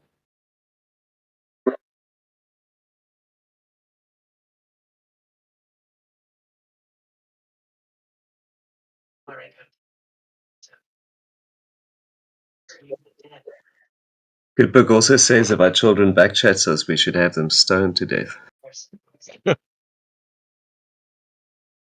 well, have you done any study on like ancient history? You done any research? It's 2024, everything is ancient history. No, not everything is ancient history, but if you look at the world, what it was like, 2 or 3,000 years ago, it was a completely different place. I mean, a lot of things are still the same. Why don't you mansplain? Did you say mansplaining? Yes, please. Where did you learn that word? Haven't you learned the word yet? No, that's a weird word. Like if there's mansplaining, is there woman? Is there Guess you've been woman? under a rock for a few decades? Go ahead, bro. Let me know when you're done. Oh, no. What do you mean? What are you talking about? So if there's mansplaining, is there Why would you want woman? to wait? Are you interrupting again? Let me know when you're done. Oh, you interrupted me, mate. So let me know when you're done. Oh, first tell me why you interrupted me. This guy.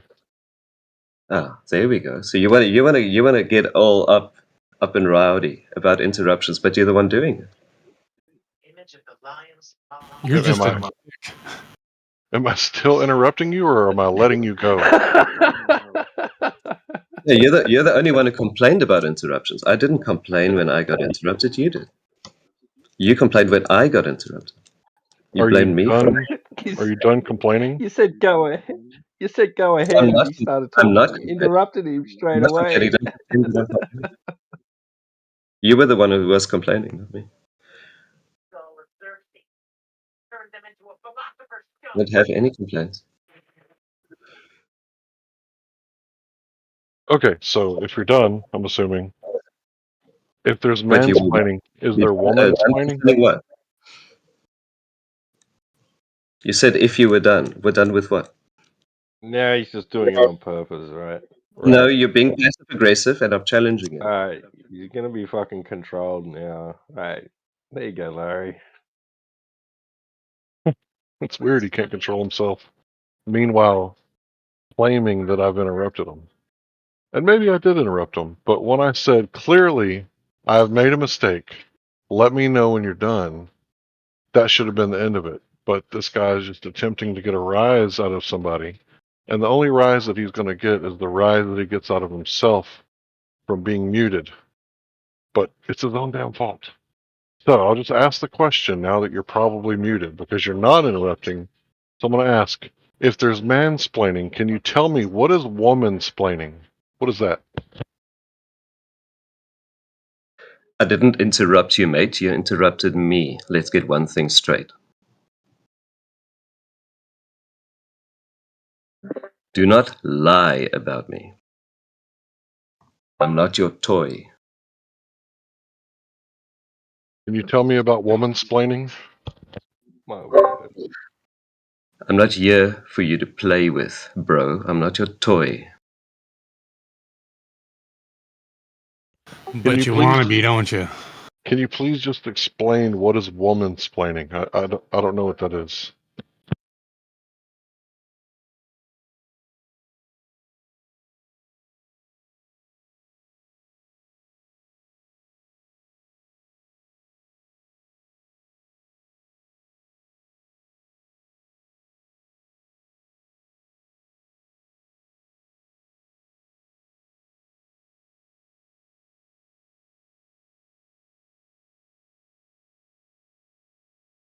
Is he unmuted? Or is he muted? He's locally muted. He's not server muted. Oh, so he doesn't know what womansplaining is. That's why he's diverting. Maybe this is his example of woman's planning. Oh, this definitely is not womansplaining. Right. I've heard womansplaining before. I just wanted to hear it come out of his mouth. Can you explain to me what ancient history is? History that is Because ancient. I think you don't know what ancient history is. History that But is ancient. before you do that, can you explain to me what left and right and the sun is, please? Because I don't believe that you know what left and right and the sun is. What the fuck?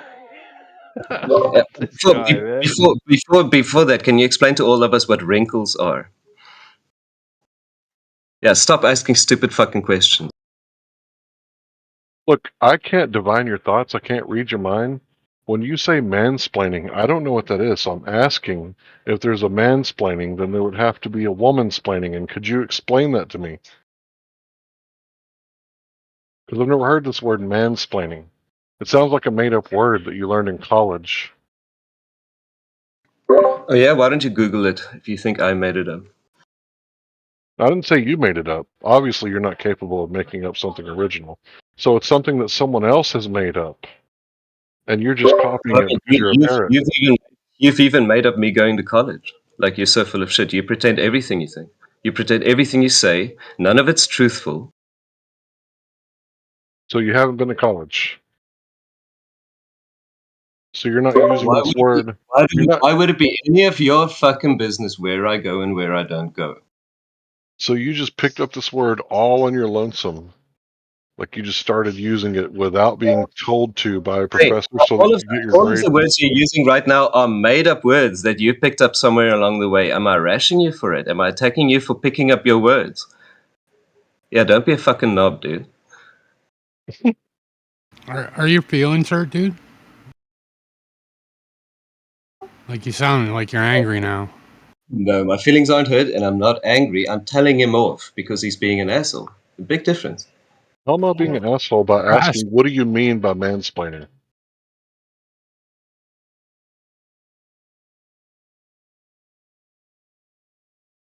It's alright, bro. I'm gonna let you Google it. You can figure it out, okay? Well, you can't explain it, but you're going to use it even though you don't know what it is. Oh, let's see, right? When men who don't have any weight to throw around over-explain themselves and talk over other people in order to try and assert their dominance, even though they're explaining something that the other person already knows. Like, 2,000-year-old history. So you've already read Mahabharata, Bhagavad Gita, the Bible, these old ancient texts. You've already read these? Do you want to see my Bhagavad Gita? Do you want to see my Bible? So you've read it. Okay. So you already know there's a lot of wisdom in these ancient books.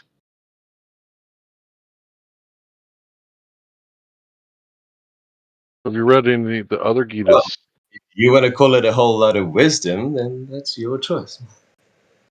I guess it's a whole lot of mansplaining, right?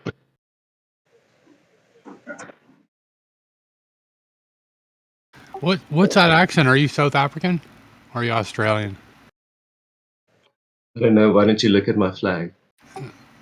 I don't know what your flag is, dude. Well, then, it's a good day for you to learn something, right? Yeah, why don't you tell me? I asked you a question. Well, Are you you can look at mansplaining it or what, man? Like, you gonna tell me? You can look at my flag and then you'll know the answer. And then you'll learn something. You see, teach a man to fish. Yeah, go fuck yourself. No.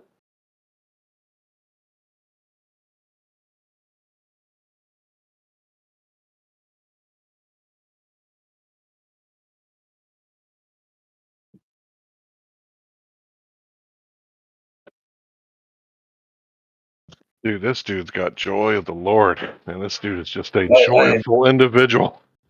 I sincerely apologize for your butthead. My Yeah, butthurt. you guys do not know Why did you join faggot the channel shaming, this evening, so Sean?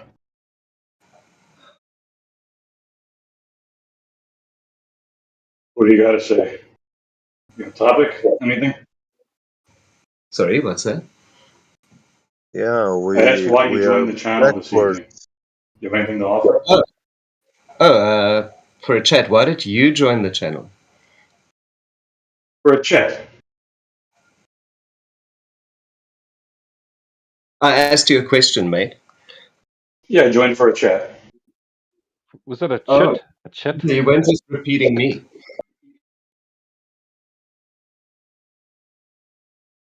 I guess he was bounced. That dude is so joyful. Like, I could just feel the joy radiating off of him. Just such a jolly Yeah, guy. He was so wonderful. faggot He's all the rage splaining. at parties.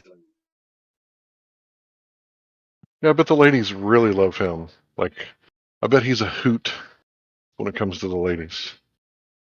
Yeah, He's definitely used to talking down to people.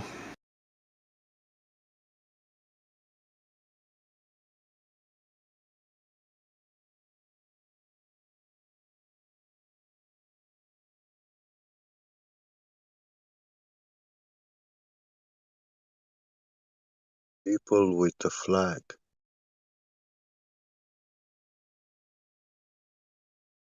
So I just came in from being outside and watching the SpaceX launch that happened a few minutes ago.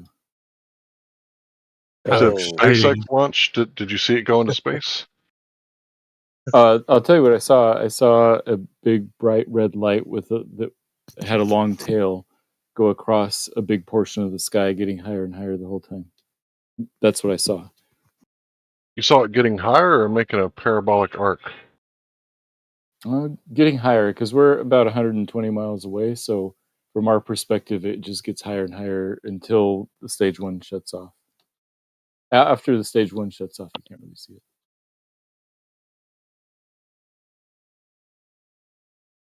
and where did it fell? I don't know. I mean, if you watch the live stream, stage one landed back on a ship out in the Pacific Ocean. Yeah,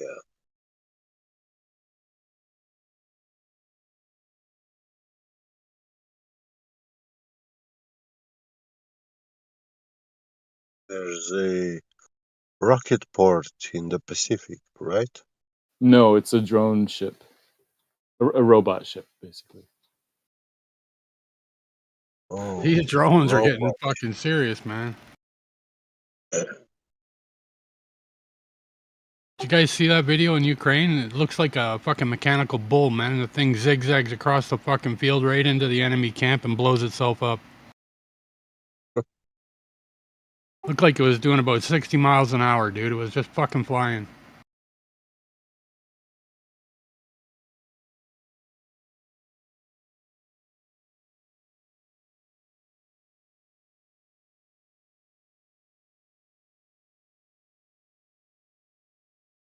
So, how long till we go to Mars, Matthew? Probably 50 years before humans go there. Meanwhile, they're going to send robots to take pictures and do Oh, I science mean experiments. first man on Mars. 50 years, 50 years. Okay. plus or minus 20. Yeah. It doesn't sound much. Yeah.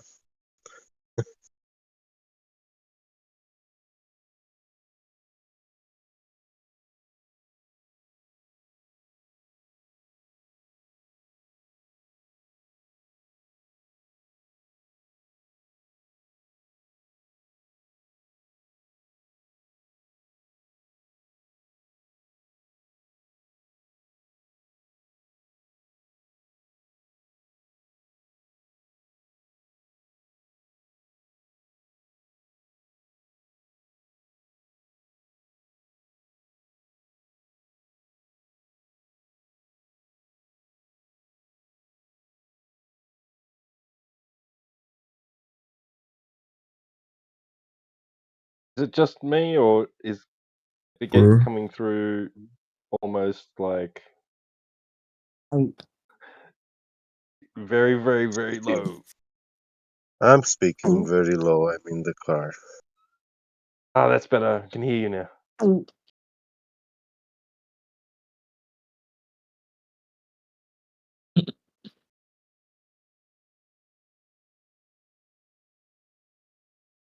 I'm not very good at the seamstress stuff.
That dude said mansplaining.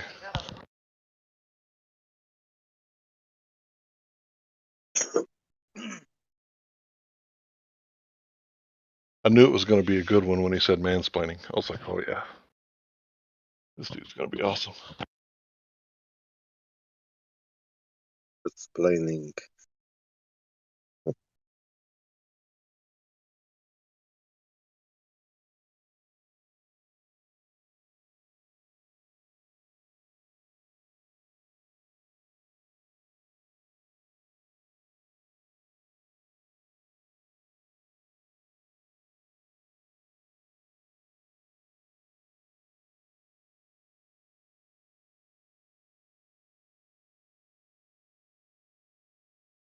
They are getting ready to occupy the leading positions of this world.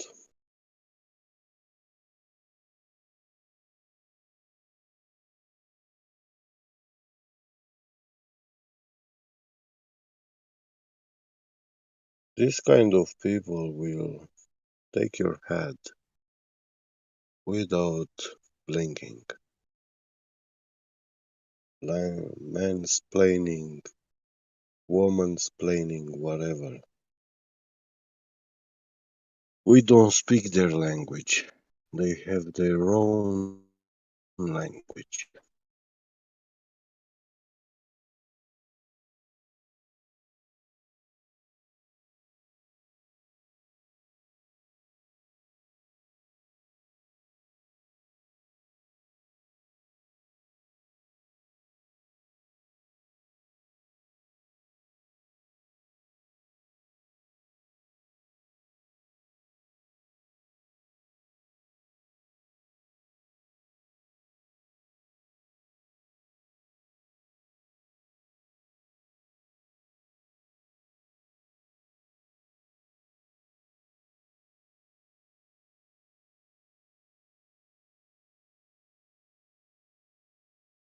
What's that beeping noise?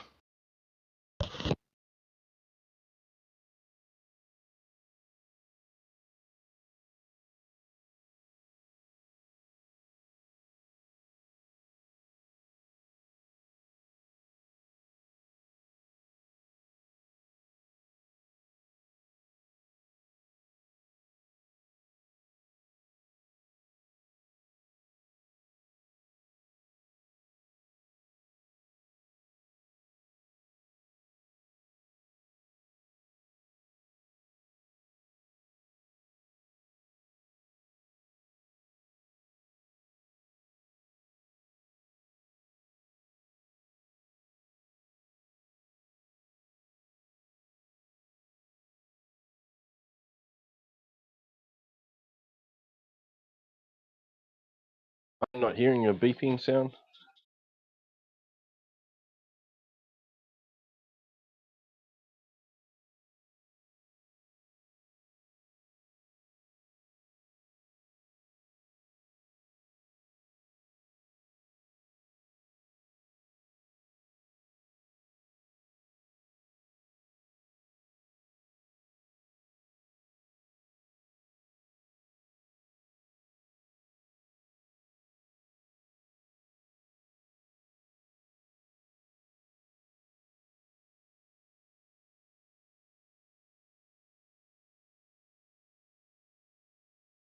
What's that noise? I don't hear anything. Yeah, I'm not hearing it.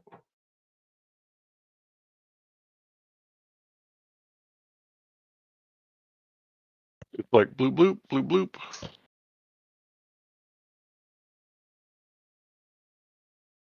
You have Is something that's about to battery battery about to die or something. is the noise in the room with you right They're now? coming, Larry. I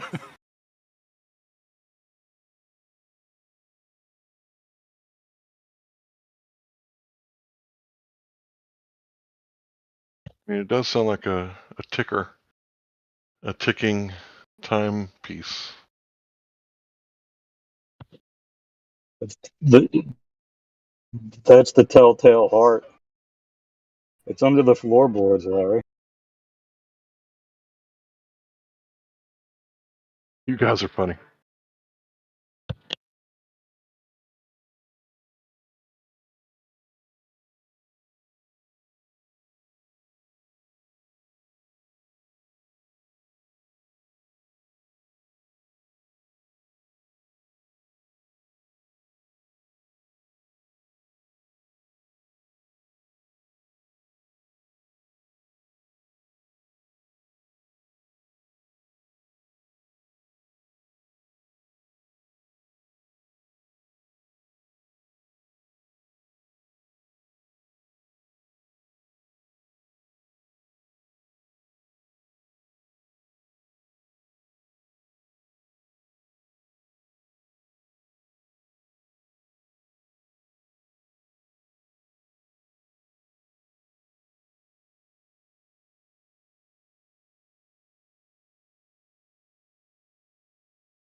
That's unfortunate. The chat is dead. Well, I just figured out how to turn off all the notifications. Took me a second, but somebody was just spamming the shit. So now that I got that done.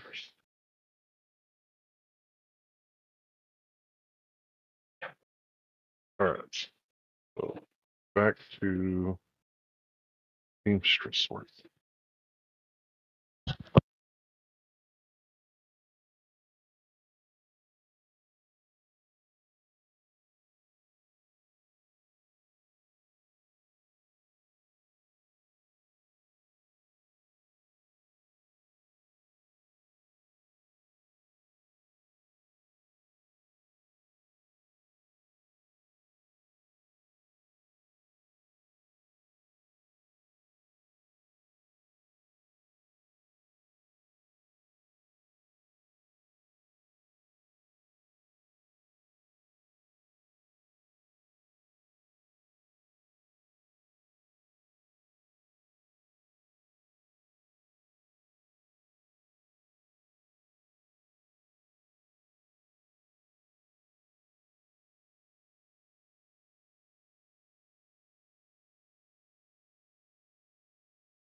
Man, this hemp is some good shit, bro. I'm I'm so struggling to get a pin needle just to pierce it so I can pin something down. Yeah.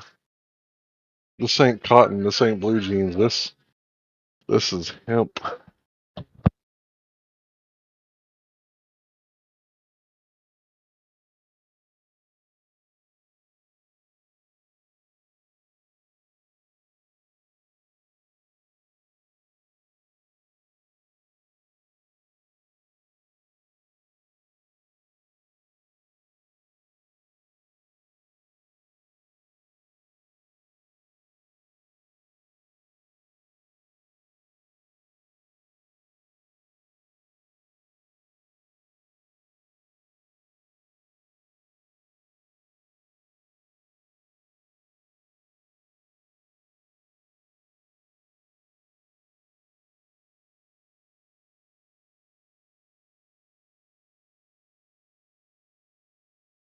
Okay, I figured it out.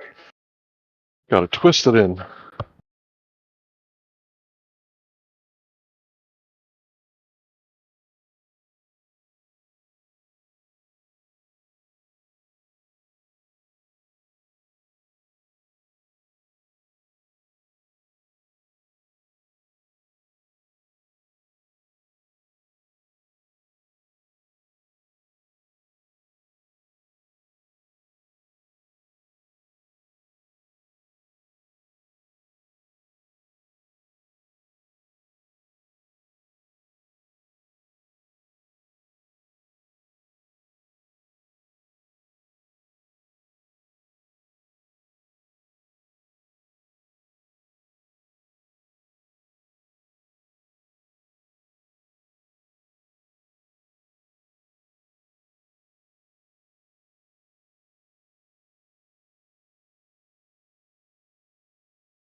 Um, Subdued. What's up? Um, just a very simple thing. I mean, I mean, what I'm saying is, how can the Earth be flat here if my balls are spherical here?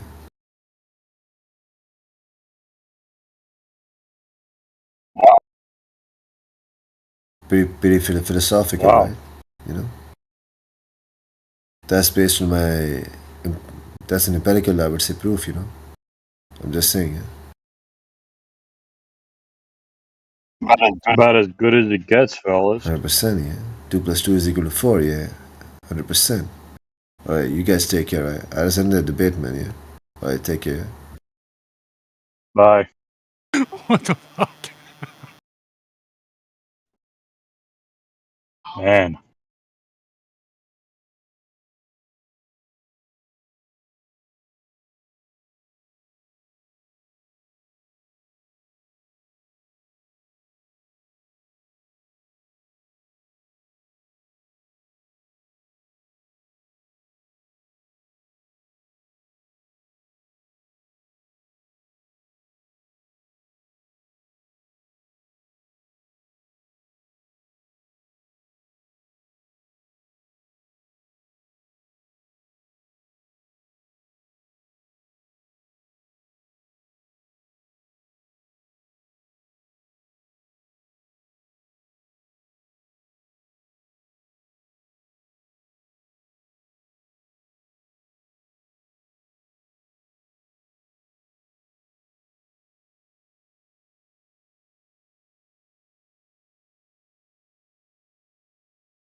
Put Power World on the Flat Earth server.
Oh, so it's an within that. hourly. Okay, so it's like whatever, 10 hours, 12 hours a day. You do it? Yeah, that's right. That's right. Yeah. Okay. Can you Yeah. drink water though? Yeah, you drink You can't water. drink. You mustn't Now, do you consume add like anything. salt?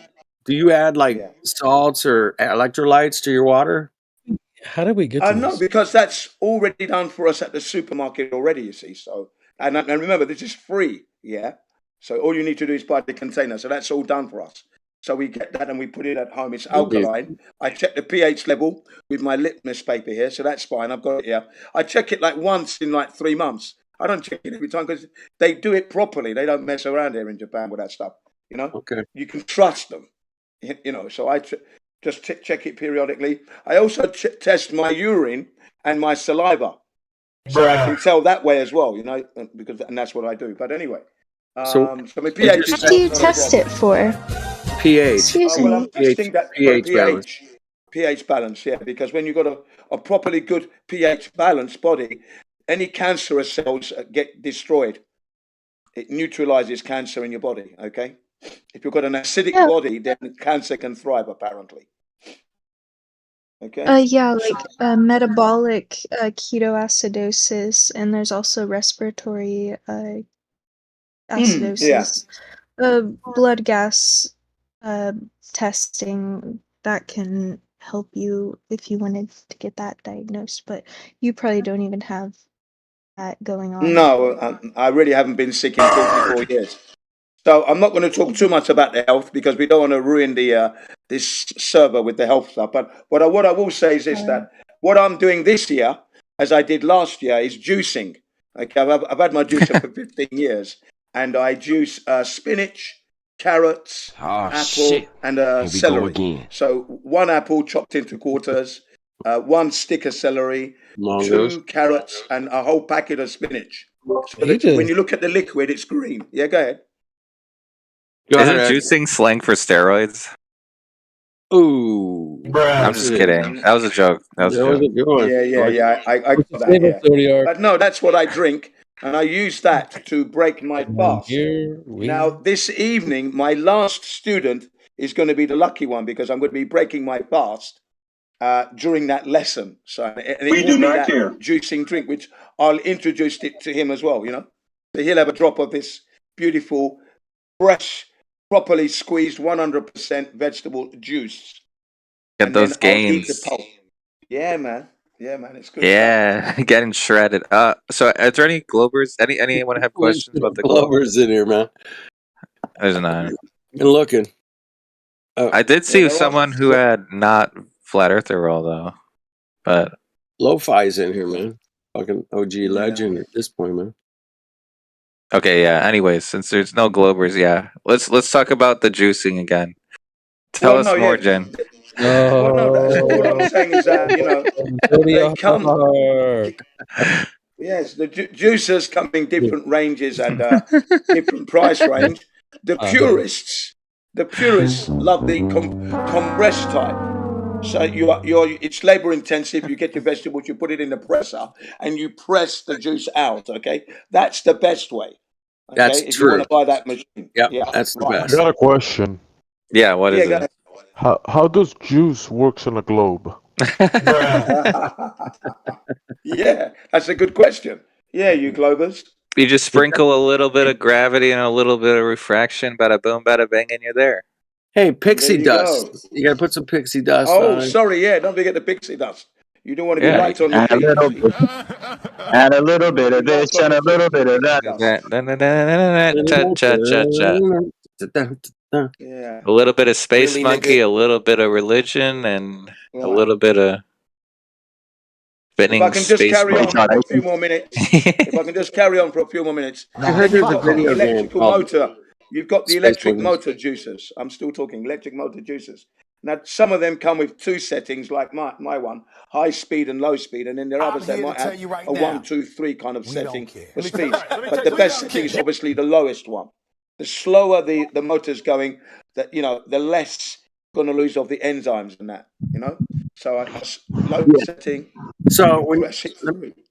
Jen, Yeah, it's the same as when you're making the same. Sorry, I was just going to quickly say it's the exact same as when you're making the the basis for a curry. You know, like a lot of Indian curries and that, you put your onion, like you want the low setting and nice and slow, not too high. Yeah, yeah. And by the way, Jesse, the juicer that I've got here came from Australia. It's Bron, which is a German brand, but online the Australians were shipping it out, so I got it from Australia. By the way, Nice. Cool as fuck, bro. yeah, 15 years ago. Did it come with the kangaroo? No, it didn't come with the kangaroo. That It was came a with a nice joke. recipe book and That some was a joke. koalas. I was That's why I joking Some come around. here koalas. late at night, man. Come on, guys. This is a Fun. huge Yeah. panel. We're talking like there's only 3 people in the panel right now, guys. Let's. Yeah. So there's there's I koalas. Yeah. I'd hope it doesn't come with kangaroo because unless you eat the shit when it's completely fresh, it tastes like absolute dog shit, man. Do you guys have stink bugs over there? Yeah. Yeah. No. Yeah, we do. CB, do you see any it tastes Glovers? like that. I don't know. It's Oh just right. No, I've been I going. Yeah. I've so been many checking. people in here. Like this is I've been crazy. checking for like the last 20 Y'all are minutes. talking But like I haven't seen there's any like Glovers. nobody in here. Yeah. I don't This is see wild. any. Do you There's see no any? Glovers here, dude. There's not a Someone go one. Glover mode then. Damn. Fuck, Is there any man. VC Are we? verified ones? Is I there don't any? even Juice think we're Box is live. here. We're not live on Shit. YouTube, man. It's muted, We're bro. live on YouTube and Rumble. Oh, I just really? went on YouTube, man. Yeah. I mean, and it's muted, man. I didn't hear fuck all. Yeah, we got a backup YouTube now, so Well, no what? Oh, complaints. Chris Sams, right?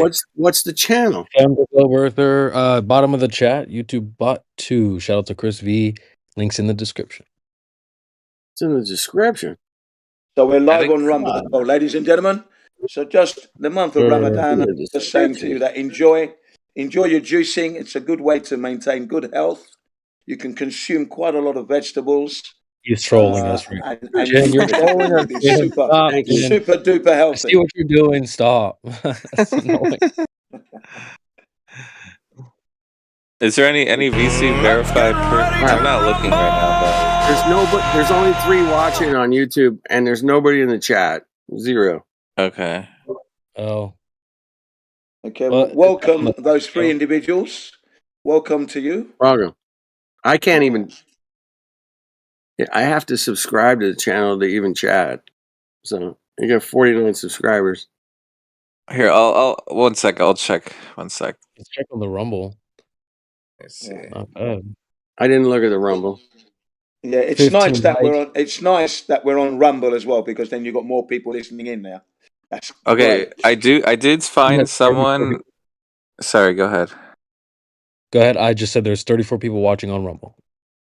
Okay, I Thank did you. find. I Are found they someone chatting? that does not have a flat earther role yet. Miss Chartier, are you there? I've got you in my sights. I don't know how to spell her name, but or how to pronounce her name. Nobody's chatting in Rumble, man. No chat, man. That's weird. All right, everybody spam the chat in Rumble. No chat. Mongos. Come on, let's go. Like the video also. Talking to me? Not you. Yeah. Do you have a? I mean, would you like the opportunity to have the honor and the prestige to earn the Flat Earth Discord role, which is basically a little blue circle on your Discord profile? Yeah. It's optional. You don't have to, but I'm just wondering. Like, you don't have to, but it's just like You do have want to. I would like it because I am leaning more towards that. I'm just, I'm still It's a young and I'm still must-have. trying to like You're a flat learn earther. enough. It's a must-have. What are your doubts? Do you have any what are the last strings on the camel's back that you're still holding on to that are? I think it's just getting over like how much of the world I was lied to about growing up. Yeah, Was it's a not lot. anything like what it was presented to me as. It takes and I'm time. young and I'm still just processing that, and yeah, I believe it takes time. So Yeah, but it'll take time. Yeah. I bet she could I pass have the a lot test. of She's been around here a minute. Okay. Do you? Well, I mean, if you're saying you still need time, I'm not gonna pressure. Like, I'm Right. not gonna. Yeah, because it took me a while too, as well. So, but yeah, basically, all it is we just ask. Can you give like 3 specific uh proofs for how you know it's flat, or what made you realize it was flat, and then we just go one by one. But you know, it's optional. You don't have to do it right now. So Totally optional. yeah. So I don't know if I have exactly 3, but I do have some things that have been talked about that I've also realized myself, watching them play out in my life, but like physics experiments that are presented in format that are supposed to be signifying centripetal force and gravity. Okay, let's go one by one. Just name one of those experiments. Um, sorry. Like dropping a feather and a pencil at the same time. That's like the first thing that's coming to my mind. Does that show you the cause or the effect? Do you think? I think it shows the effect of the Right. Right. format of the object. I don't think it shows anything about gravity. Right. It's the effect. Exactly. Yeah. Good. Good. Okay. Good. Good. Good. Good. Good. Okay. Are you familiar with the like, for example, like if a glober came in here and uh claimed that gravity has been proven, are you familiar with how you would argue against that position? No. Okay, okay. Um, What about do you curvature? guys want to get into this or Curvature? not? We can just go to the next topic if you don't want to, or I can explain it to you. I like curvature. I mean, how do you explain the curve of the Earth that they sold us in school, man? I mean, they gave us numbers, bro. We checked them out. I mean, could you check out? Do you know the numbers for the globe, Doc? No, because I don't really believe in the numbers that Well, I they're just saying.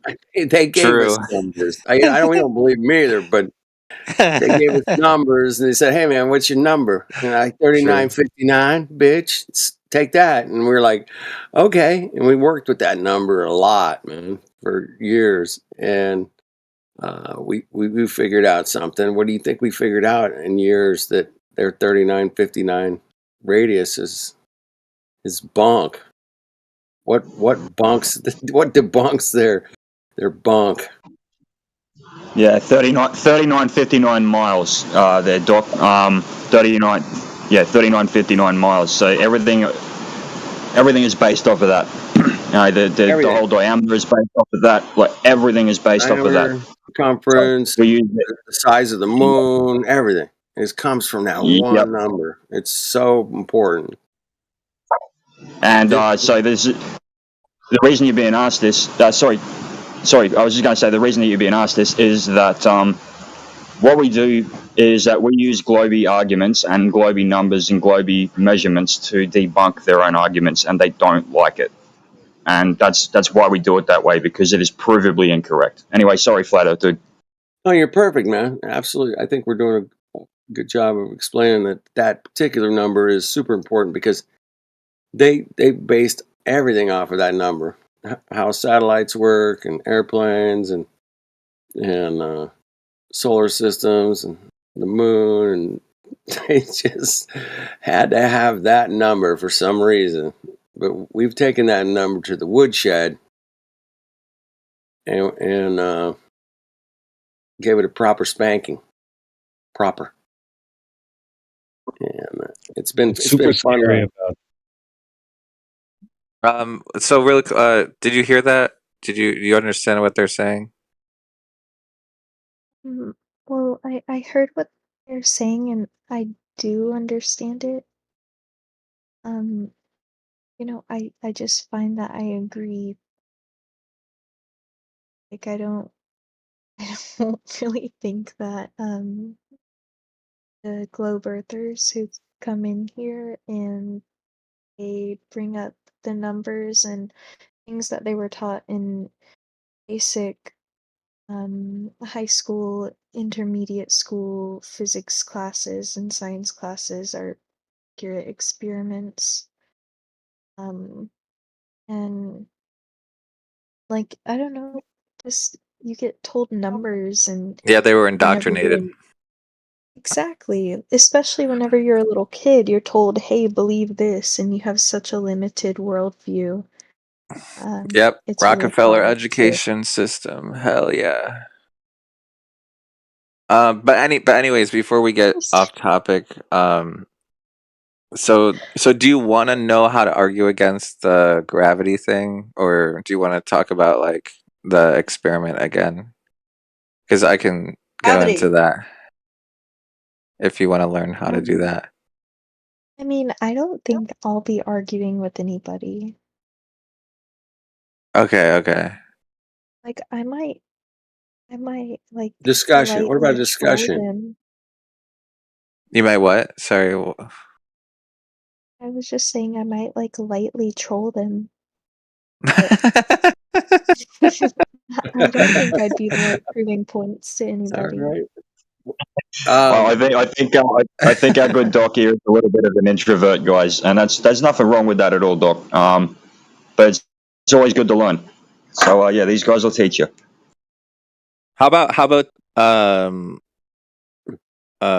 question it instead of using the word argue? How about in question it? How about that? Oh yeah, I will totally ask people questions all day. Okay. So let's let me frame it in that way. So the first thing they're gonna say is like, okay, gravity is proven. The first thing I ask them is, what is the scientific evidence of gravity, right? And then they'll say, I dropped something, right? And then I say, do you believe that dropping something is the same as a scientific experiment?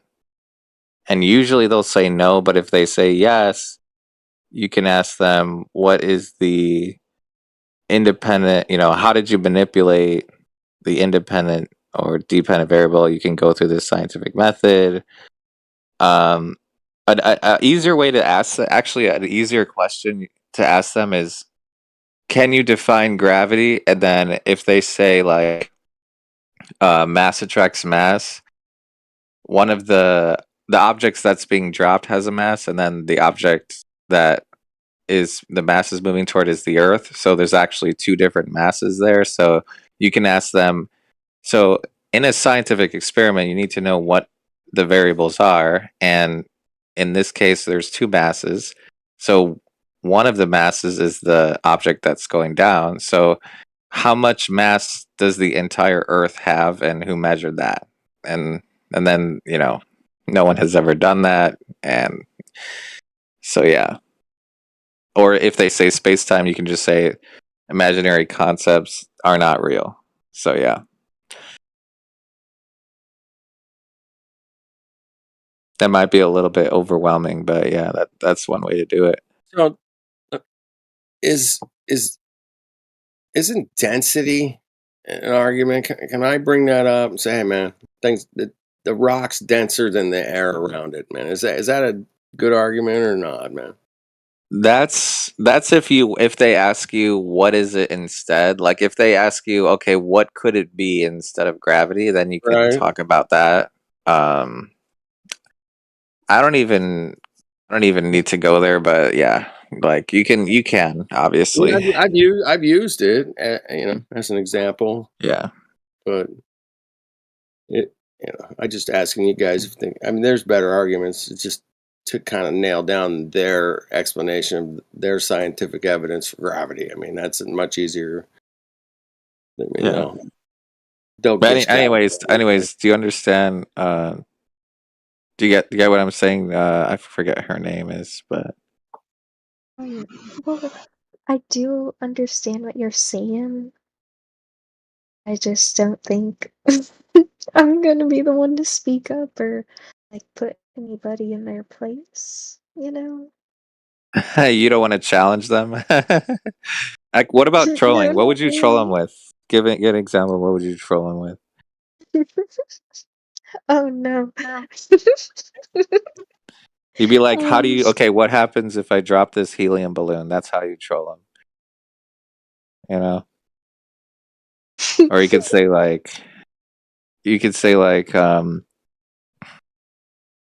actually, QE has better. QE has funnier shit to say. Yeah, I'm sure there's other funny things I just can't think of right now. Hey, when we Aussies take a piss, are we standing on the ceiling and pissing up our nostrils? You know, like Yeah, yeah. Oh, here's what you could troll him with. Ask Michael Jordan if he adjusts for spin when he shoots a free throw. You could ask him that. Who's Like he Michael Jordan? adjusts. Michael Jordan is well, or you could say like LeBron James, Kobe Bryant, you know. Yeah. Yeah. I think We could ask. LeBron James might have passed away. Yeah, I think one of those guys allegedly died. I have a hard time believing what the Oh mainstream yeah, that says. story is just like I don't Oh, buy it it. was I'm not buying. Yeah. She said LeBron James died. You're I I'm don't so honestly I don't sorry. even believe like they could come out tomorrow and say the entire Oh NBA no. team died. I wouldn't even believe a thing. I wouldn't believe any of it. Yeah. I'm with you. Yeah, I mean, we got to check it out for ourselves, man. That's what we do. Or you could Mega just believe sus. you. Yeah.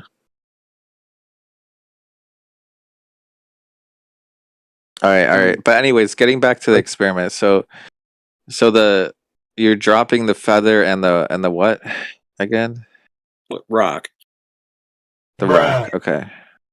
And what is the what's the argument there?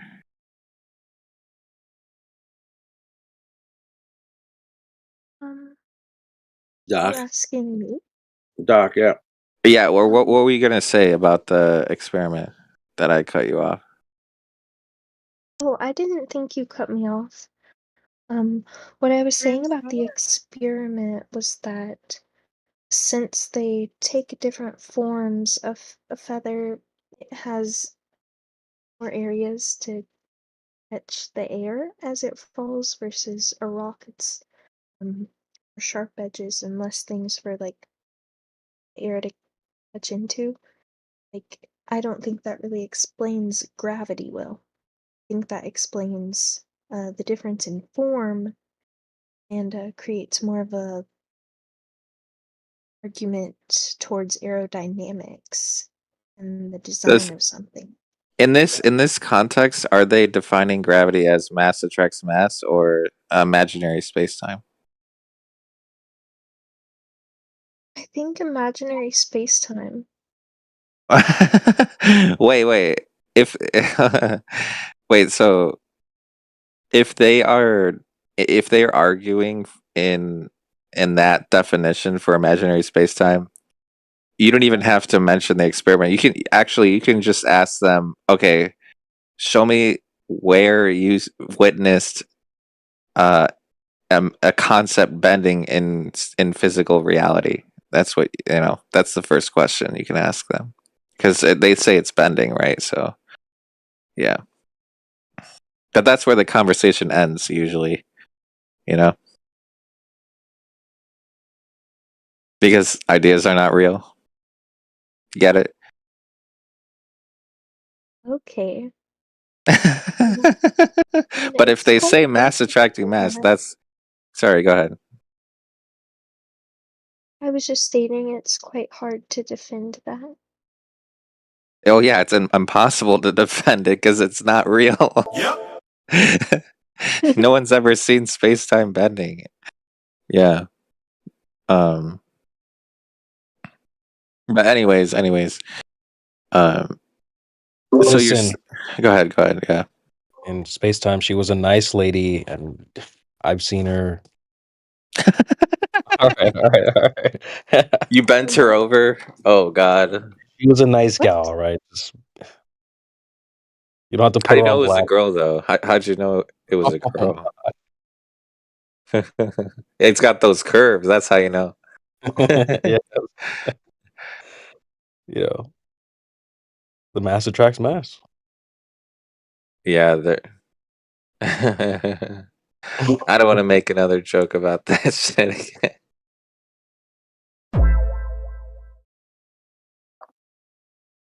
All right.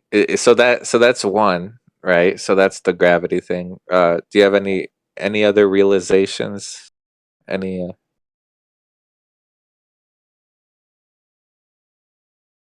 You there? I think she might be gone. She muted now. He's. Did she I leave? am. Oh no, you're here. I You're here. have. She's here. She's. She's here. I did have another, but it escaped me now, and I'm trying to rethink of it. Take your time. Yeah. Say Take your it. time. Please Tell forgive us me. about your journey about the the journey Oh, to the. Go ahead. Sorry. Go ahead. like about flat Earth? How you? What was so? Besides the gravity debate, what's the other thing that made you realize that it wasn't it was flat or not moving or whatever?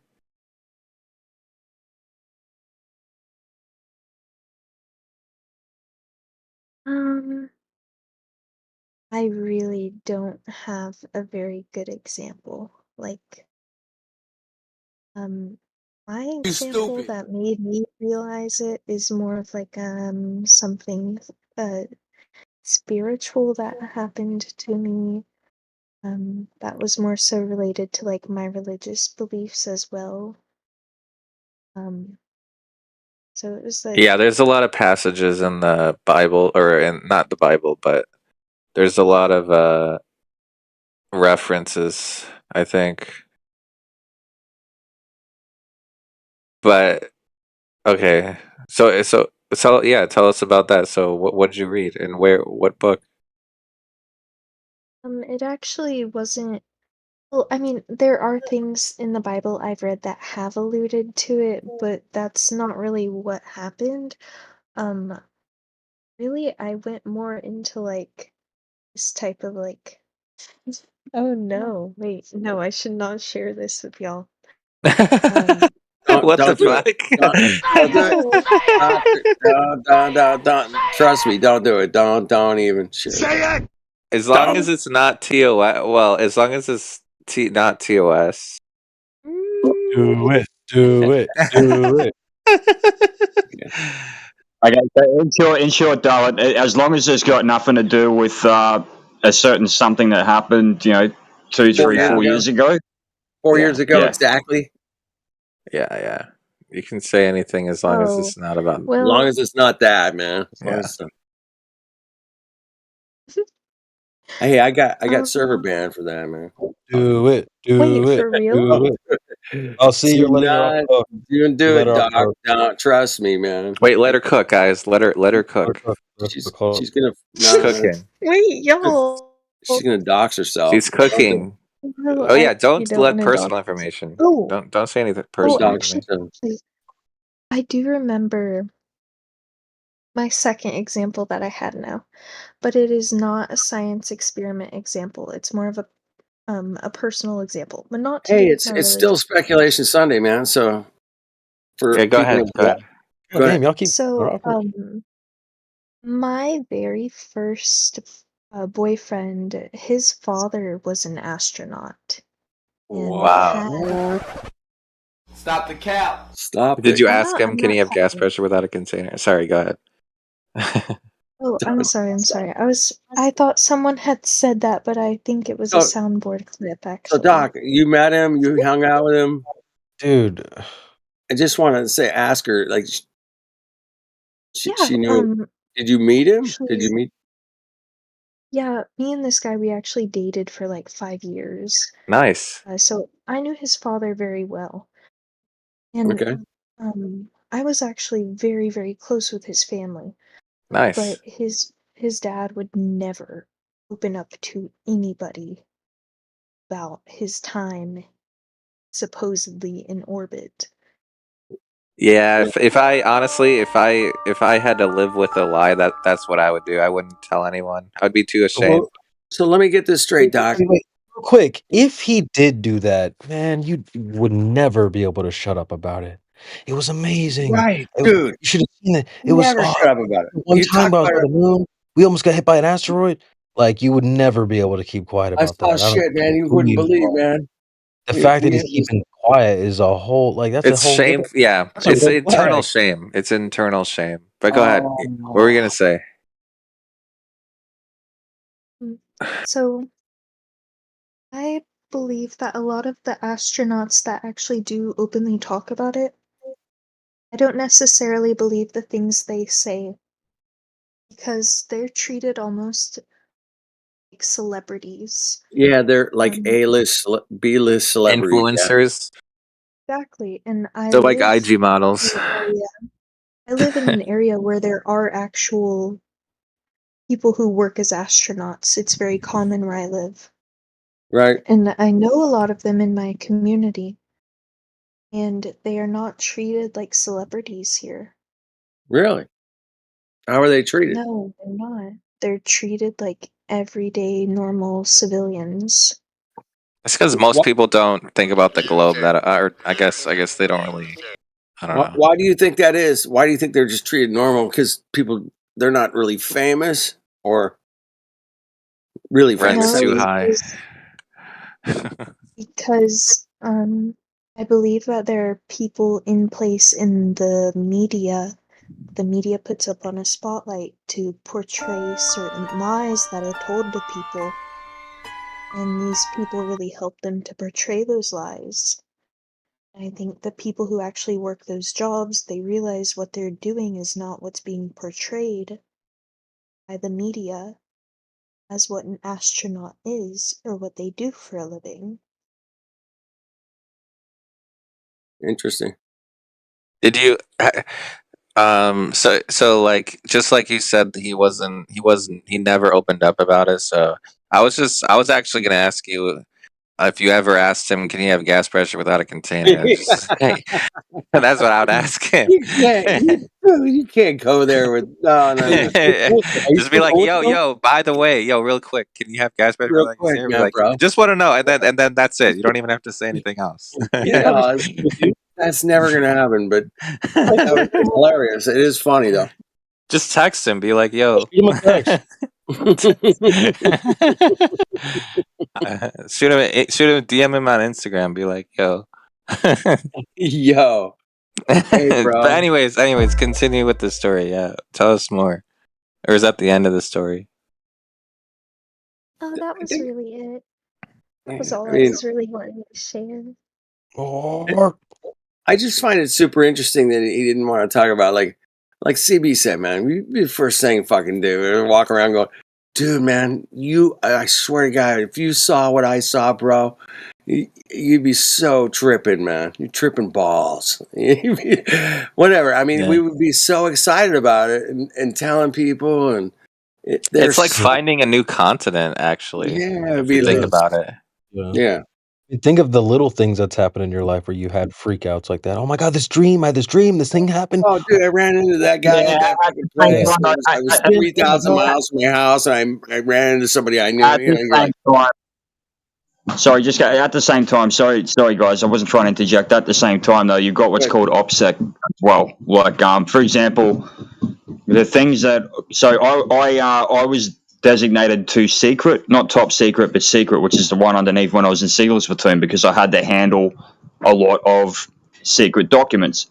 Now, up until this day, if I was to tell any of what was in the documents that I handled, that I actually saw, yeah, that would land me in prison for an incredibly long time. yeah, And can't up do to it. about 80 years ago, it would have had me lined up against a wall and fucking shot.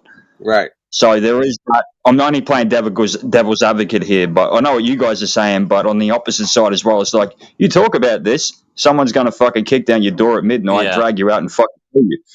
So there is that as well. But having said that, we all know astronauts, you know, and the whole space thing and the moon probe. We all know that's a bunch of fucking bullshit. Honestly, it's they had money, they had fame. Keep your mouth shut. You get paid a lot. You get celebrity status.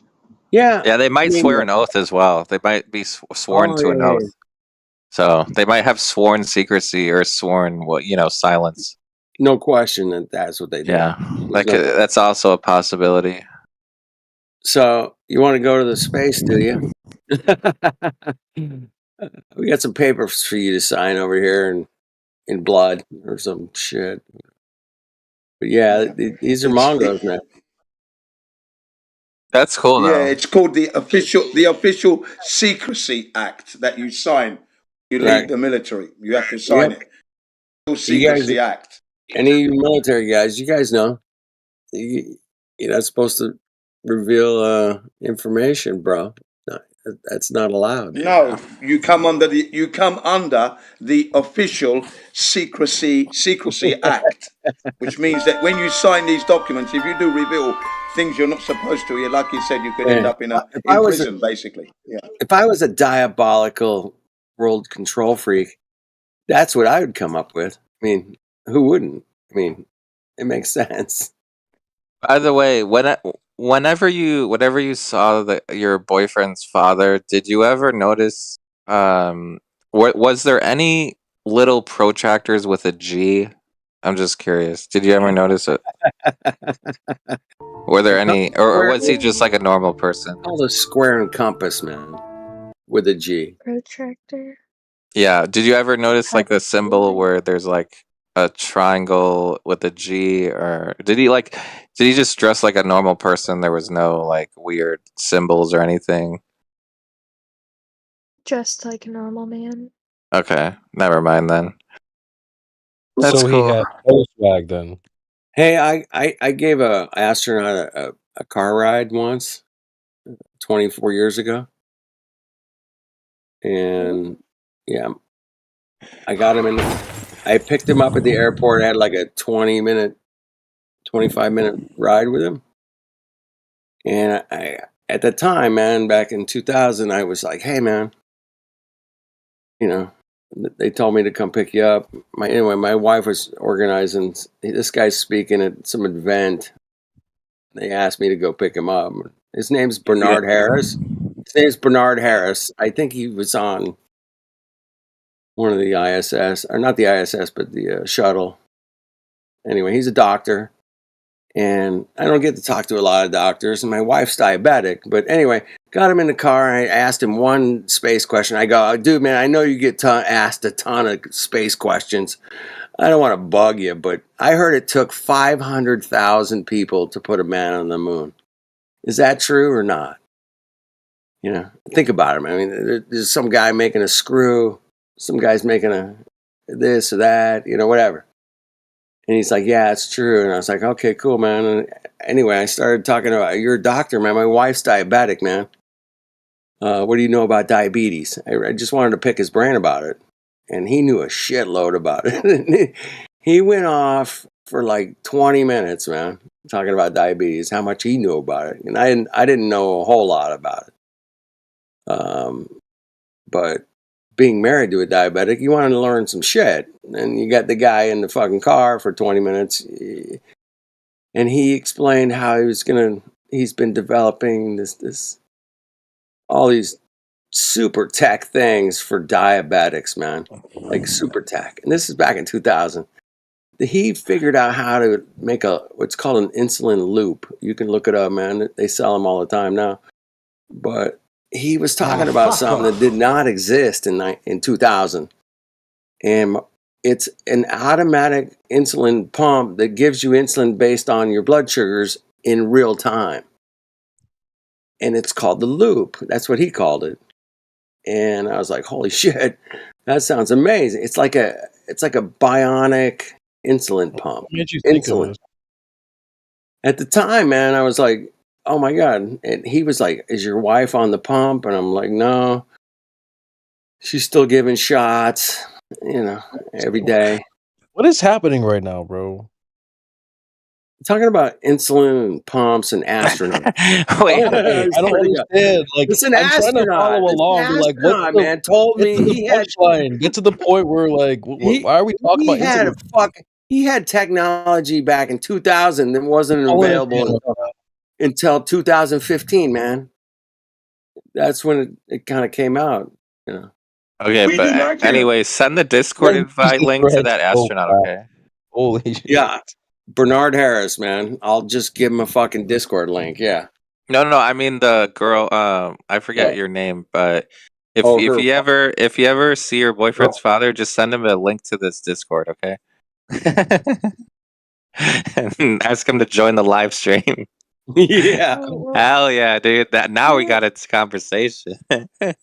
We're not together, so Oh if I ever damn! do run That's into an his old father, like, relationship. They're not together yeah, anymore, man.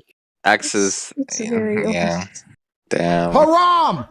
All my exes Oh live in outer space, man. If you ever get really bored, like so bored, you're like going crazy, that would be like the go-to. Like just send him, just text your boyfriend, be like, "Yo, this is random. Send this Discord invite to your astronaut dad, and he'll join." And then that'll be the craziest shit. That'd be so funny. But anyways, it doesn't matter. It's too late. I mean, it's not too late, but you know what I mean. So those are the only two things: the guy and then the gravity thing. Those are the only two. Those are the two most convincing things for like really led me to like even wanting to look into the subject. Because before Okay. object and I was just like, oh, And well, when you went up on an airplane, you that never was saw any crazy. curvature. No. Okay, that's what happens to a lot of No. people. And you, when you go out to the beach, you never thought that the boats are going over the curve. I actually never thought that either until No. Me either. Yeah, yeah. I never even knew that was a argument. But I guess it doesn't surprise me why some of them come here and they're like, "What? I've never heard that either." Climb a tree. Have you seen the article? That shit is crazy. Climb a tree was the funniest shit, dude. I think I'm gonna write a song soon, and I'm gonna put that in there. It's gonna be in the chorus. Climb It's a tree. gonna love it. Gonna love See it. the curve. Climb the tree. See the curve. Yeah, put it in the chorus. You guys are awesome, man. Well, thanks it'll for take putting up with time. my ass, man. Thanks for sharing, by the way. Yeah. You didn't Thanks, have to Doc. do that. I appreciate it. It was awesome, Doc. Thanks. Yeah, y'all are nice. I like hearing what y'all have to say in here. We are nice. We're nice people because I we told you realize the Earth is not spinning, shooting through outer space at millions of miles an hour. Oh my god, that would be crazy. That would be crazy. Yeah, it's all rainbows and puppies, cookies. Until QE shows a up. little bit of a little bit of misogyny in my a little bit of love each other. A little bit of what? A little bit of what? there's a little bit of misogyny and a little bit of fucking homophobia and shit at times and a little bit of fucked up humor, but you know it's all good fun. No, you're right, darling. Hey man, my niece taught me when she was like 6 that there's two ways to do things in life: the right way and the fun way. And that's yeah, it. I'm hearing you. So like I you used can to, do it. I'm hearing you. Like Do it I used to the teach fun my son, way you know, there's and the right way at the same time. That's what makes it so cool, is when it's done the right way and the fun way at the same time. It's cool. Go ahead, yeah. Skinny. Well, No, sorry, no, exactly to what your point is with that. There's the right way, the wrong way, and a way. And a way is fun as well as, you know. Well, hey, when it's Thought that- fun and yeah. interesting, man, that's when you really absorb it and you retain it, and you're willing to, like, dive into it. And that's why we all ended up here, probably because we're those kind of people that like to learn. And whatever it is, man, whether it's guitar building or physics about the Earth, I'm in. Let's go. All right. Does anyone see any globers in any other globies? I'll go down the list. Hey, Lo-Fi, you still there, man? Adam, we got Andy, CB, a doctor. Flatsy's up in here. We got Jen in Japan. Are you kidding me? Julius. What's this Coco? Yeah, he's mod. Oh, again, hopefully we got that couple from politics coming in tonight as well. But hats off again to our newbies. You know, we got Doc here, we got Creation Dove, and yeah, we should have a couple more tonight, hopefully. And yeah, we're growing, guys. Even since I got here, it's fucking awesome. It's really good to see. It's an ebb and flow thing, Skinny, that will grow, and then they'll censor us, and then we'll grow. I don't know, man. It's like a throttle at times, man. It's like, Oh yeah, Creation Dove. Did we give her the flat Earth roll already, or not? No, you didn't. But she did earn it though. She definitely earned it though. Okay. Are you there, Dove? Or I guess CB, you can. That's your wife, so. Yeah.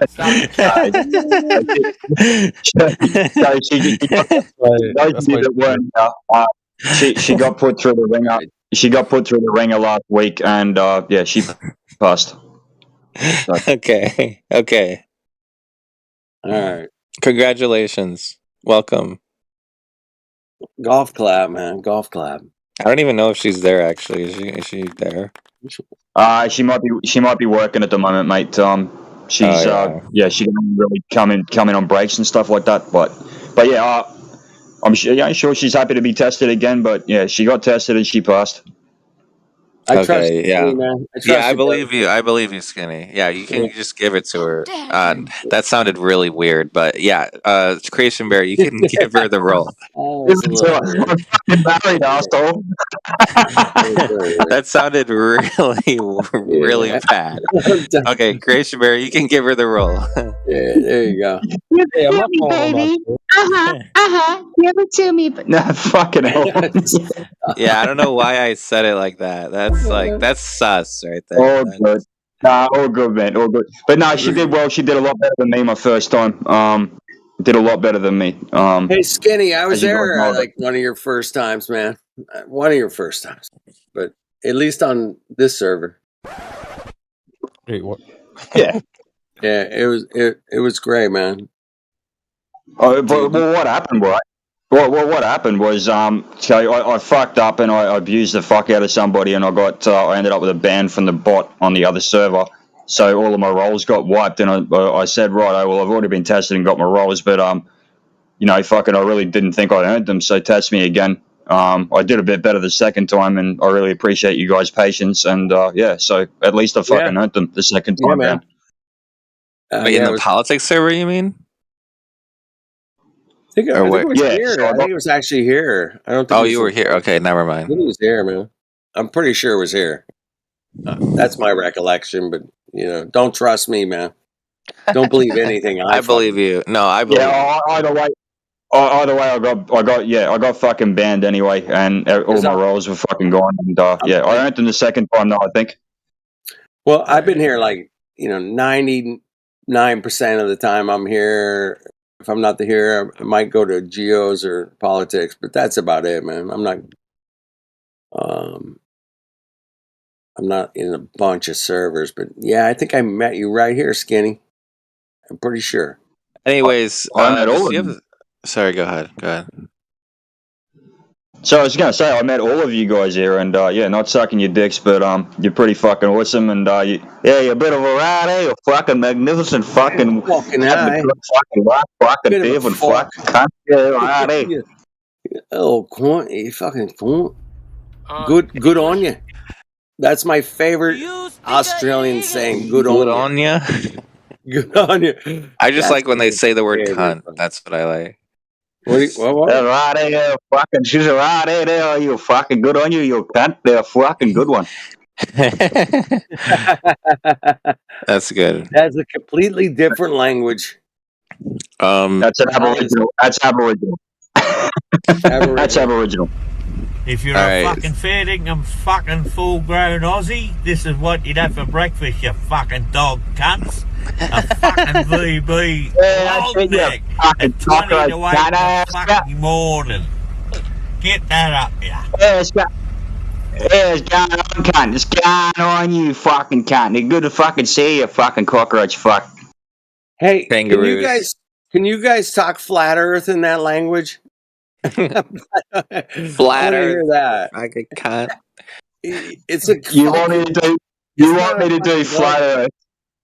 You want me to do flat Earth in Aboriginal? No. Yes, exactly. Yeah, flat Earth and Aboriginal, man. Go ahead. Where's the curve, you fucking cunts?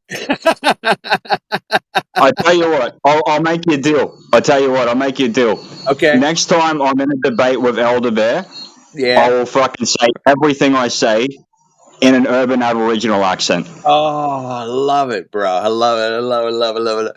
Yeah, okay. Sweet. Gonna do it. I'm good. Right, I'm good with that, Skinny, man. I'm good. Just turn it on out of nowhere too. That'd be extra funny. You know what? Shit out of nowhere, bro. But my wife will not. Yeah, I'll do it. My wife won't let me get a parrot because she knows I'm going to teach it to talk like that. You know, hey, I probably want to give me a fucking smoke, you fucking white cap to cook, fucking kind of fucking stab you fuck. No, I love it, man. That's awesome. Yeah, I tried to teach a parrot cuss words. I did that, man. Yeah, I knew a parrot for years, man. And I was trying to teach it some cuss words. By the way, CB. By the way, you can give the role to Dove according to Skinny's testimony. All right. Well, if she drops the ball, I'm. Hey, it's coming back on you, Skinny, bro. I'm sorry, bro. I've had a lot of shit come back on me. It's okay, man. You'll be. Don't worry, we're not. Don't blame me. You blame Skinny, okay? Yeah. Hey, by the way, CB, you were here, buddy. Remember? You there? Here we go. The moment of truth. The moment of truth. Yeah. Yes. I'm here for a lot of panels. All right. Hey, dude, I'm with you, CB, man. 100%, man. I've been here for a shitload of panels, and I've wrecked a few. I just laid back on a lot, but yeah, How about this? Let's put it this way. How about this question? CB, you trust Skinny, right? No, it's already on there, boys. It's good. Oh, she already has it. Okay, good. Welcome. Congratulations.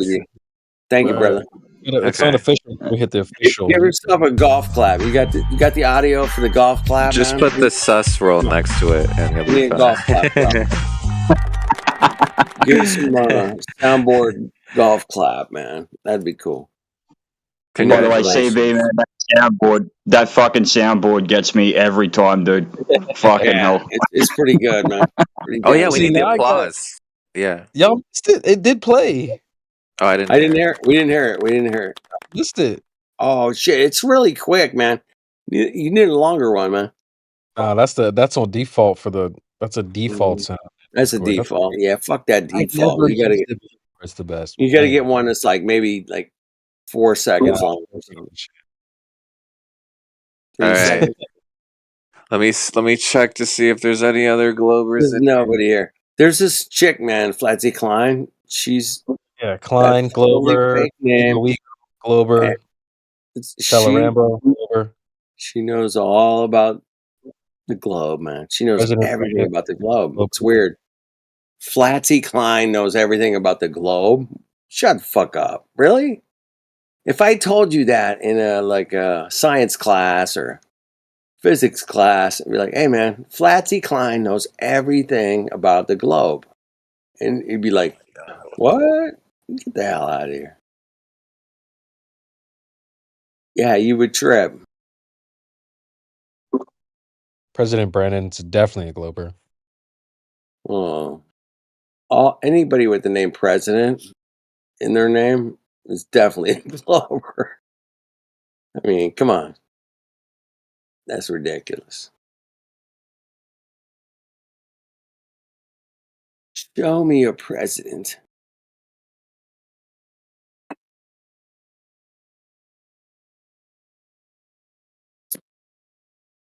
Have you ever guys heard the term, hey man, it's a Benjamin? It's a Benjamin? No? Can you guys hear me? Yeah, Yep. Zodiac. I saw you dropped and left a few times. You good? Sorry about that. I saw, is Shallow Rambo, is he a flat earther? Are you there, Shallow No, Rambo? you're not a flat earther. No way. Okay. Rambo? No. Shallow Rambo, you there? Yeah, you're not. Rambo, what's up? He's just muted, yeah. Oh. I don't think he talks, but he has I've species. talked to Rambo. I've talked to Rambo. You there? Hello? Do it. Do it. Do it. Rambo. You there, Rambo? Be aggressive. Be aggressive. Okay, he's not there. Did you It's think a fine. mute It's button was fine. gonna We'll stop just me move from on to the hearing next you? person. I don't know who else. Is there anyone else that's... I don't think there's anyone else, There's nobody right? else, man. Okay. Shallow Rambo, you're the last one standing. You're the last globe earther alive. I mean... Come on, Rambo. Show We me. hear you breathing. That's you breathing? How Show did me you something, hear me? Rambo. I put you on mute. Yeah, you're like 300, but you're the... Yeah. You're the last Spartan for the globe, so... We hear you breathing, bro. Did you think a mute button was gonna stop me from hearing Oh, you? he's unmuted now? Yes. No. You got a mic. Wait, a little bit louder. Speak a little bit louder. Listen harder. ASMR. You wanna know about ASMR? This is Globe Earth ASMR. Yeah, give us some Globe Earth ASMR. That's what we need. Yeah, so if you think of the Earth as a globe, essentially, it is a ball. And balls are spherical. And to prove the Earth is a ball, we will go in a straight line. We'll The pick a Earth direct. is... Yeah, Yeah, go ahead. Keep No, going, actually, wait, before... Wait. Keep going, CB. Keep going. we set Okay, sail. okay, there's no other Globers in here, right? Yeah, I mean, this is your idea, motherfucker. What the? Okay, keep going. He's There's no always other trying to go Globers. beyond, man. Keep He's always going. trying to go beyond. I was loving it, man. We'll That was sit me on deep. stage. That was Zodiac, you put me philosophical deep, better man. on stage, not me. I love that. Okay, so to prove the globe, you're in a straight line, and what's next? So What's the topic, guys? Oh, there we go. Is he a Glober? No, he's not. Yeah, I'm a Glover, bro. All right, let's go. Woo! His name's Flatman. Here we go again. His name's Flatman. I'm not looking at my phone. Flatman, are you a Glober? Flatman. Hey, Y'all ain't met hey, Flatman man, yet? Flatman can, because It's not Flatman. What's up? What's up, Kenny? Flatman did, bro. How you Promise doing, you. brother? Good, man. How you? I'm all right, bro. Good. That's all I need to know. Is it still flat? It seems to be. All right. Well, I'll come back next year and we'll see what happens. I like that answer. I mean, ladies and gentlemen, Jin is here. I think everybody should calm down and relax. Jin CB. Hey, come on, man. Yeah, Jen Fucking is calm here. down and relax. I'm hanging upside down here, man. Like down in fucking Australia. I'm hanging upside down. I'm pissing up my nostrils every fucking day. Fucking tell me to calm down. Fuck you. Dude, I always love What making the fuck I always was love that, making bro? fun of Australians because it's like, hey, what's upside down, bro? What's up? Upside down. You know, when I played baseball, I scored a home run. I never took the spin into account when I swung my bat. So, That's weird, man. I mean, so say goodbye to Earth rotation. that's weird, man. Yeah, you know, I could have blamed Earth's rotation because I suck at golf, but you know, I always used to blame it on. I got banned from. We did golf in high school for like 6 months. I got banned from a golf course after taking a fucking 9-iron to a golf buggy and completely destroying it and destroying 2 or 3 other clubs and hitting trees. Because every time I'd hit the fucking ball, it'd fucking go straight, and then it's like, yeah, that's great, and then it just go up the side. No, I'd slice it or fucking hook it every time. Yeah. I wish I had known that I could do that on fucking rotation. Yeah, we could ask. Hey, Ask Tiger Woods if he takes the spin into account. Yeah, I think. Hey, dude, I'm a golfer. I've been golfing for like 40 years. No one's talking about. I have. That's why my golf game is kind of fucked. It's because I never. Oh, you weren't taking the Coriolis into account. There's no Coriolis. I wasn't. Oh, listen, guys, you don't understand. Yeah. It's for 40 years. NASA actually hires. Hey, guess what? Now I have to bring a compass with me on every shot, bro. Now you gotta bring a gyroscope, bro. Make sure I have no choice, man. I gotta do it. Right. Man. It's all fair game, bro. I gotta like bring my compass on every shot, ring laser man. gyroscope. I mean, you don't know. Yeah, it's crazy, man. It's crazy. So for 40 years, you never used the spin? No, Damn. I never used the Wow. compass or nothing, man. Wow. No, I'm not an idiot, bro. I mean, I learned to use the compass. We're not every retarded, shot. bro. We know how to use a ring laser gyroscope to play putt-putt, all right? Chill out, dude. Even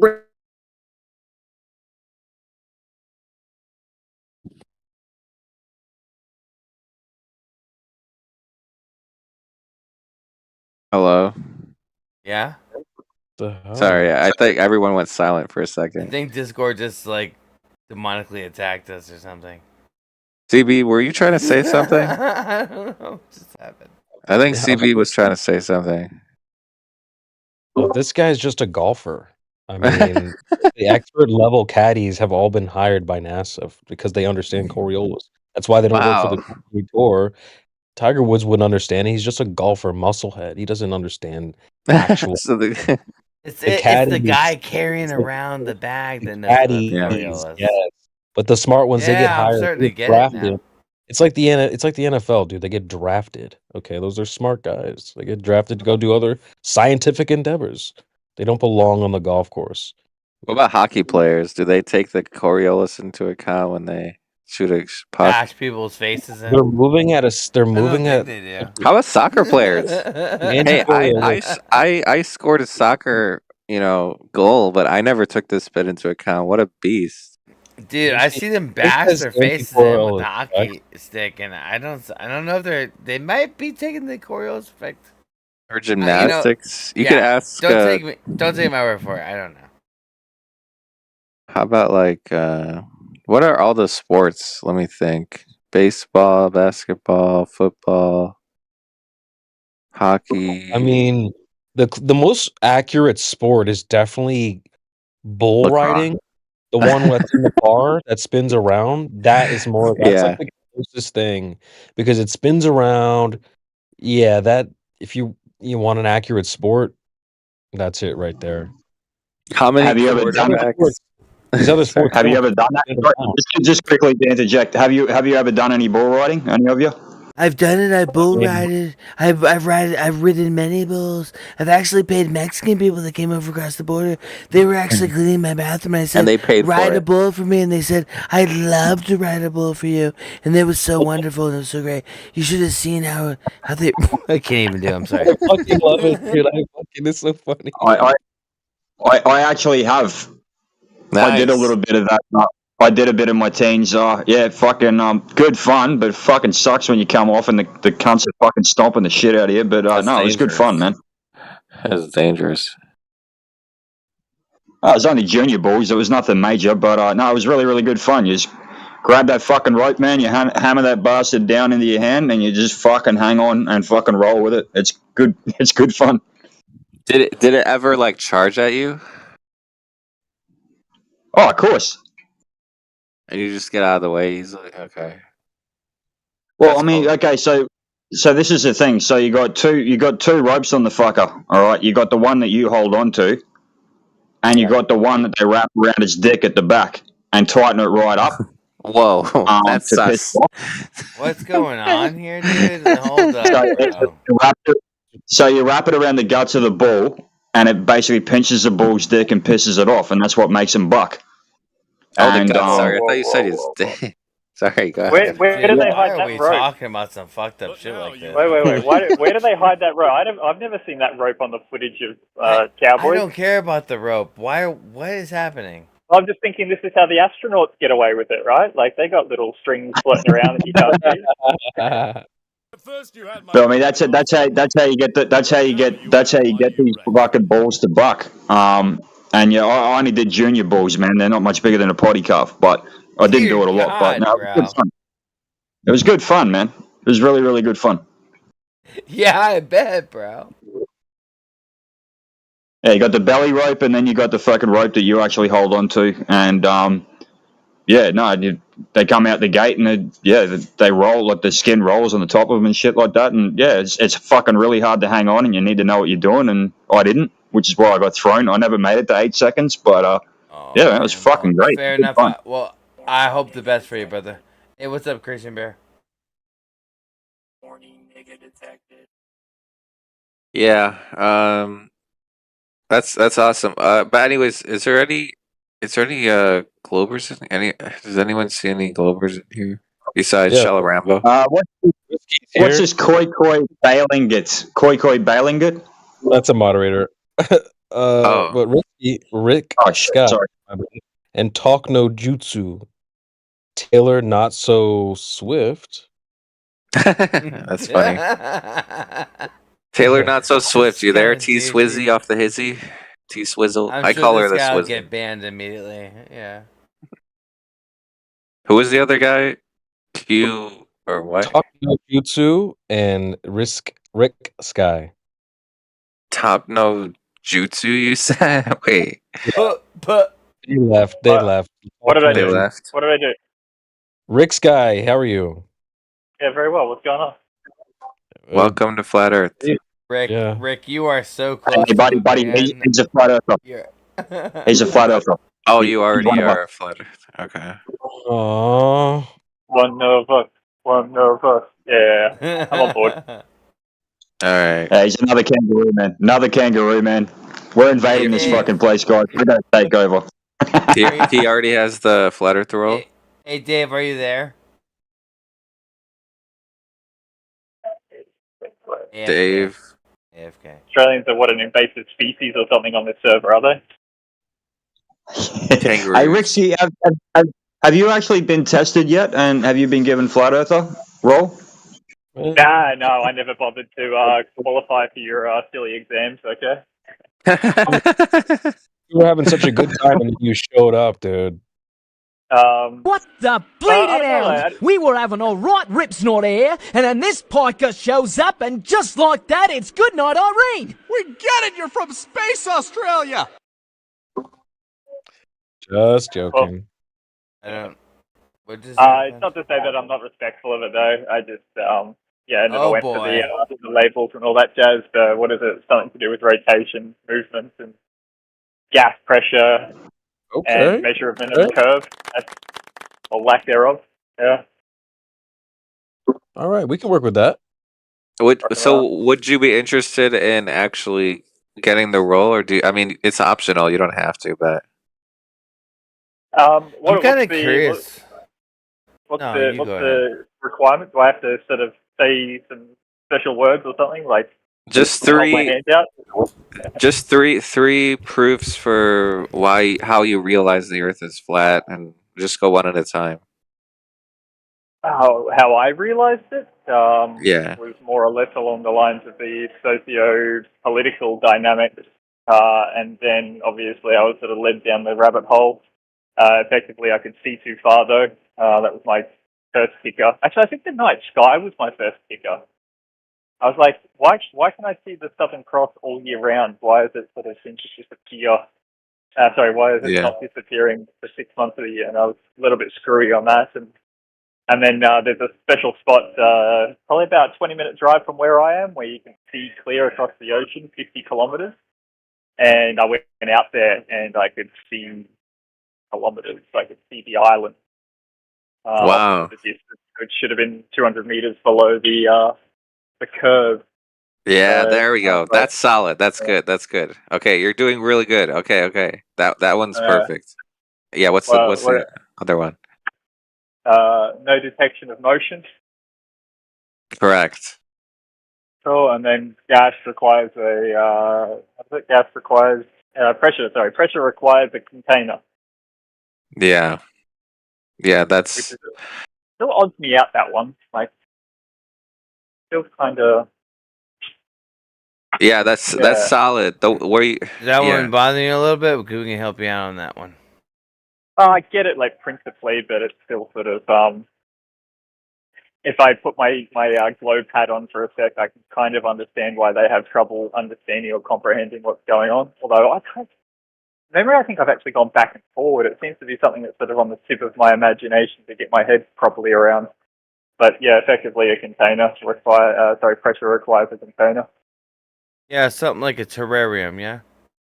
Yeah, it's what was I calling it? Toroidal. Toroidal what? Your mic cut out. Is he there?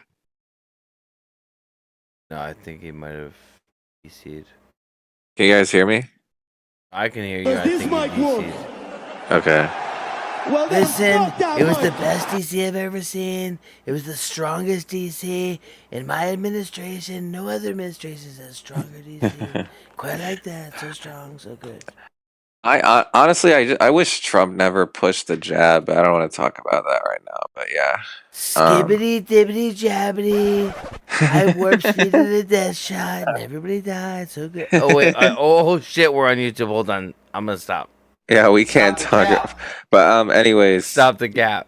I'm not capping. Where's the? I will stop.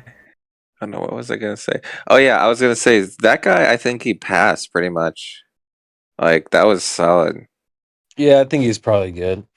Because he that one where he said 20 kilometers away, and he knew how much drop there. He was at there was a certain number of meters. That's like golden right there. That's passing. He hit the 3 points at first too. He's back too, by the way. Rick, you there?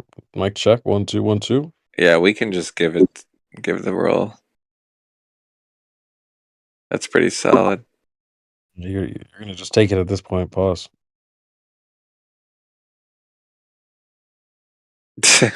Another contestant. You there? What was his name? Rick. Rick, you there? I'm here. You got me? You hear me now? Yeah. Yeah. Yeah, my internet's been dropping in and out, Like, I swear they're doing some fucking weather shit at the moment, and it's knocking out the 5G. You passed, by the way. Congratulations. Yay. Well, thank you. Even though have the flat earther roll, brother. Yeah. I don't even think I have. What's my next, no, my next mission in the gangster land of Flat Earth? Now you can fight the Globies with us. Yay. Yeah.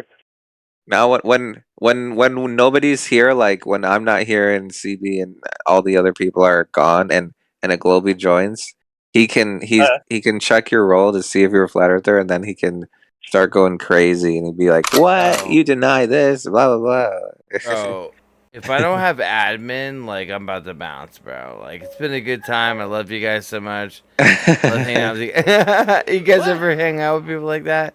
They just like bounce and they're like, "Hey, bro, so like, server mod or admin or what?" And you're like, "Nah, it doesn't work like that." They're like, "Oh, I'm about to bounce, bro." Like, it's like, all right, so CB, like, I'm not admin, so I'm about to kind of bounce, or what's up? Well, there's the I door. don't get why people join Discords except, well, I can't think of another reason why someone would join another Discord. Maybe for like gaming or something. I don't know.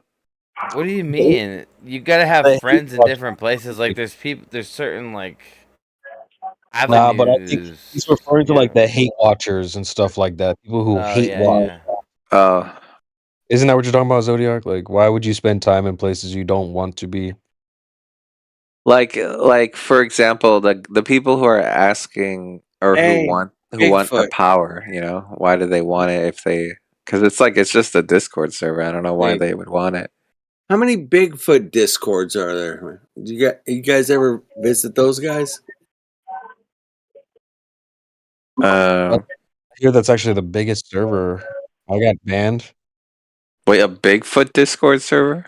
Bigfoot Discord. Yeah. They need a Loch Ness Monster Discord server. Yeah.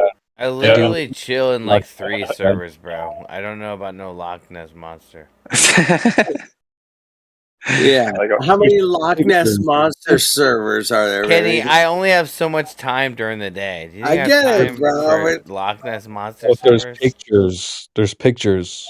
There's pictures. There's pictures. Okay, there's bro. pictures. All right, maybe I'll give 1 hour to it a day. That's it. Why would they lie? Why would they lie? Why would they lie about There's been Come on, documentaries. why would they lie? There's been documentaries. Why? I'm not gonna. Why I the don't fuck battle do those people. Mongos lie, man? You know I lay what? down, I bow down, and fine. You know what server I would join? Who built I'm the on a pyramid pair. server? Who built the pyramids? I'm on a There's spinning probably pair, a dude. shitload of those motherfuckers. Huh? There's gotta be. Yeah. Can't have been flat earthers. Oh. Oh, dude, Hey, it's pyramids not are easy. spheres, so pretty close. Yeah, but inside, if you go to the inside, that's Oh. for sure. Hey, yeah. How many pyramid earthers have you guys met? How They many did pair factor- earthers? they have did you- factor- You know what's funny? Actually, we should play into that. They factor the curvature into building the damn pyramids. Yeah, did they take the curvature when the Egyptian or the alleged Egyptians built the Yes. pyramids? Exactly. Oh, exactly. I just randomly Google that. I think Jesse Pat the Light said they were doing some sort of theodolite. They had a theodolite or something. I wouldn't worry too much about it, guys. They had You're an looking too Egyptian deep. theodolite? Hell Yeah, yeah. they had an Egyptian theodolite. Jesse's got it all. Jesse's got 7 Easy. Egyptian theodolites, bro. Easy, bro. He's got them Easy. all. He's got them in his basement with probably some people that need to be let loose.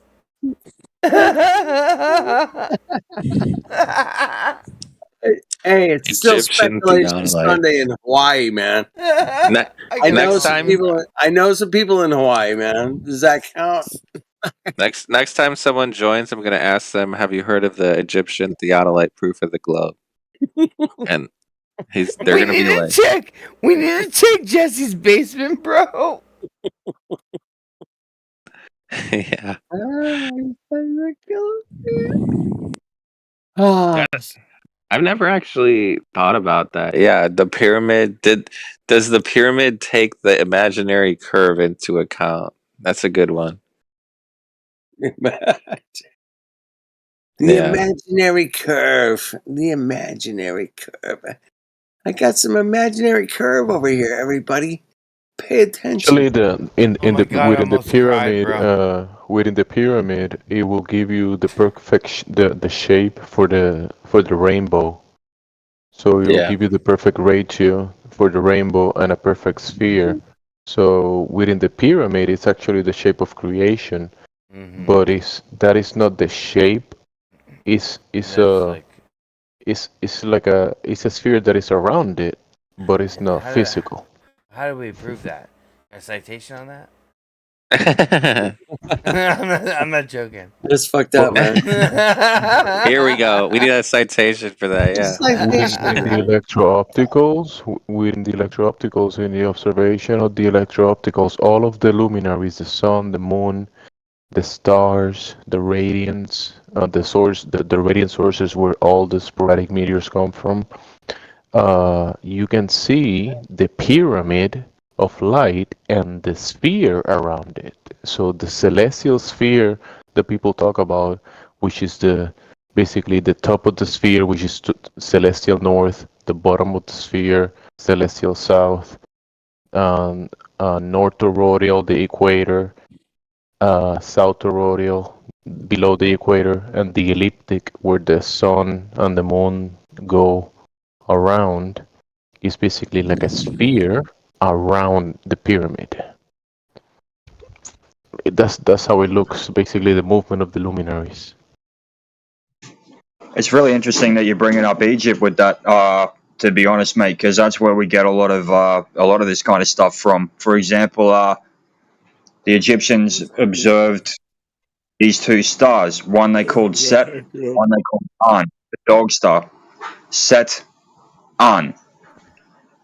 Set on later on Shaitan, Satan.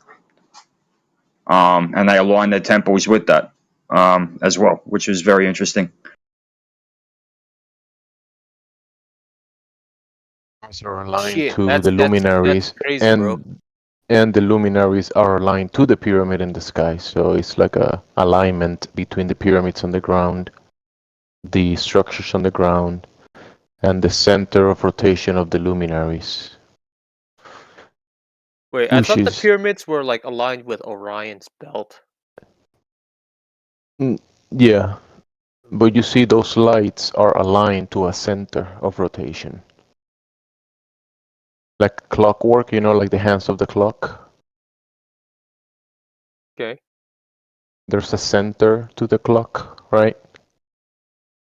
And there is a mechanism behind the dial. You see the dial, but under the dial there's a mechanism behind it that you don't see because there's a veil or the dial.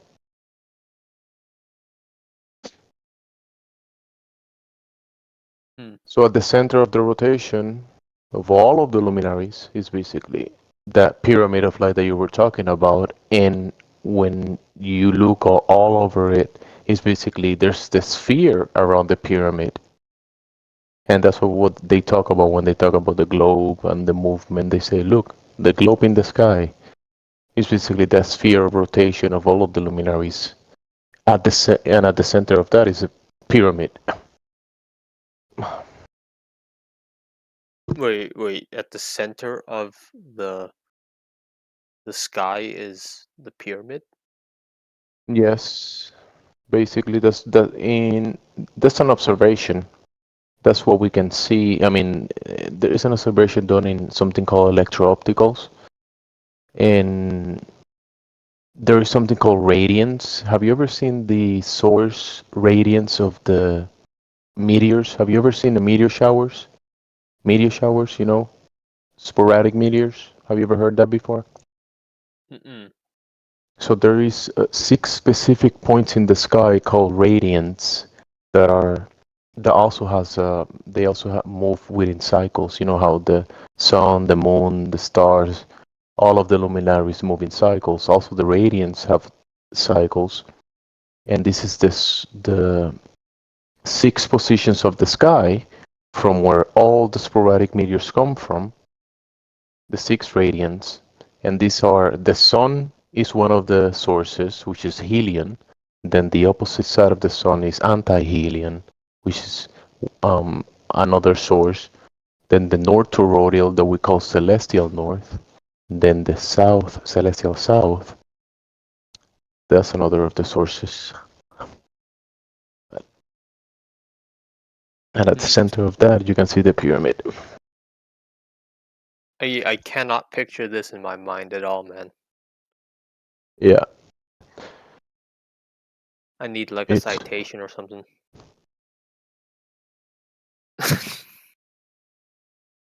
No, or like an example would be nice. Sordier was making a joke about it, but within the joke there was some truth attached to it. Who's looking for a picture? Zal?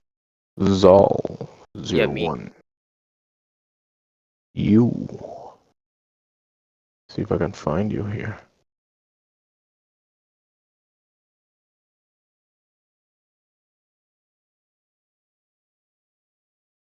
So,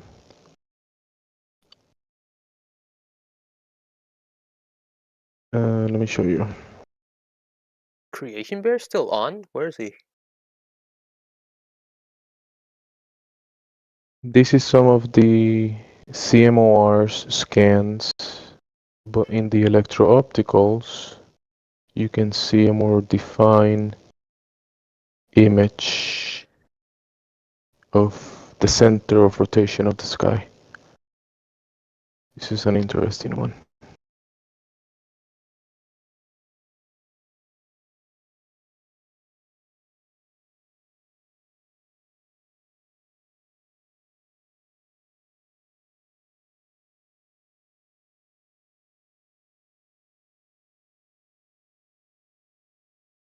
DM'd you, Saul.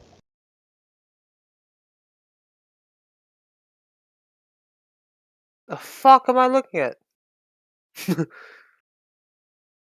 I know. This is, I mean, it's been described with many names, but it's the shape of creation,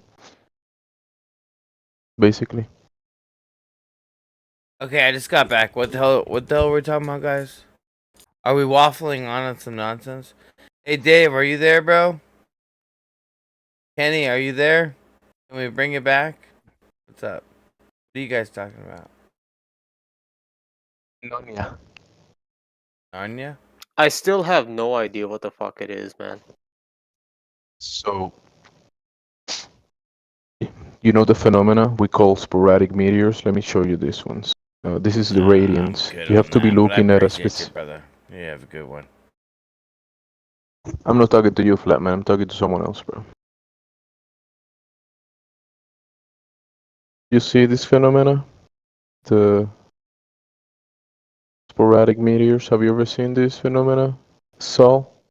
No, not even in video, bro. You never seen sporadic meteors? I haven't seen like meteor showers or anything like that, or videos of this type of shit either. No, but the original phenomena is the one that people see and people call shooting stars or falling stars, right?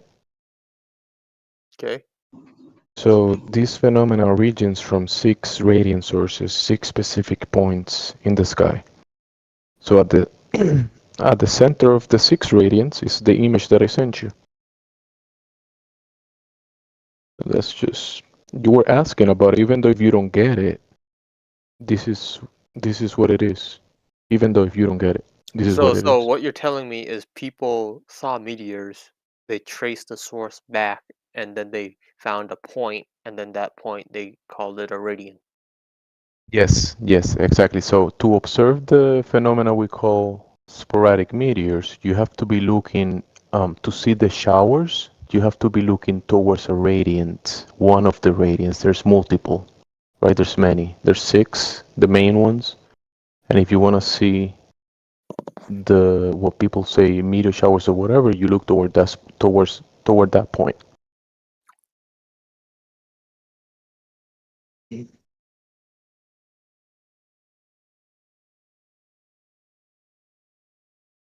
How did we get here, so bro? walk me through this again. So what brought us here? with the knowledge of the radians, the source of sporadic meteors. Yeah. How does this weird heat map thing play into it again? What is this? So the heat map, it's a scan called electro-opticals. It was done for 365 days, and is done by multiple equipment positioned at ground level, right? multiple kilometers or miles from each other. So so the angle of view is bigger, you see? So you have multiple optical equipment apart from each other observing the sky, so you have a bigger angle of observation. You get that? Okay. So you're observing the sky with multiple equipment, multiple electro-opticals, and this is being done by 365 days. And what is shown is what I shown you in the beginning. It's basically the 6 radians, which is 6 positions in the sky, where all the meteors come from, 6 specific points. And at the center of that, that's what it looks like. I can't do anything about it. That is the source of the 6 radiants. And one of the radiants is what we call the sun, or helion. Is the area of the sun. And one of the other variants is the opposite side of the sun, the opposite side of the sky of the sun. It's a pretty cool phenomena that is happening above us. And it looks pretty peculiar. And you see how it looks, and you say, what the fuck am I looking at, right? It's pretty interesting. And then when you see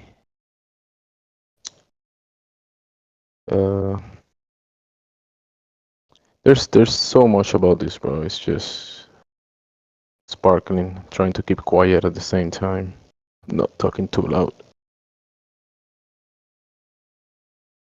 You're alright, bro. I was actually like in some deep thought about some stuff, bro, and like I completely missed what you said. But I do apologize about that. Worse. Yeah, bro. I was like, I was think talking to just had, Saul. like,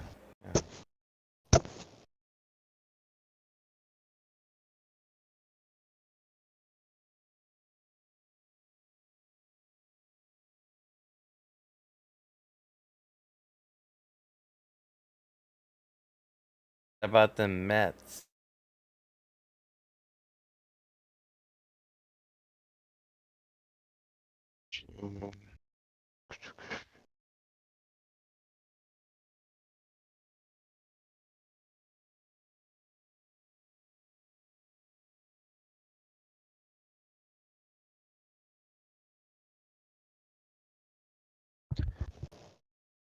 I pretty much have to leave because I was about to do like a whole Trump skit, and it's like all not YouTube appropriate, so I have to bounce.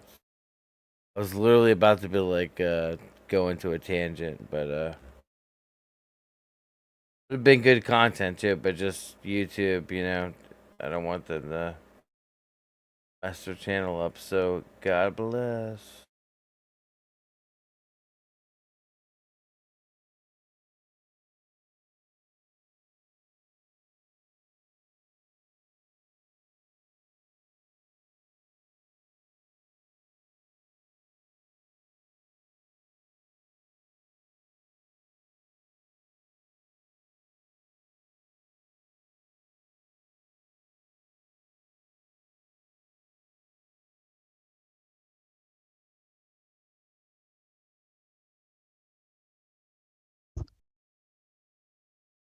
That is what is at the center of rotation of this luminary, Saul, if you finally got it.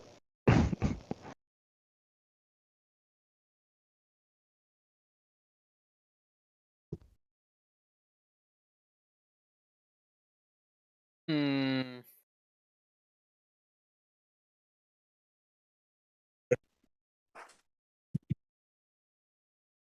You look at celestial north, which is north toroidal. Because it's included in the graphs. Let me see. I don't know, man. What's weird about this thing is that it looks like a wheels upon wheel type of thing going on here, and it looks like there's 2 pyramids, not just one. Yeah, or it could be a shadow. You know, when you have a light and then you also have a shadow, you could have like a pyramid on top of a table, on top of water, and it's gonna have a reflection that is gonna look like a shadow of it. So Look. Let me send you this. Oh, my bad. Send you the stuff by accident. But you're telling me this is like electrical activity or some shit? Yeah, it's within that spectrum, I will say, because the universe is electric, so there's something to that, whatever we call electricity or electromagnetism and all that stuff combined. Because it's not just one phenomena happening; there's a bunch of things happening at the same time. So,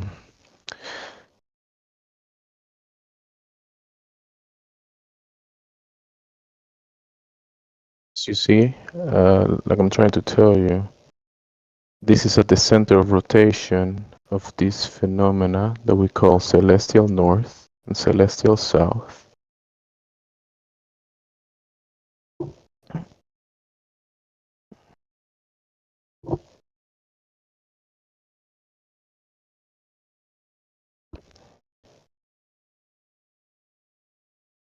And there's like, I send you some depictions of it.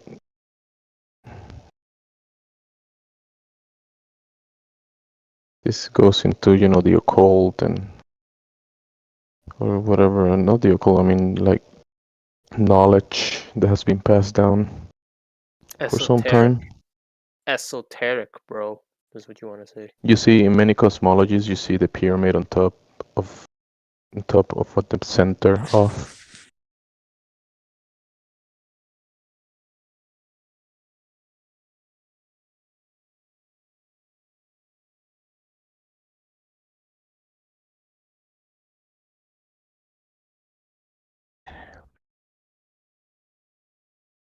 We have something. So this is the names of the radiants. Oh no, this is blurry. It's not clear. It's a blurry image. Forget that one. Gotta find that one in a better quality.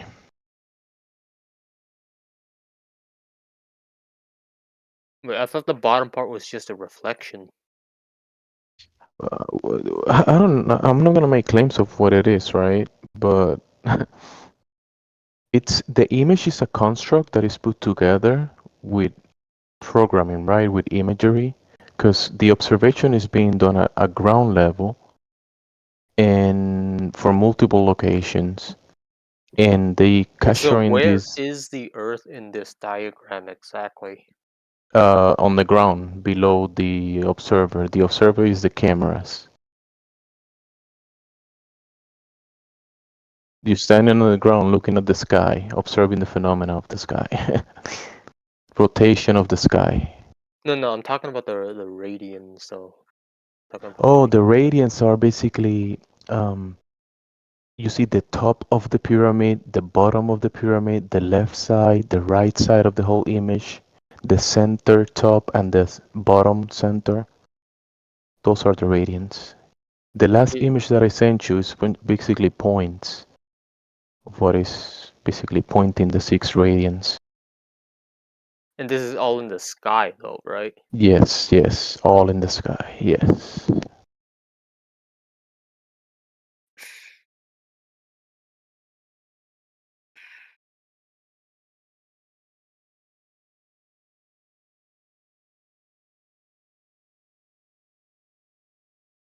And And I'm I'll show guessing you.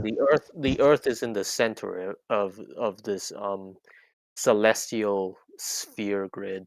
No, the Earth is on the ground. This is This is an observation from the ground towards up in the sky. The Earth is not in Yes, the but image. yeah, I know it's not in the image, right? But I'm just saying this is a sphere grid, right? Of the night sky. Yeah, there's like a grid in there. What it means exactly, So yeah. technically, the Earth in this is positioned, and this is center point. You know what? Yes, there is like a grid that is attaching everything into this sphere grid, and you're correct. Yes, that's a good question. Yes. I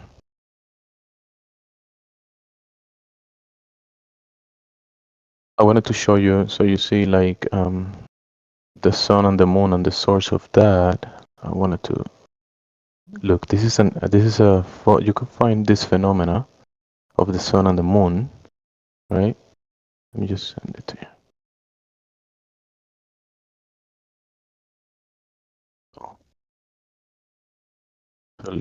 I don't know if you've seen this phenomena of the sun and the moon.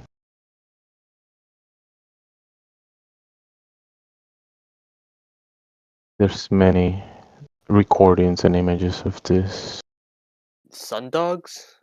Yeah, and the way it looks, and then the source of that. You see the main image that I sent you, how similar it looks when you compare them. The source of this, my bad. The source, I will label it the source of the sun and the moon, or maybe close to that, because you see the sun, the moon, and then at the center of the sky. And then we have one of the most magnetic materials called magnetite. Have you ever heard of magnetite? Iron oxide. It's called. Isn't that just rust? Yeah, basically, yeah, rust. I think people say, I've heard that term before, iron oxide. But yeah, look at the shape that it takes. Let me show it to you. Oh, before that, I wanted to show you the pyramid, right? As I mentioned, that the pyramid is aligned to the luminaries, and the luminaries are aligned to the center of the rotation, which is a pyramid of light.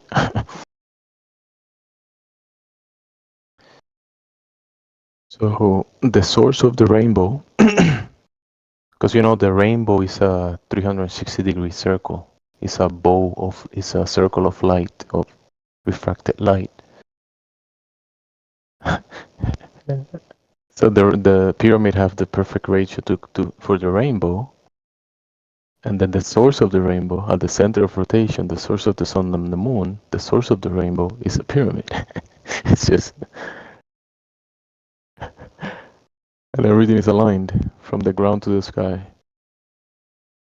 And then I'm gonna show you the magnetite, and I haven't forgotten about the magnetite, right? So the magnetite, look at the magnetite. I thought One of the magnetite, most okay, like iron oxide is rust, but magnetite is like black sand, isn't it?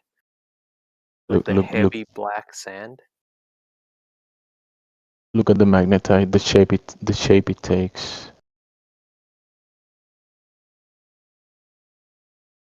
Coincidence, right? I'm just doing correlation, but and then look. Have you ever heard of a salt pyramid salt? So this is sea salt that is being dried under the sunlight. So under the sun, the sea salt is being dried, and look the shape it takes. It crystallizes into a shape. So it's in direct sunlight, that is the sunlight coming from the pyramid shape, and drying the salt, crystallizing it into a pyramid shape. Coincidence? I don't know, doesn't this like just go with like how the crystalline structures of the material itself? I mean, like, Yeah, but think about it. Like let's keep it like I'm bringing you from the ground to the heavens above, right? So I'm saying the pyramid in the sky, the source of the sun and the moon, or the source of the sun, and then between the source of the light that is the pyramid, the source of the light, and then heating the salt and making it crystallize into a pyramid. The light coming from a pyramid crystallizing into a pyramid, like coincidence? Yeah, you're saying it crystallizes like that. Yeah, it does. I'm saying like the crystallization is based on the material. So what if I had something like bismuth that has a completely different crystalline structure. I mean, like, would it do that with that? Well, it could be. I mean, I I'm mean, just adding. I'm just if adding. It might be correlations, but look, magnetite, one of the most magnetic materials that we can find, it takes the shape of what's at the center of rotation of the sky.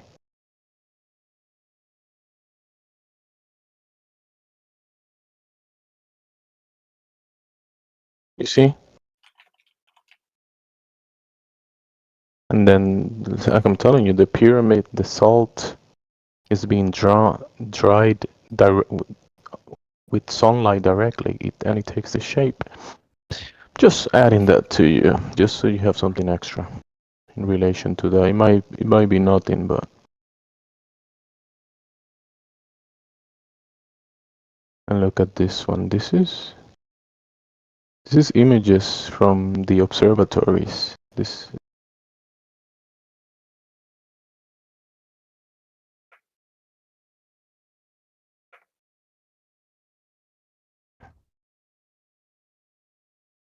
And the last two I'm sending you, that's just I found extra stuff and I added them together, so there might be something in relation to how the light might be going through, from the source through certain medium, and then we see from the observer point of view the phenomena that we see. Because there is we on the ground looking up to that medium up above us, and then the source of that phenomena is above that or in between, who knows.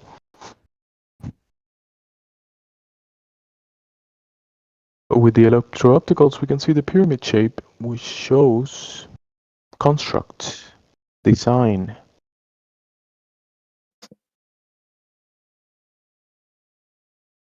And how it has an effect down here.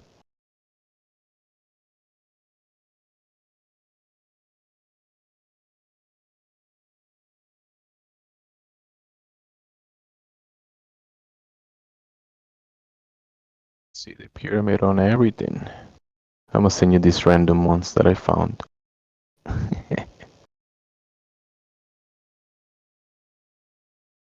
Oh, the one that I said about the reflection. I know I had one of those, a pyramid actually on top of water, but I can't find it. This one is like on top of a table. But then you have like the flag of Brazil.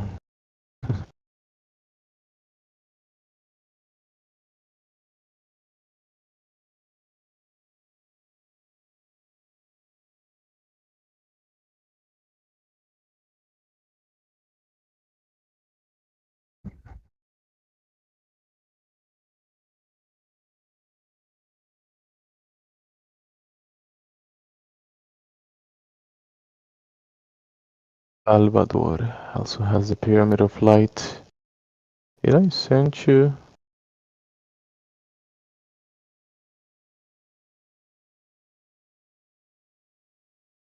Wait. So you're telling me at the center of these points is the pyramid, right? Exactly, yeah. So the 6 points are But isn't the basically. sun and the moon, aren't those part of the points? So Yeah, the helium. One of those bright things that you see to the left, to the right. One is helio, which is the sun. okay. But you're telling me the center pyramid is the source of the sun? It's at the center of rotation of the sky. Like the clock. One of the hands of the clock is the sun, the hour, right? The sun is the hour hand clock, and then the moon is the whatever. I don't know. The minutes is the sun and whatever, right? So you have that, the sun and the moon and whatever, and then at the center of that, you have the mechanism that is behind the movement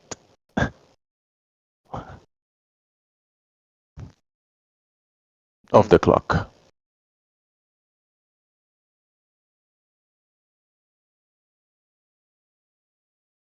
me send you the dollar. So you remember that I sent you the pyramid, right? That makes the perfect ratio for the. And then you see behind the dollar sign, you have the pyramid on the ground, right? Remember the pyramid on the ground, and then you have the pyramid in the sky, the pyramid of light in the sky, aligned to the pyramid on the ground, or the pyramid on the ground aligned to the pyramid in the sky. You see?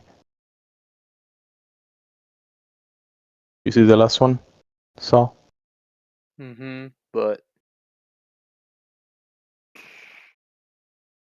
Because you see, those are two separate things. The pyramid on the ground is not the one in the sky.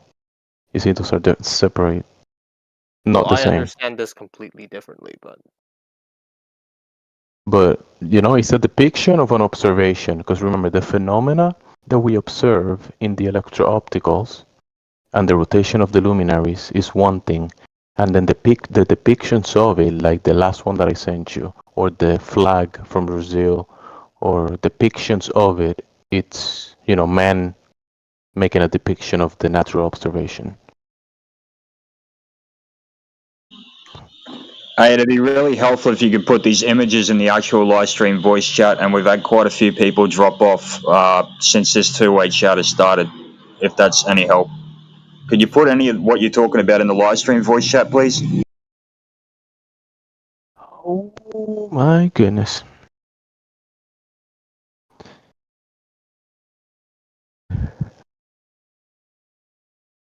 Is it still Sunday? Oh, it's Monday. Yeah, which is fine, but we can't understand what you're talking about if you don't actually put it where everyone can see it. Yeah? I'm here. Let me live stream voice text. So, my goodness.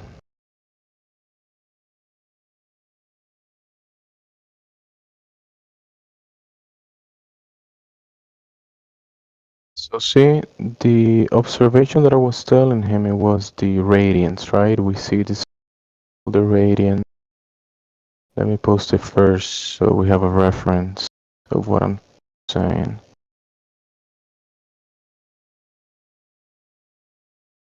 It's called the radiant points. We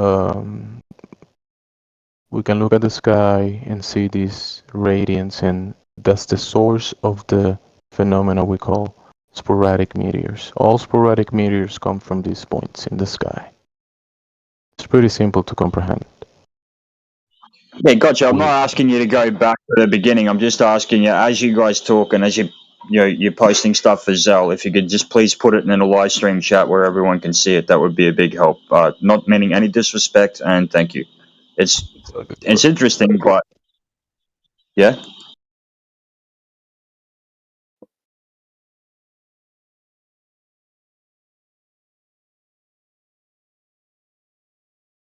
Oh, there is 6 radiants, and then from the Canadians, the Americans, and the Russians, we have imagery that shows basically at the center of these 6 radiants, they show this basically, right? So each radiant is like top, bottom, left, and right, and center, top, center, bottom of this imagery. With the electro-optical,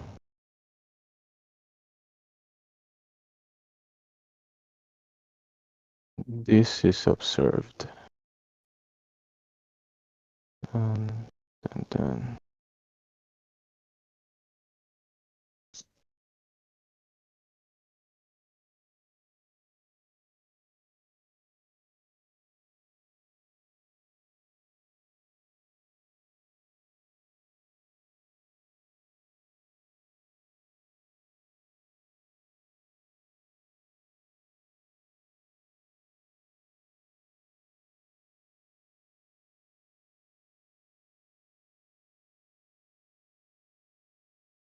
what you got, Saul?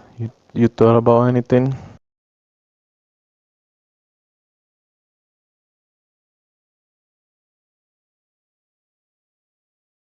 Saul's being shocked. thinking about stuff. It's interesting what I'm showing you, right?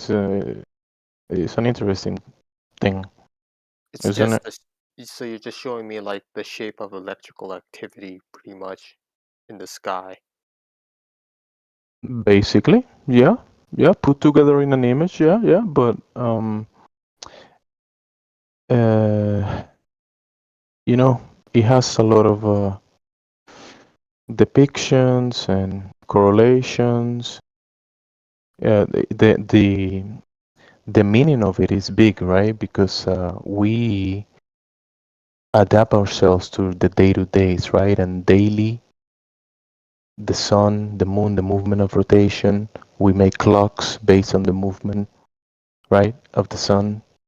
So the source of that has a big meaning. I mean, the center of that. So yeah, it's an interesting topic. And also, since you see people around the world that have made depictions, descriptions, names, labels, and writings about this. And now with technology, we can basically observe it with equipment. It's telling and eye-opening, actually. It still doesn't really give me the underlying mechanism of how things are working. Shows me electrical activity, but I still don't know the underlying mechanism of how this stuff works. That is correct, because we observe the phenomena, but we can go there and test it and check it, right?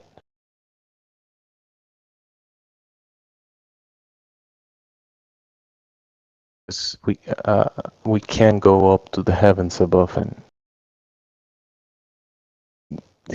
check that stuff.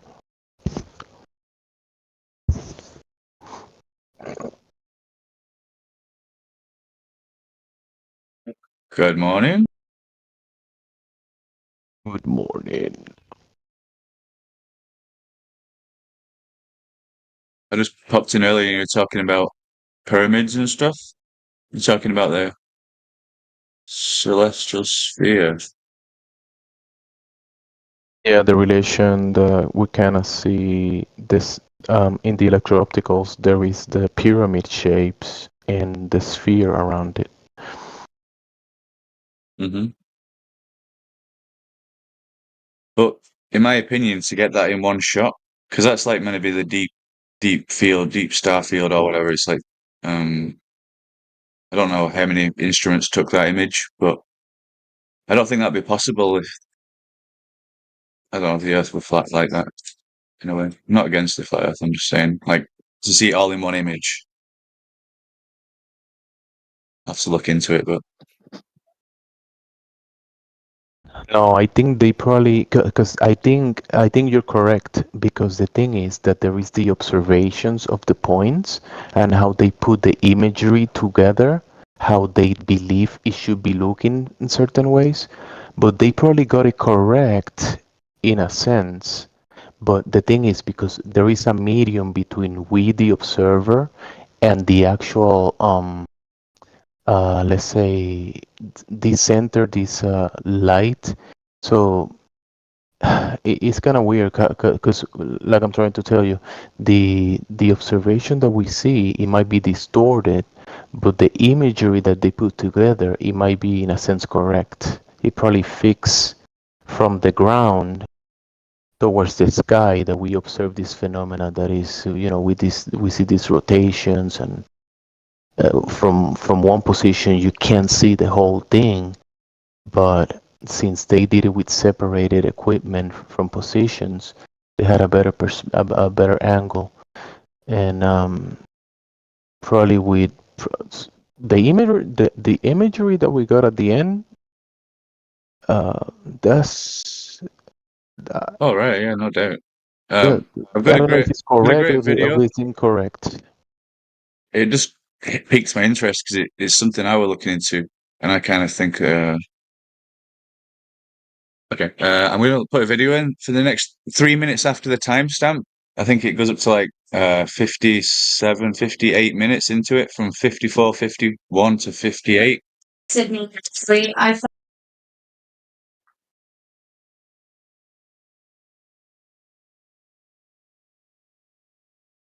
Oh yeah, I've seen the Stephen Christ videos.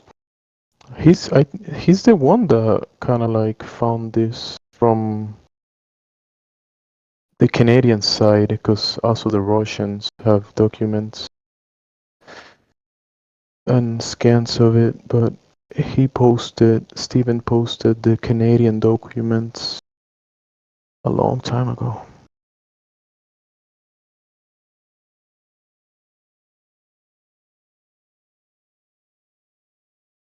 6 years ago.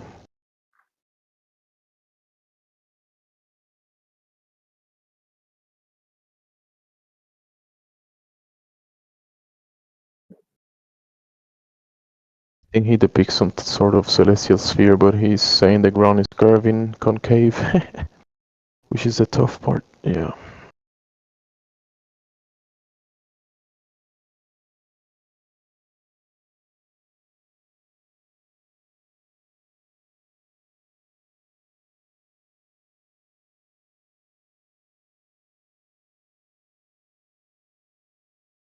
Yeah, we do see the sky doing this trickery, this light show that makes everything kind of weird in a sense from the observer. But that doesn't mean that the ground is doing what the sky is doing.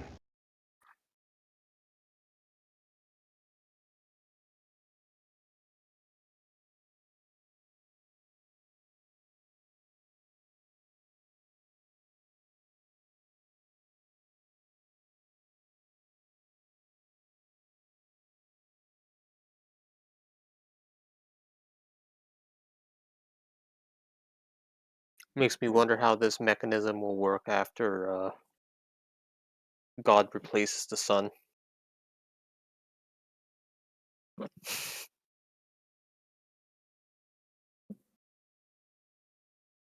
Well,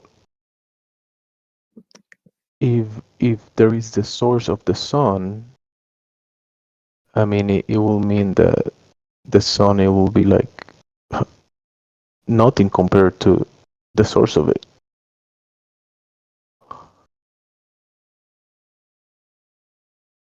Maybe there'll be sunlight all day. Except when it's nighttime, right? Exactly. That's why we go to the sun during nighttime.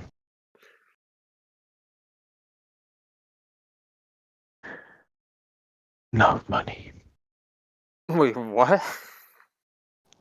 Yeah, the North Koreans went to the sun during nighttime. Oh, landing on the sun, you mean? Yeah. It wasn't the North Koreans, I forgot what it was.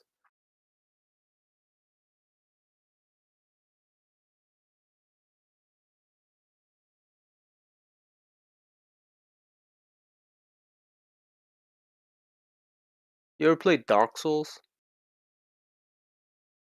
No, I have not. Oh, dang.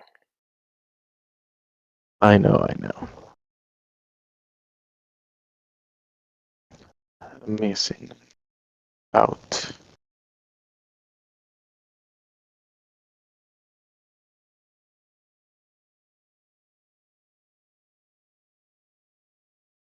Yes.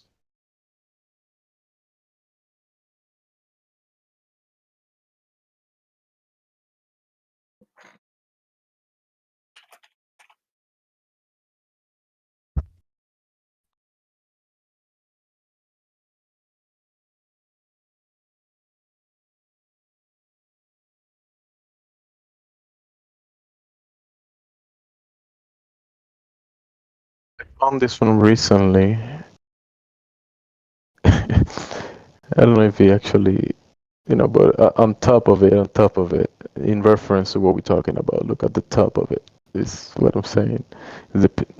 I think the pyramid is actually what people have described as the city of God, like the actual New Jerusalem in the You're Bible. talking about New Jerusalem? Yeah, New Jerusalem. That's actually because it says in the scriptures, the city of God is as wide as it's high. And that's the pyramid. The pyramid is as wide as high. People think it's a cube, but that's incorrect. Because the observation, the electro-optical doesn't show a cube, it shows a pyramid. So the observation kind of like talks, there's descriptions of it in scripture. We don't know how accurate that is, but it kind of like adds up.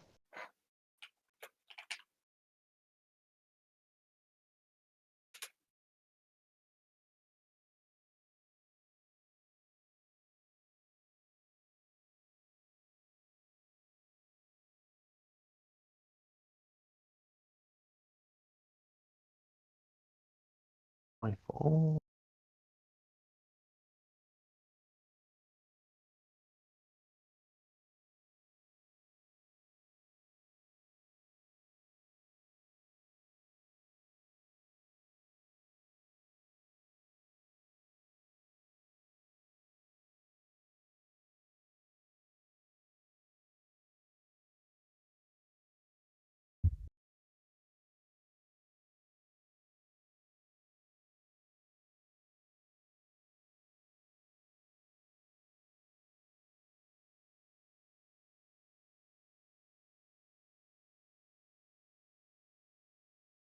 As the city does not need the sun or the moon to shine on it, for the glory of God give its light, and the Lamb is his lamp.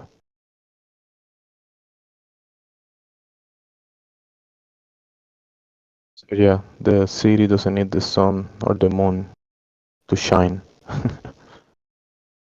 So basically, it's saying that the dwelling of God give its light. So basically, the city of God, where the throne of God is, the Most High, the Most High.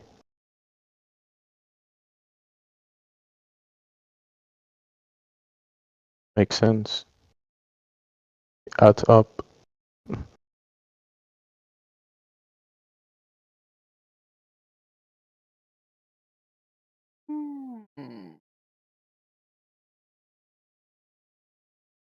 Basically, the sky is heaven-centric or God-centric, and the Globers basically made a cartoon version of the solar system and added a cartoon Earth to it, and they're worshiping that.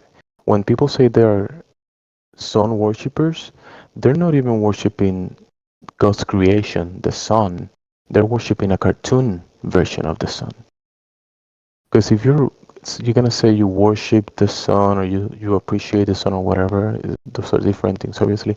But they're not even talking when they're talking about the globe and the sun in the globe. They're talking about cartoons. They're not talking about the real thing and what's happening for real in the realist level from and the observations that we can do of the luminaries, the cycles, like clockwork. They're talking about a cartoon version of the sun and the sky. Basically replacing the observation that we do with cartoons. The solar system, what do you see? A solar system, a cartoon with a cartoon Earth in it.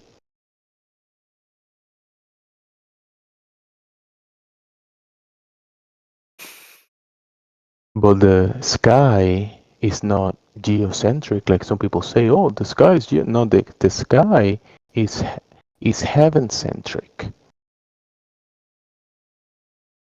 because the heavens above are not the ground below our feet. Those are not the same thing.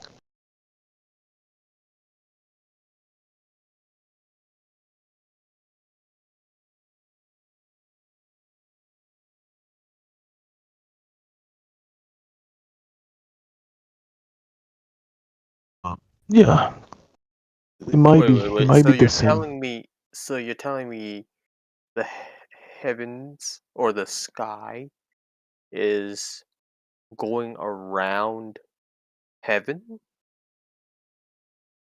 going around a center point in the sky that in the electro-opticals looks like a pyramid, and in the descriptions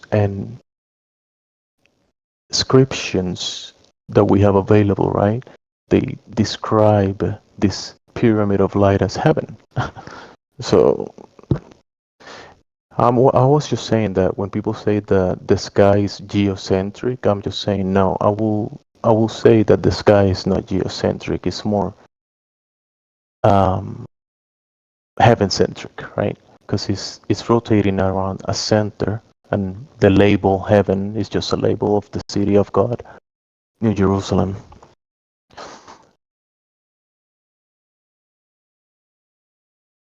You know what I'm saying? Just if the hands of the clock are rotating around the center of the clock, I know that the clock is not rotating around me. The clock is not me-centric because I'm looking at it. Just like the rotation of the luminaries. Yeah, they, in reference to the ground, doing a circle, but not on the ground.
All right. I don't know who the hell understood that. That was very interesting, but it was over my head.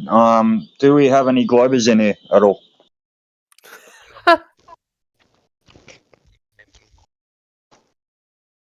Oh, it was very interesting. I'm not giving anybody shit here. That was actually really interesting. It went over my head. But do we have any globers in here?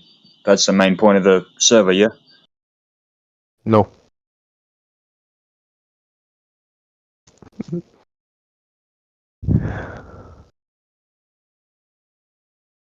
Well, it's Speculation Sunday, and you might actually have an answer for this under Heaven or Zell. It was brought up a little bit on the politics server last night. Tides. Okay, the way tides work and how it seems that the moon definitely coincides with them. I do a lot of fishing, full moon, you have very high highs, very low lows. New moon, you have very low highs and very high lows. So, what would you? Because I'm genuinely interested, actually, because Drace ran me through tidal nodes and all that kind of stuff, and last night I heard a couple of people talk about the same thing, but I'm actually interested because the tidal bulge thing obviously doesn't work, and obviously on the top left-hand corner of Australia, up in the Kimberley here, there's tides that are 12 to 16 meters in difference between low and high throughout the year, and in other places there's barely any change at all. So I'd be interested to, what do you guys reckon? Are you saying that the gravity of the moon has something to do with it? And think about it. God, no, gravity does. No. Sorry, just quickly to answer you, Zell. No, that whole bullshit we were taught in school about the tidal bulges and, sun and moon, opposite side of the globe, that causes tidal bulges, and we wrote, no, I'm not saying that at all. What I do know is that I fish a lot, and, full moon, bigger tides. New moon, lower tide. Yeah, that much I do know. So the movement of the luminary. So think about it, because remember, the Globers are talking to you from a cartoon perspective, or from reality. We in this environment that we're in, we know we have an input into this system, so we can talk about the sun and the moon as the observed phenomena that during the timing that you're talking, full moon, higher tide, right? So we do observe that phenomena, right? There is a there I is think it's actually much more. easier to explain this than what you think. But think about it, bro. Just think about it. There is a relationship between the movement of the luminaries and the high pressure, low pressure system that is happening in the medium that we're in, right? Because the sun is doing an input, is exciting the medium, and is causing these changes, right? So the water is part of that cycle, and the moon is part of that input and exchange with the system. So there is a bunch of things happening at the same time, but the Globers are trying to sell you this moon in the cartoon is causing the effects, but the effects that we observe in reality are happening because of a cause and effect relationship between multiple things, not just the moon in the globe Okay. cartoon. Okay. So what I was gonna You say. see, Skinny, you see what I mean, Skinny? Yeah. Like what I was gonna say So, was. sorry, Zal, just quickly. So correlation does not equal causation. I get that. I do. I'm not saying the moon causes anything. I'm just saying, yeah. Anyway, sorry, Zal, go ahead, bud. The original purpose of the sun and moon is for you to determine times and seasons. So what if it's just an indicator of a certain season or a time that this stuff happens on? It's not exactly the cause, but it's just an indicator. Yeah, that makes sense because, like, for example, in Australia, when the melaleuca are flowering, the paperbark trees are flowering. You know that the stingray are nice and fat, for example, and there's a lot of fat on them. They're a lot tastier then, and the fish are going to be a lot fatter too. So yeah, that does make sense. That wasn't a piss take, by the way. That's literally, literally like when you see certain in certain parts of Australia, when you see certain things flowering, you know the fish or the fauna are going to be fatter. I'm pretty sure you have the same in America with the hibernation with I got mates over there that hunt bear. So when the berries come out, a little bit after the berries come out, that's when you want to really go hunting the bears because they're going to have a nice layer of fat and a nice flavor in the meat. Yeah, correlation and causation aren't the same thing. But yeah, I could just see it as an indicator though, mainly. It's that's the purpose of the sun and moon after all, according to the Bible. It's times and seasons. So So these tidal nodes, that's a big reason I was asking. So look, like Drace tried to explain it. What are these nodes? I'm sorry. Just explain it in dumbass for me, because what are these tidal nodes? What's that?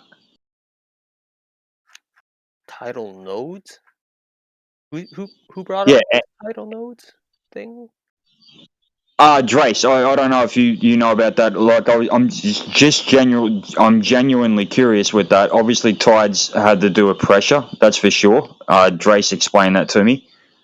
But he brought up this thing about nodes, NODES, and how they kind of circulate around those, and that's the part that's kind of confusing me with that. And it's speculation Sunday, so obviously it Yeah, can't be proven. But I truly don't know how the tides work. I don't know the underlying mechanism of it.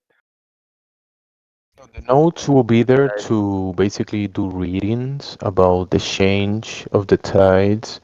So the notes will be there to do a task. They wouldn't necessarily prove we live on a globe, right? Like the globals will use the nodes, the tidal nodes, as instruments that, because How did certain they? positions and certain longitudes, it says is a globe that has nothing to do with that. Okay, so what is a oh god, tidal node to yeah. begin? I never heard of this before. Mate, I don't know. That's what I was kind of asking. Because he gave me.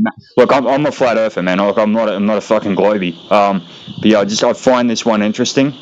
So the way Drace was explaining it, it's pressure. Yep, of course, pressure has a lot to do with tides.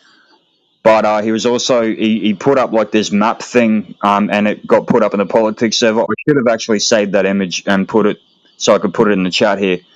But yeah, these tidal nodes throughout the world where the tides kind of revolve around or some shit like that, which I don't actually understand at all. I understand the pressure aspect, but that aspect I don't at all. And yeah, I'm interested in it. I guess you could say. You're telling me the tides revolve around these things? Like how? That's how it appears in the that's how it appears in the actual image. I'll see if I can actually find it. I'll see if I can duck over to the other server and try and dig it up from the chat last night. But yeah, it seems like you on this particular diagram, you've got these different tidal nodes, and it seems to work, and it's in a more locally based area. Because obviously the whole tidal bulge thing is bullshit, because you have areas in the world where there's no tides at all at the same time that you have big tides in other areas. So that's a bunch of bullshit, obviously. And we're not on a spinning ball. You don't have the moon and the sun on opposite sides gravitationally pulling the fucking water into a big hill. That's obviously bullshit.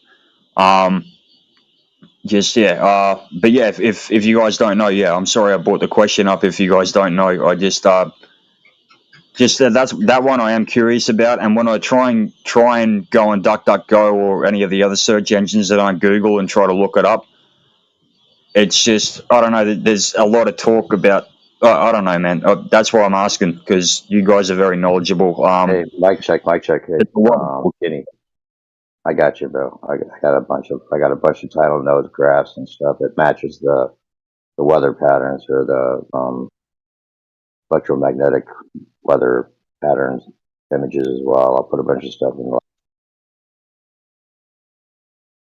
I appreciate that, man. Yeah, I just I find it interesting, just like what you guys were talking about before. Under Earth and Zell before. It's very interesting. I just yeah. So they're just points in the sea that the tides seem to like go in and out of. I don't know, or something.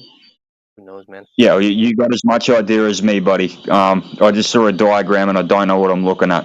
So that's why I was asking. Just to help Skinny's point about pressure and the tides, it's almost like when you have like a body of water and you just blow on it. You just take a big deep breath and blow on it. You're going to get like an impression of a lower tide or whatever. That's how I imagine it. That's how pressure could deal with the tides. It's not exactly a gravity thing. It's more like a pressure thing, just like if you were to blow on it.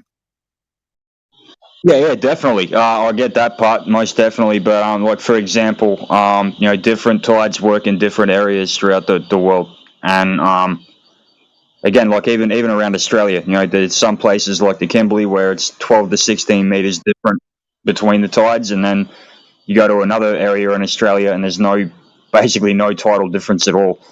The moon definitely obviously seems to correlate to it, but I keep hearing this nodes thing brought up, and that's why I asked the question, because I'm actually I'm actually really curious. There's no definitive answers, obviously, but I'm obviously very curious. So is the pressure coming from like under the ocean? I don't know. One thing I will say though, Alpha brought up something interesting on the other server yesterday with hurricanes in like Florida and all that kind of shit. And I've been through 6 or 7 cyclones here in Australia, and I have noticed that when cyclones come close to the coast, they're low pressure systems, and when they come close to the coast, no matter what the tides are supposed to be, the tides do not rise as high as they're supposed to. And then when that pressure system hits, they go way above what they're supposed to. But I mean, that's a cyclone, yeah, I guess again, I'm not trying to throw a red herring or anything like that. I just find it absolutely interesting, and if anyone has any knowledge on that, I'm very curious to hear you guys out.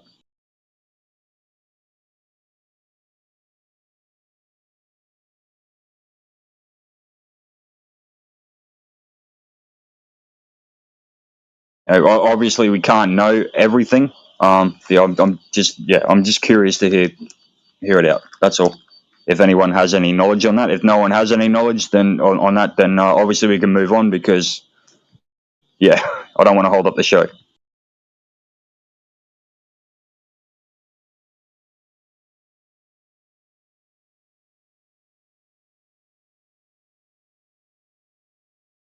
I have no idea, bro.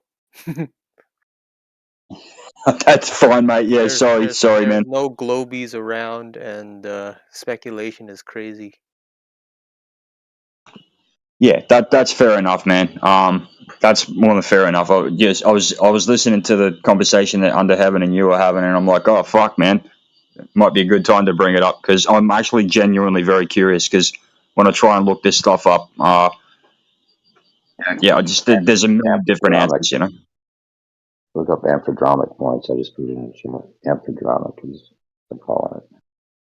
Amphidromic circuits. I have more.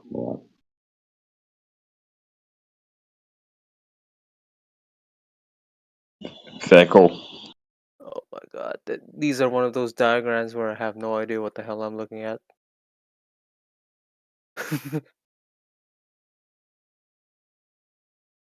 Yeah, so new perspective. That's what I'm talking about, mate. I'm looking at this, but I don't know what I'm looking at. Would you care to extrapolate a bit more? I'm not an expert on it. I just know that they call it amphidromic nodes. And we were noticing that the weather patterns seem to be a match. I'll find that image here. We're just noticing it seems like it goes along with the weather patterns, which would make sense, I guess, yeah. Or do you think And it has to do with pressure. I don't know if it has something to do with what's going on underneath the seabed. If there's some kind of like magnetic node of some sort that's magnetic causing it as fuckery well. going on? Yeah, that's really interesting. That's interesting. In that bottom right corner, it's crazy. This is like the. I have a paper that makes fun of this, but it's strange. It's like a roller coaster ride of the way the My question is, if the people diagram that shows it. truly understood this and how this stuff worked, couldn't they just like weaponize it? For sure. I think that they use this for controlling weather, probably part of it. But when they put it on a globe, it doesn't work. It doesn't look right. You know, none of it does. That's the funny part. It's kind of Yeah, look, HARP would work, right?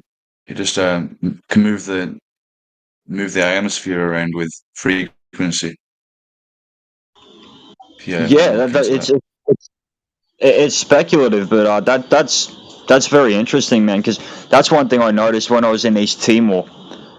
I spent 9.5 months there deployed with the Australian Army, and even when you went out to the islands, I went to 3 or 4 of the islands around there, and that's an island itself. But even though there weren't any islands too close to that from those islands, but the tides ran side to side, not like most of us know tides. You know, they come in, they come out. Like these tides, yeah, the water would go up and it would go back down the beach. But when you're swimming in the water, the current would go side to side, and there's no island or landmass anywhere near it. Not like a choke point or anything like that. And that's kind of why I was bringing it up too, because I found that very, very curious, very interesting.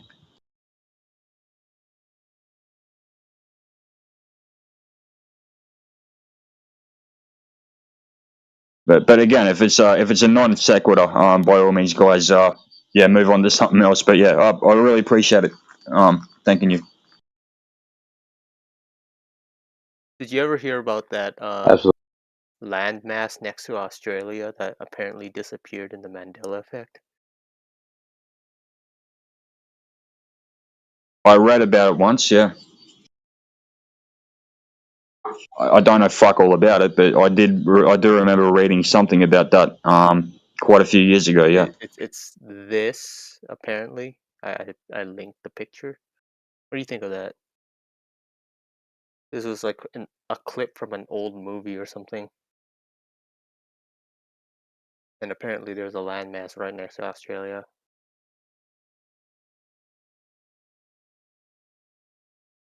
I can only see an image with a spinning atlas. But I mean, I did read about that several years ago.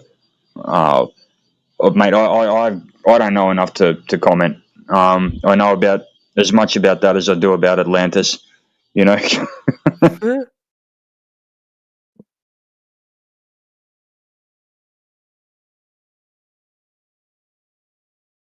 I call bullshit, man, but this is a non-bullshit server, and I don't bullshit anyway, man. I don't lie. So yeah, I don't know. Honestly, I don't know. You just lied, man. I know you lie. What was that? You just lied, man. You said you don't lie, but I know that's a lie, so you just lied. Actually, look, yo, I have definitely lied in the past. But not now. No, I have lied when I was a kid, when I was a teenager. I lied early on in my marriage about certain things, but I learned that that's a really bad way to go. So I don't lie. If you don't lie, you don't lie. Even if you lied before, but then you don't lie anymore, that's fine. That's fine. Well, I mean, I figured out pretty quickly that when you lie, you have to make up more fucking lies to cover the lies that you've lied about, and then it just becomes and I come from a family that are very good manipulators and therefore very good liars, and I started out that way myself, but I ended up figuring out not long after I got out the army in 2013 that it's just best to be brutally fucking honest, man. And you hurt people's feelings, or it makes you look bad as well, like when you've done something bad. But it's just better to be straight up. Like, for example, when I was working for AJ, a lot of you guys know AJ. When I was working for AJ, I was always brutally fucking honest with him and his wife, who I worked for, and it got me in a lot of shit. But at least it was nothing that had to be fucking covered up by more lies, and it's a much better way to live your life. And so yeah, I got rid of any kind of filter between what's the fucking truth and what comes out of my mouth, and what comes out of my mouth is true so far as I know it, and it's a much better way I've found, even though it makes things a bit more awkward at times.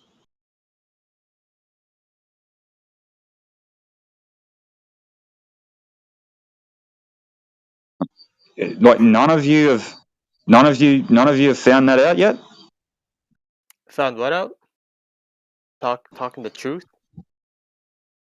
And it's much better? Yeah, like none of you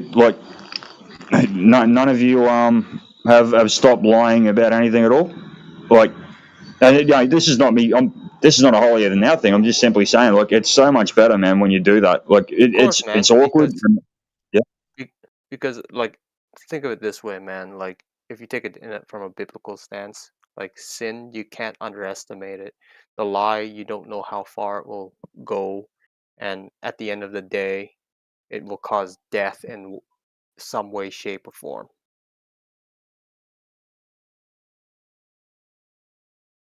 Like, it could be a death of a relationship. It could be a death in some form. That's all I'm saying. It doesn't actually mean you like somebody's gonna die. You know what I'm saying? Yeah, definitely, and that's what I'm saying. Like, I don't like, I just found it so much. My life has gotten so much better. The last 11 years. When I stopped even the smallest fucking white lies and all that kind of shit. Like, when people for example, I'll give you an example with that. So for a very long time, I struggled very badly with addiction, alcohol, Valium, antidepressants, shit like that. and it used to be a thing of shame. So when people would question me about it, bosses or whatever the case may be, I'd fucking lie about it. I would. I'd lie about it. I'd try and cover it up. After I got out the army, I started working for AJ. Had a little bit of an epiphany and all that kind of shit, and then I stopped lying about it. And it's like, so while I was in the army, for example, you know, if I got on the fucking sauce way too much the night before and I didn't perform so well the next day, you know, my platoon sergeant or whatever would fucking ask me, "Hey, Belly, what time you get home last night?" You know, and I'd fucking lie and I'd say, "Oh, I got home about probably 10 o'clock at night when I got home at 2." So I fucking lie so I didn't get into fucking shit, right? Then after that, like, I figured that out, and then fucking, you know, at times like AJ had asked me, like, fucking, man, how much fucking piss did you sink last night? And it's like, yeah, man, I had a really bad night. Tried to cope, and I sunk a bottle and a half of rum. And then that's just straight up, like, I haven't got to cover anything up. I've completely fucking been honest. It's like, fucking, if he fired me, he fired me. He didn't fire me, and he'd just be like, oh, all right, fucking, no worries, fucking don't do it again. That kind of basic shit, right? Yeah.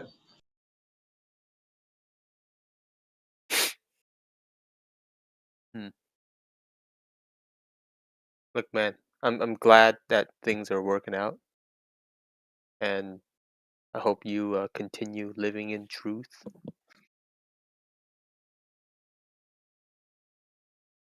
And not a Best lot way of to go. people Anyway. not a lot of people like understand that. Like, don't like. It's not just lying, right? Like I said before, like, just don't underestimate sin. It will reach as far as possible. It's weird that way, you know? Like, one lie can go so far, in a sense. Like, I'm pretty sure you understand it since you're a flat earther now, right? Yeah, I fucking a lie gets all the way around the world before the truth gets a chance to put its fucking pants on. Yeah. Something like that, maybe. That's one way to look at it. But yeah, like, you just never know how deep it would get, to how far it would go, and what it will end up causing. You know. Yeah, it's just easier, man. Like, honestly, and like you're saying, you know, biblically, and you know, we live in a world full of sin. We live in a world that infects all of humanity. We are fallen, and we live in a fallen world, and it does infect you, and it's ruled by the father of lies. And but you know, when you don't lie, it just makes shit so much fucking simpler, easier, at times more brutal. How do you But worship you don't lie. God? How do you worship God? Do you know the verse? I worship God according to the epistles. Paul is our guy. I rightly divide the word. I study the word of God. I pray and I What's the fellowship main with thing? It other. says you worship God through in spirit and in truth, right? In truth. Yeah, and You remember that verse? you study the word of God and you exhibit the fruits of the spirit from doing so. You know, shit. I'm drawing a blank right now because I've slept collectively about 7 hours in the last 2 nights. But you know, love, peace, long suffering, kindness, Oh yeah, those are compassion. the Yeah, fruits of the spirit. But like, we're talking about worship, right? And it's clearly stated yeah, that you worship in spirit and in truth. So in a sense, if you yeah. speak the truth, you are worshiping the Lord.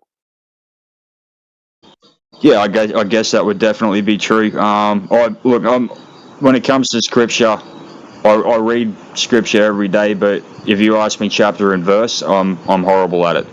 Just like I'm good at Yeah. history, but Hey if you man, ask me dates, no, you don't want to be like that. Like, well, I mean, like, it's not bad to be the literal Bible encyclopedia guy, but at the same time, like, it's kind of crazy.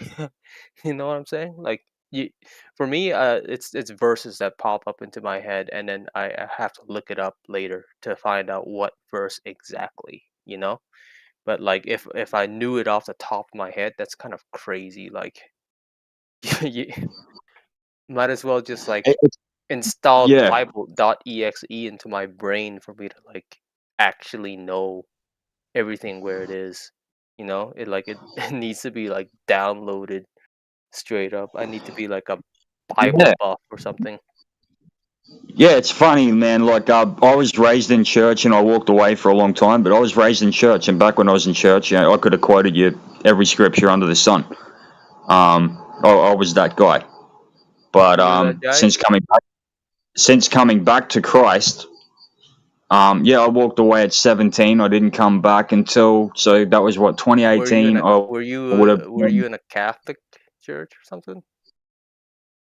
actually no. Unlike a lot of people who walked away, I was raised Pentecostal and Baptist. I don't even know what a We Baptist is exactly. So they believe that the church started with John the Baptist, so that's why they're so heavy on baptism, etc. And then the Pentecostal churches are really heavy on the day of Pentecost, so that's why the speaking in tongues and all that shit's so heavily pushed. All of the denominations are wrong, which I'm sure you know. Point being, my return to Christ was how I came to flat Earth. How do you feel about Um, speaking in tongues in the first place? well, look, if you look at speaking in tongues, when you read Acts and you actually read the context of it, it was to speak to people in their own tongue. It was nothing to do with this gibberish that we were taught in the Pentecostal church. Like, it's to speak to people in their own tongue. Okay, what about the writings of Paul saying that when he speaketh a tongue, his mind is what was it? Fruitless. I don't know that particular scripture off the top of my head. However, again, when you read the Bible, it's like reading any history book. It's like reading any No, contemporaneous I'm document. just saying, like, It's I understand the whole tongue thing, right? Like, you either, if you have witnesses, right, then yes, it's there for them to understand their language and stuff like that.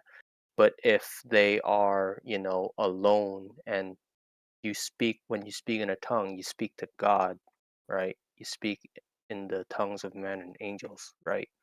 And it's not exactly a singular type of language. It's more like all of them at once. And you know, like the Bible clearly states that if you won't get the spiritual gift if you forbid it, right? It says do not forbid speaking in tongues because that's what people are doing nowadays. They think it is just gibberish. But at the end of the day, how I see it as, I'm not Pentecostal, by the way.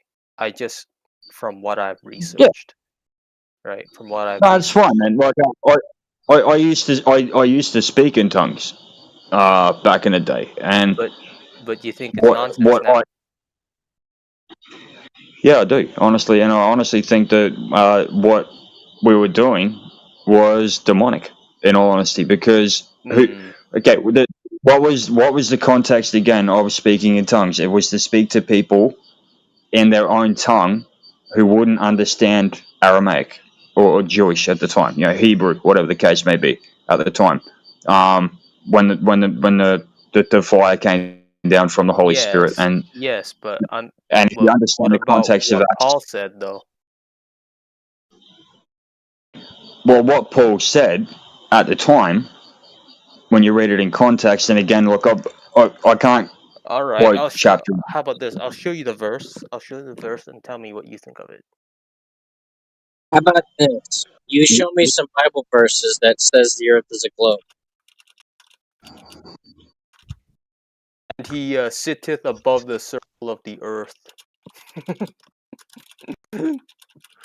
Now, what did it mean whenever he said that he stretched out heaven like a tent to dwell in?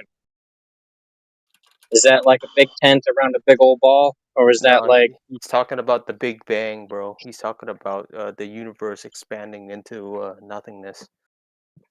So when did which came first? The writing that said God sits above the circle of the earth, or the Big Bang? Which came first? Yeah. The Big Bang. No. Big Bang came later, after the Roman Catholic Church made Jesuits. Yeah, I know. I'm just like talking like a guy that's claiming that the Bible is a globe Earth book. You don't think that the Earth. Anyway, we're kind of off topic of the Earth anyway, but yeah, no, it's, all I was saying was, again, like, we're talking about lying at the start. Look, I don't fucking lie. I shouldn't lie. None of us should lie. And Bible tells us we shouldn't lie. And not to mention, again, it amazes me how many flat earthers either came to flat Earth and then went to Christ, or came to flat Earth through Christ. That one absolutely amazes me, how many. So, yeah.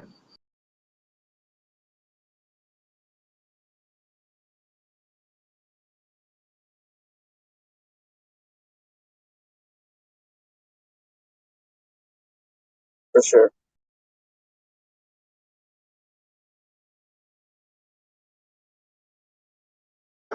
Yeah, I guess all I was trying to say as well when it comes to scripture is that, it all has to be read in context, and, picking out one scripture, you got to read either side of that to actually get the context of what you're reading. And that's what you're saying you don't understand what a Baptist is. So the Baptists, they took the No, passages I don't about John the understand the Baptist. denomination. It's not. I don't know what a baptism is.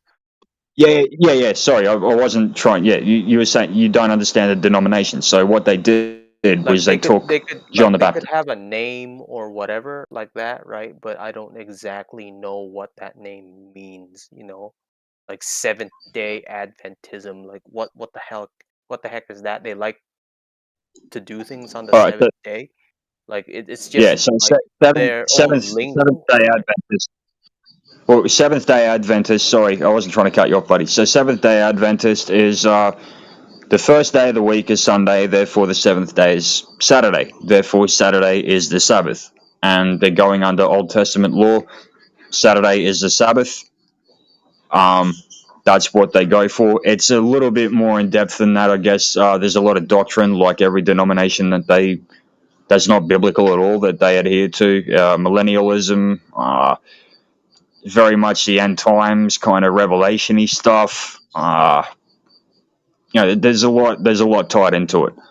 Yeah, with the Baptists, it's pretty easy. They just go off of the early part of the Gospels with John the Baptist, and it's like, right, well, that's what we've actually got to do. They don't understand baptism, what baptism was actually for in the context of the time that it was actually for, and why it is no longer applicable. But they just say, yep, that's where the church started. And yeah, all of the denominations do this, man.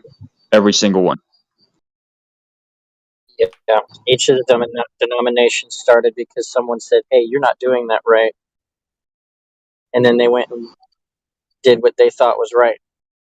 And then later, in each of those denominations' history, somebody messed up something after the originators no longer there to object to them changing something.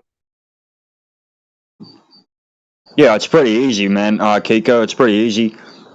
If you look by the end of Paul's writings in the epistles, the churches that he had planted and oversaw, with the message of grace, and with the gospel of grace and the dispensation of grace, and what he was trying to teach, were already corrupted, and this led to the Roman Catholic Church and the Orthodoxy and all that kind of stuff. So it already started back then, man. That corruption had already come in by that time. So it's nothing new, man. Yeah, I think that's why we got the vision from John where he describes the seven churches and each how they act and what they should be correcting or continuing to do. I think if you was to analyze each of those seven churches, you'll find yourself falling underneath one of them, or you can try and understand what each of those descriptions mean and try to place yourself within one of them. Yeah, I mean, what did you have? You had the Corinthians who were taking grace as licentiousness. So they're having orgies and all that kind of shit, like this Hellenic cult. You had other churches that you had other apostles and that at the start. Paul and Peter had a massive fight because Peter was preaching what was for the Jews and that's not for the Gentiles, and it's like that's gone, that's finished with. So Peter and Paul actually had a massive fucking public argument, and then eventually they came to peace. But you had a lot of them, trying to bring people back under the law, which baptism is under law, for example. You had they had all of this kind of shit, and Paul died alone, and by that time the corruption had already set into the churches, and it just goes to show the fickle nature and the stupidity of humanity, and how much people want to write their own narrative about truth. And we see this with the globe model, which is arguably satanic, but it's also humans have a lot to do with that as well, because humans are full of fucking hubris and have to have an answer for everything. And if there's not a true answer, they make one up. I think that's pretty self-evident, yeah? Yeah.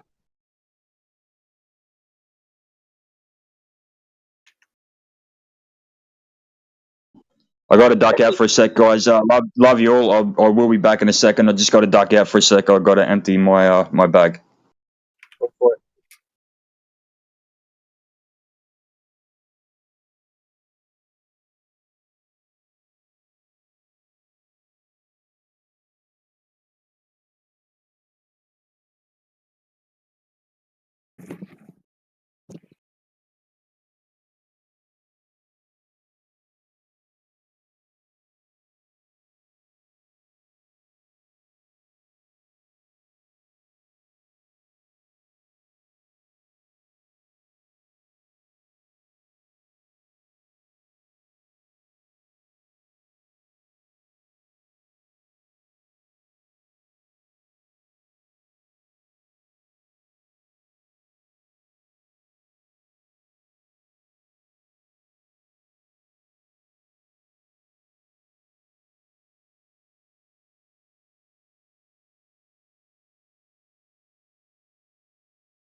Hello, anyone there?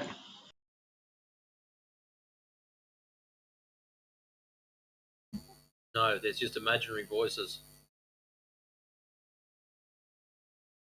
What's going on there, you fucking cockroach cunt there? A little fucking bit windy and fucking rainy up here. How about down there, eh? Nah, mate, dry as a Roman fucking sandal. I think you say dry as a nun's cunt, huh?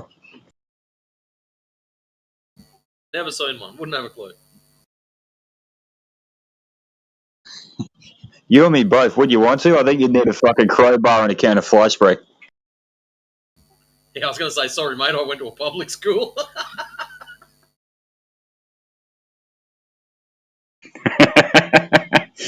Yeah, no, for me, first 3 years was private.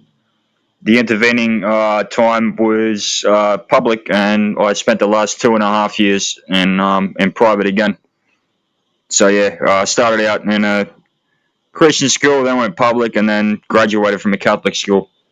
So it's kind of fucking interesting.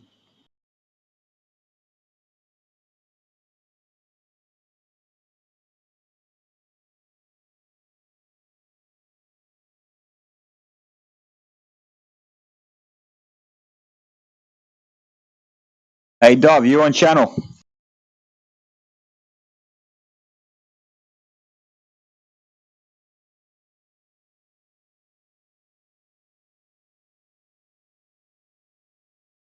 there any ball believers in here?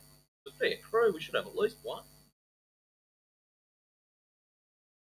Yeah, look, I got to check into the fucking chats you and I are supposed to be taking care of now, being silvers.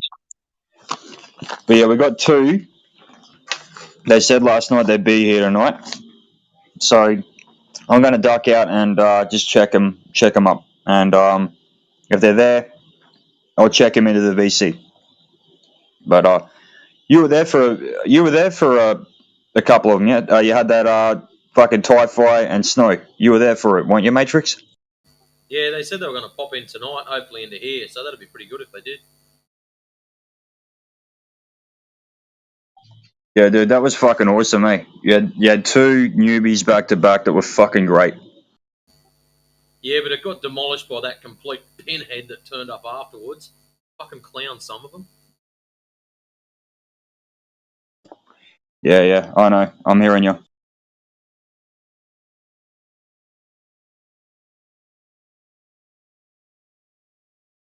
Yeah, if you guys want to keep it alive, I'm just going to quickly duck out and see if they're tuning in. Yeah, cool, man. You know where to find us.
No, I can't see nothing, man, and where they are is quite late, so.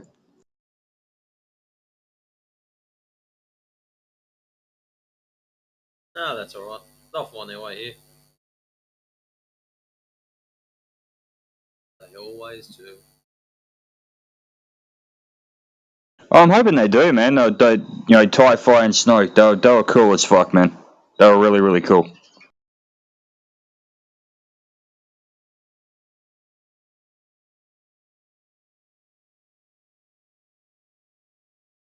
Back in a sec. You're right, bud. For those of you who don't know that are listening, so yeah, last night in the politics server, back to back, we had a young fella called Tie-Fi, and we had a young lass called Snow. And, you know, back to back, they're newbies, both of them on the fence. They asked really good questions. They were really receptive. They were really cool, actually. And they said they might be here tonight, and hopefully they do rock up, because that would be awesome. But they're very open-minded. They ask good questions. They're, yeah, they can actually think for themselves, which is great. Yeah, it was a very welcome change of pace. Anyway, that's my take. But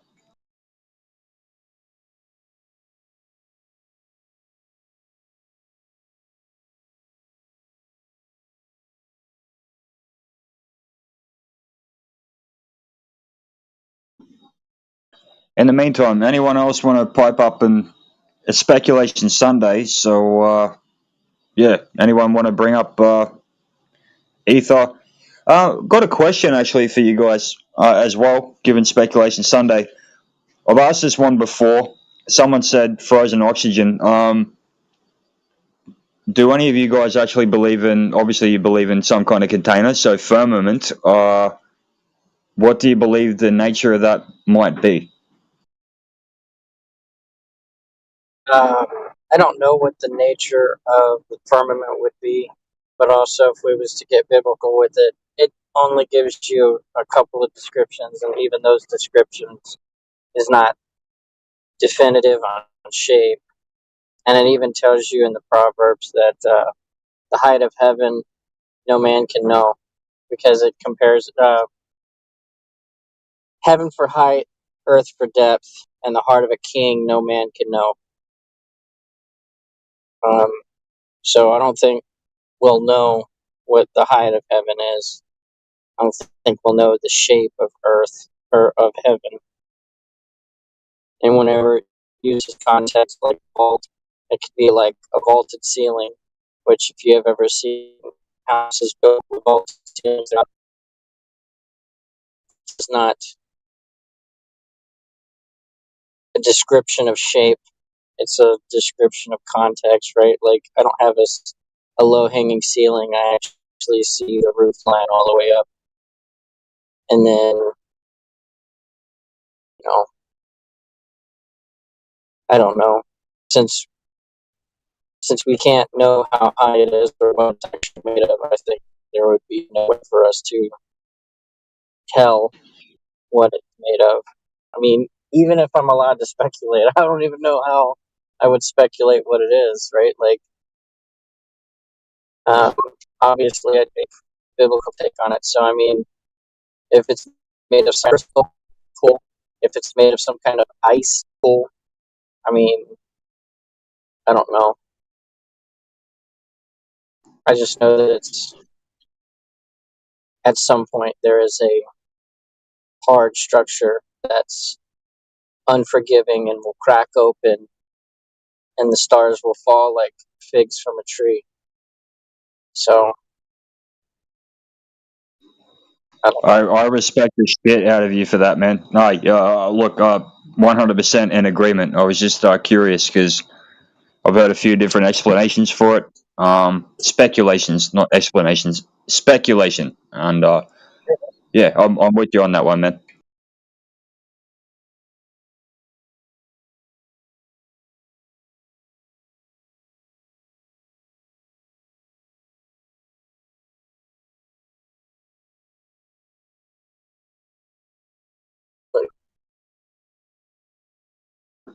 Yeah, like you look biblically, topographical plane. You got the firmament. You got the waters that are separated. You've got the pillars. You've got the four corners. You know, the winds. you got things like that. But again, yeah, scientifically, how can anyone explain that? And yeah.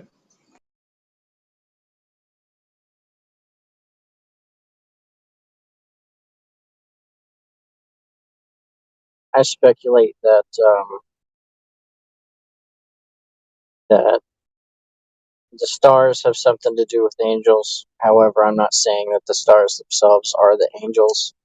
I think that could be possible that whatever the firmament actually is, the angels that are in their place, wherever that may be, either above the firmament or within the firmament itself, making, you know, you know, marching paces, cyclical patterns, and either their essence or their songs will be light underneath the firmament. I think that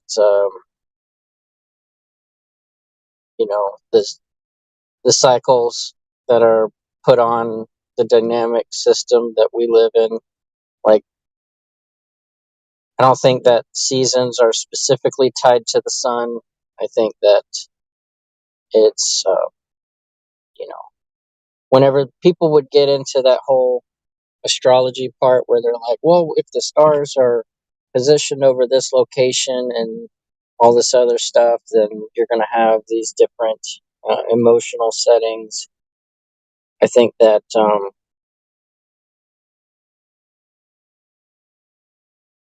it's linked but not causally connected, right?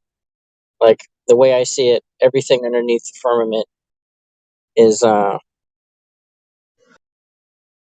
inside of some kind of fluid, right?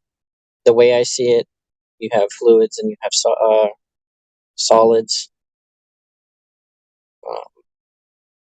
When you melt your solid, you're making it reach its Curie point so that it loses its magnetic structure. And then now it flows because it's within a fluid. And I think that any kind of, energy release or we move, we cause the fluid to move. So I think that the songs of the angels, wherever they are, it has an effect on us inside this container. Yeah, that's interesting because that's really interesting. Yeah, I tend to I align with you somewhat on that. Definitely. And yeah, I agree. Like stars, angels, probably not. Actually, likely not. However, yeah, I mean, you had Lucifer, Lord of Light, no longer Lucifer. Satan against it, Lord of Darkness, really. As for the fluid, yeah, because the Bible says very clearly, the firmament that separates the waters, that implies liquid. I think personally that there are just things that are just unknowable. Period. And it doesn't matter how many scientific studies you do. It doesn't matter how much people speculate. Doesn't matter how smart people might think they are or how smart they think they get or how much technology advances, that there are just simply things that cannot be explained. And to quantify that, I would say that there's so much of the human brain alone that has not been mapped, that is unable to be mapped. There is so much that is just unexplainable, and it should be. And you know, this being is unknowable. I've got to duck out for a bit, guys. But yeah. What do you reckon, Kiko? So, yeah, there's things that we're not going to be able to know.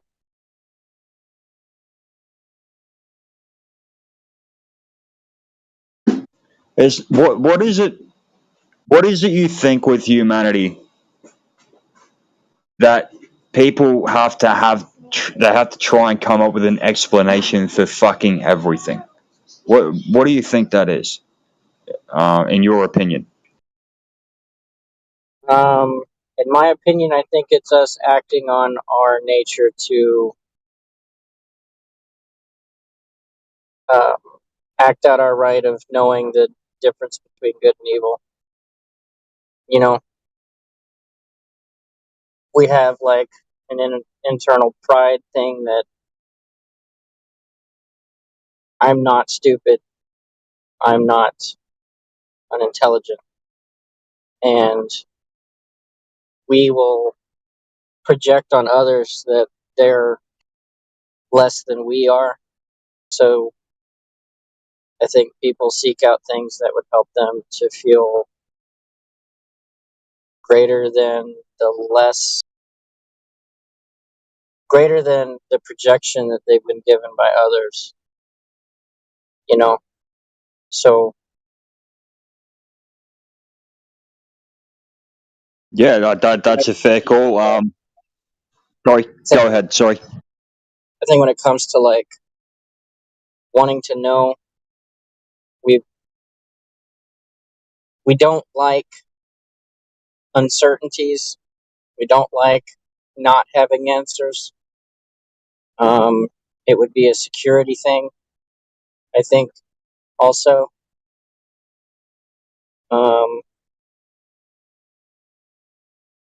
I don't know. I don't know why people feel like they have to know what something is.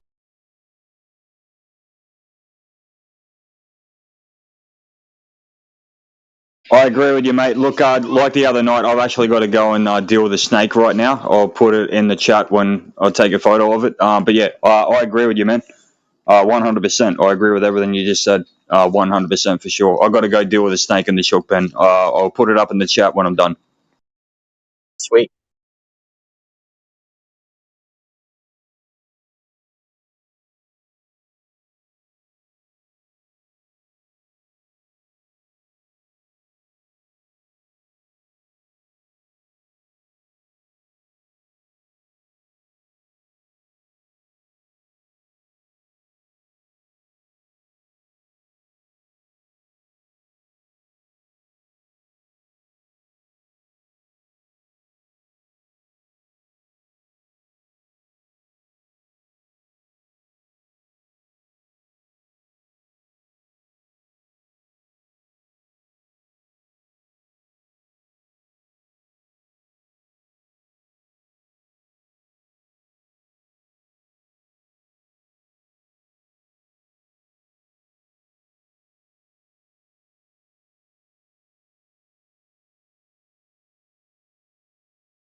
Hello.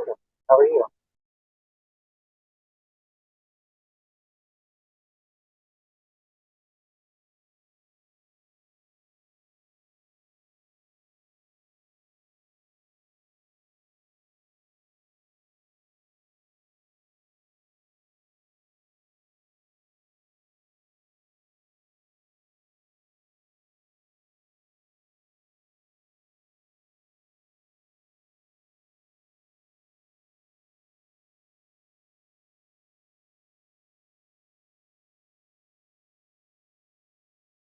Sister boy should have stuck around.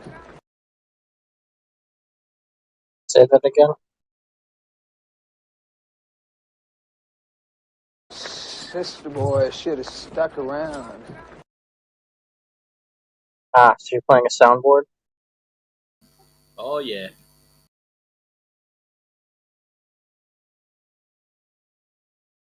Here we go. Skinny's typing.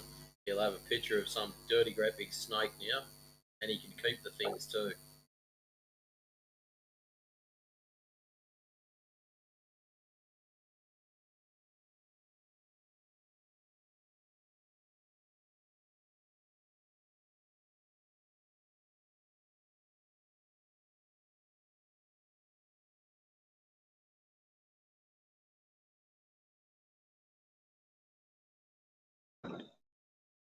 Yeah, hey guys, I just had to get rid of a snake from the chook pen, but I put it in the live stream for any of you guys that want to have a look. It's a beautiful little carpet python.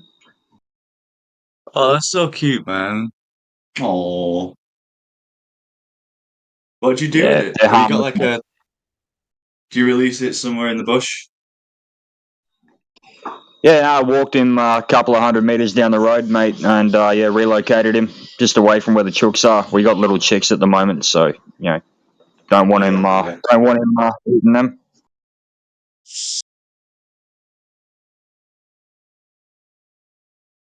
Welcome to Australia.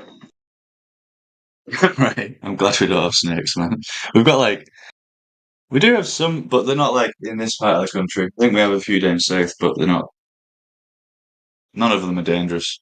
I let Binley in Sydney know she's safe. There's no spiders that are gonna harm you. I'll pick them up like I'm a fucking superhero. Don't worry about it. I'll put them in the toilet. I live like in a converted basement, so we just get them cellar spiders. Those intimidating looking ones, but they're wussies, man. They're little stringy things. Oh, you mean daddy longlegs, or you mean huntsman? Yeah, I mean you can call them that. Yeah, we call them that too. But we've got a few varieties that we call daddy longlegs in England. So yeah, cellar spiders would be the kind of official, not official term, I guess, if you want to distinguish them. My hero. Yeah, gotcha. Yeah. I just yeah, but yeah, any arsehole that'd kill one of those ones that I just put in the chat, like that's a carpet python, man. Like they're harmless. They do get big. The biggest one I've wrestled was probably 15 feet, but you know, like they're harmless enough. They're just a constrictor, you know. But yeah, they're non-venomous and they're quite calm. You know, they're nice. Yeah, I'd feel You just safe with relocate them. those. I'd feel safe with those. As long as you've learned how to control them so they don't wrap around anything, you know, you're safe, man. Oh, it's pretty easy, dude. You just I learned this as a very young kid. I was only 6 or 7 years old. You grab behind the head, you grab at the tail, and you keep a hold of them and keep those apart, and they can't wrap around. It's that easy. It's really that easy. Yeah. Yeah, the venomous ones. I'm not going to lie. The venomous ones I kill. The one time I did relocate a venomous snake. Well, the one time I did relocate one, it was a coastal taipan. So they are inland taipan, not a coastal one. Inland taipan. We had a long dry spell for 7 years, and so the inland ones moved to the coast. Anyway, long story short, caught it, put it in a pillowcase. Didn't realize the pillowcase had a hole in it. I drove for nearly an hour to relocate it. pulled the pillowcase out. Oh shit, the fucking snake's not there. And it was under the passenger seat. So I had the third most dangerous snake in the world loose in the car with me for God knows how long in that hour. After that, I just went back to killing them. But non-venomous ones, yeah. The sea they're snakes are fine. the Man. worst, right? They have the worst venom. The sea-orientated ones are the water-based ones. Yeah, there's only one that can actually hurt you though. That's called the sea crate. You get them right up north, but the rest of the sea snakes, yeah, incredibly venomous, but they can't pierce your skin. They're harmless. You can play with them all you want. I probably still wouldn't do that. Yeah, nah. Oh, come on, you cockroach bastard. They're not that bad. You get king browns down there. Come on. That's right. You stay the fuck away from them.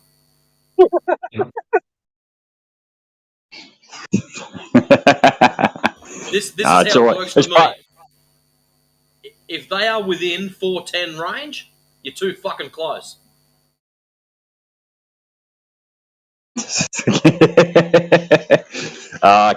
Mate, you come and visit me in North Queensland here at this time of year, and I'll teach you how to handle them. They're teddy bears, man. They're not going to hurt you. Mate, I'll be honest with you. The only king browns I fuck around with are the ones at the bottle shop.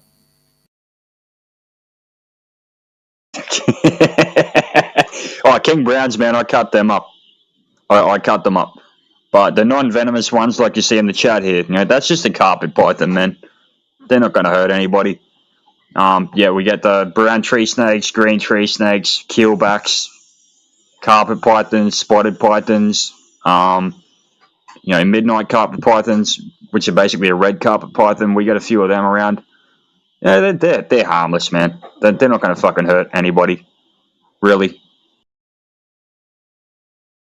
Yeah, we just seem to get fucking all of your browns down here, kings, easterns, taipans, whatever they call. Half it's like cousins, anyways. Yeah, well, all the good ones we get down here. Don't get any of the nice friendly ones. Right, we get like three types. I've just looked it up. We get like a type of adder, grass snakes, and like smooth snakes, or like slow worms or whatever equivalent kind of. They're not no danger at all. Yeah, we have an adder in Australia called a death adder, and they call it a death adder for a good reason, because if they bite you, you're completely fucked. That sounds horrible. What Matrix was talking about, okay, king browns, they're aggressive as shit. If they see you, they will chase you. Most snakes, venomous or not, will run from you. Up where I am, you get tiger snakes, they'll chase you. Taipans in breeding season, they'll chase you, and they're like the third most dangerous snake in the fucking world, third and fourth, or third and fifth. I reckon tiger snakes would be the most aggressive of the lot. Like normal snakes, you can stomp your foot and they'll fuck off, whereas tiger snakes will stand their ground. Yeah, same with king browns. Like king browns, you stomp your foot, that just excites them. They'll chase you. But tiger snakes, the beauty with tiger snakes is they are so slow at striking. I mean, you could have a Down syndrome kid. I'll take your word for it. I ain't getting in front of one to find out. I've had them try and strike me. Personally, they're so slow. They are so slow. It's fucking unbelievable. Well, next time I talk to one of my mates in Western Australia, I'll have to tell him he's a fucking doughy cunt because he got bitten years ago. Nah, tigers, man. Tigers are a bit like you've seen them play with the cobras, right? In India and Thailand and places like that. Pat on the fucking top of the thing, and put your hand in and pull it away quick enough when they strike. Cobras are a very slow striker, and tiger snakes are like that. They are so fucking slow. There's no danger, man. I'll still take your word for it. I ain't gonna test it. No, fuck that. Brother, you come up my way. Any of you guys, turquoise, you come over my way. I'll teach you how to handle them. I'll teach you how to catch them. I can catch any fucking snake, man, no problem. But I don't bother with the venomous ones because I've got a wife and I've got a daughter. I'm not fucking around with that. They die. You must be like the Crocodile Dundee of snakes, though, down there, man. That's it. What is this? Hey, Turquoise, do you know what Crocodile Dundee was based off of?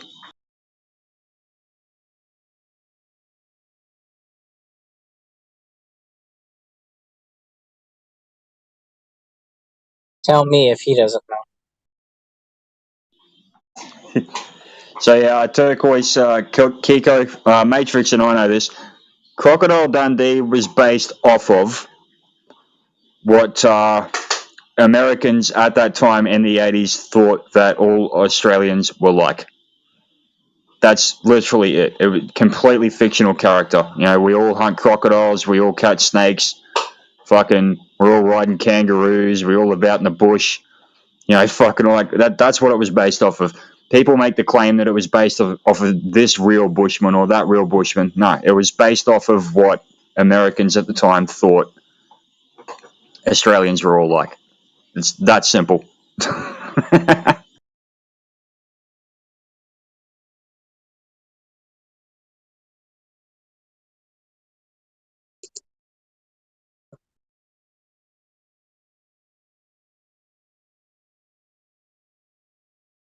What do you think, Kiko? What do you think, man?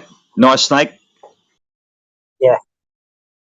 I wouldn't play with it though. I'm not a snake connoisseur. Mate, the worst that's going to happen with a snake like that, the worst that's going to happen, they bite you.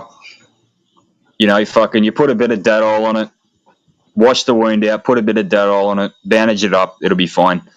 The very, very worst case scenario, if you get a really deep bite and you don't treat it for a couple of days, you might need some antibiotics. That's it.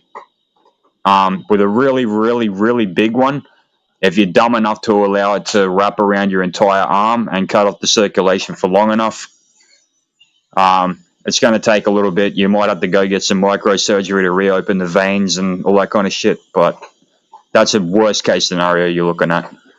I have heard of one instance where a really big one wrapped around a guy's head, and I don't know how the fuck that even happened. But it constricted the guy's head and neck and suffocated him. And how the fuck that even happened, I've got no idea. But yeah, that's going extreme, man. Like, they're harmless. They're harmless enough.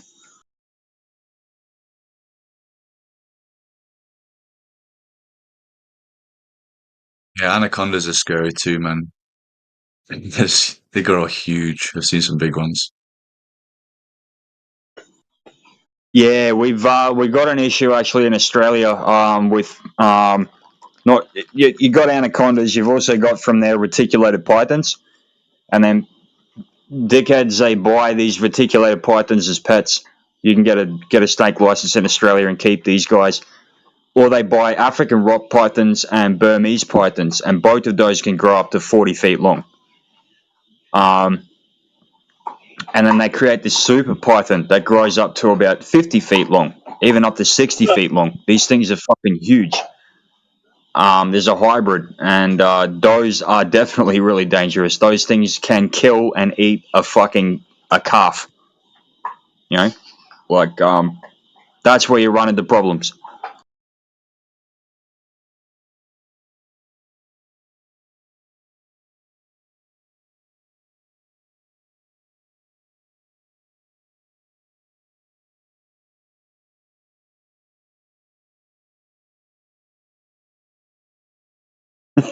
There's some fucking funny memes. Thank you for that.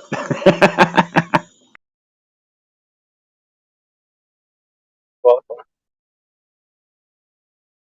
I have one where I've combined them, but those I found first. That's awesome, man. But get back to what we were talking about before. Yeah, man. Look, I agree with you. I'm actually on the same page as you in that way, and yeah, for me personally, I noticed with a lot of these globies, and I noticed with I've had arguments with medical personnel before. I've had arguments with philosophical professors and shit, economic, things like that. it's just such human hubris to try and, you know, have all the answers. I think that it's so narcissistic, it's not funny.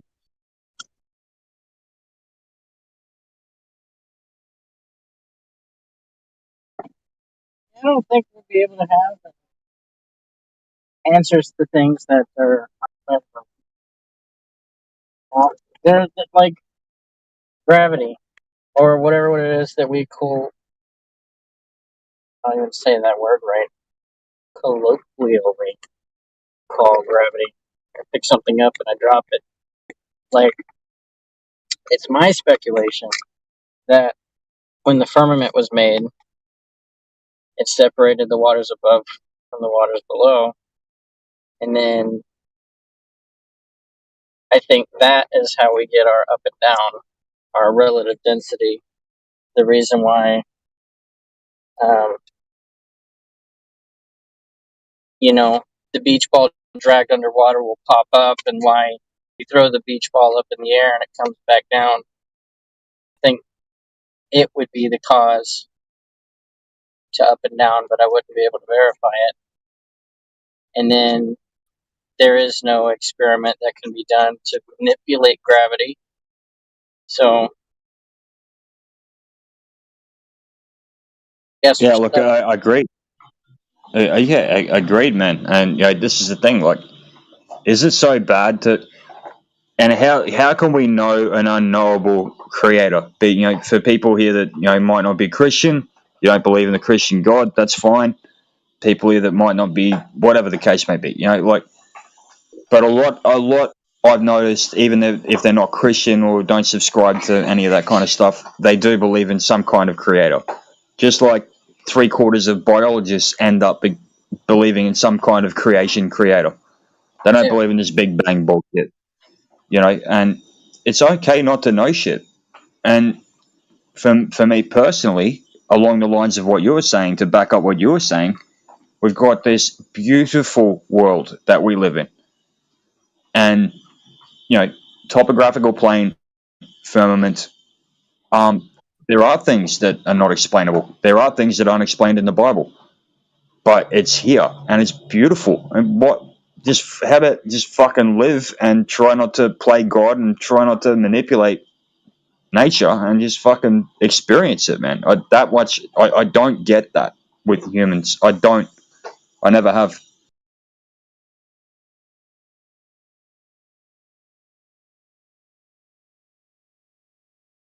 It's all right. Look, I'll give you an example with that. So I live in a coastal town. Fishing is a massive part of it. Now you talk to any fisher here, any single fisher that makes a living off of it. There are things that are calculable, whether it be the solar activity, whether it be temperature, whether it be wind, there are things that are calculable. But there's an instinct that the ones that are successful have, and they cannot explain it at all as to fish activity, fish behavior, the right place to be, where to get the good catch. There is a tide within them that is not explainable. And you'll find the same with a lot of sailors from times past and times current, that there is a current that runs within them that they can't explain, but they just know what to do and when to do it. It's unexplainable. You can't prove it. They all have that.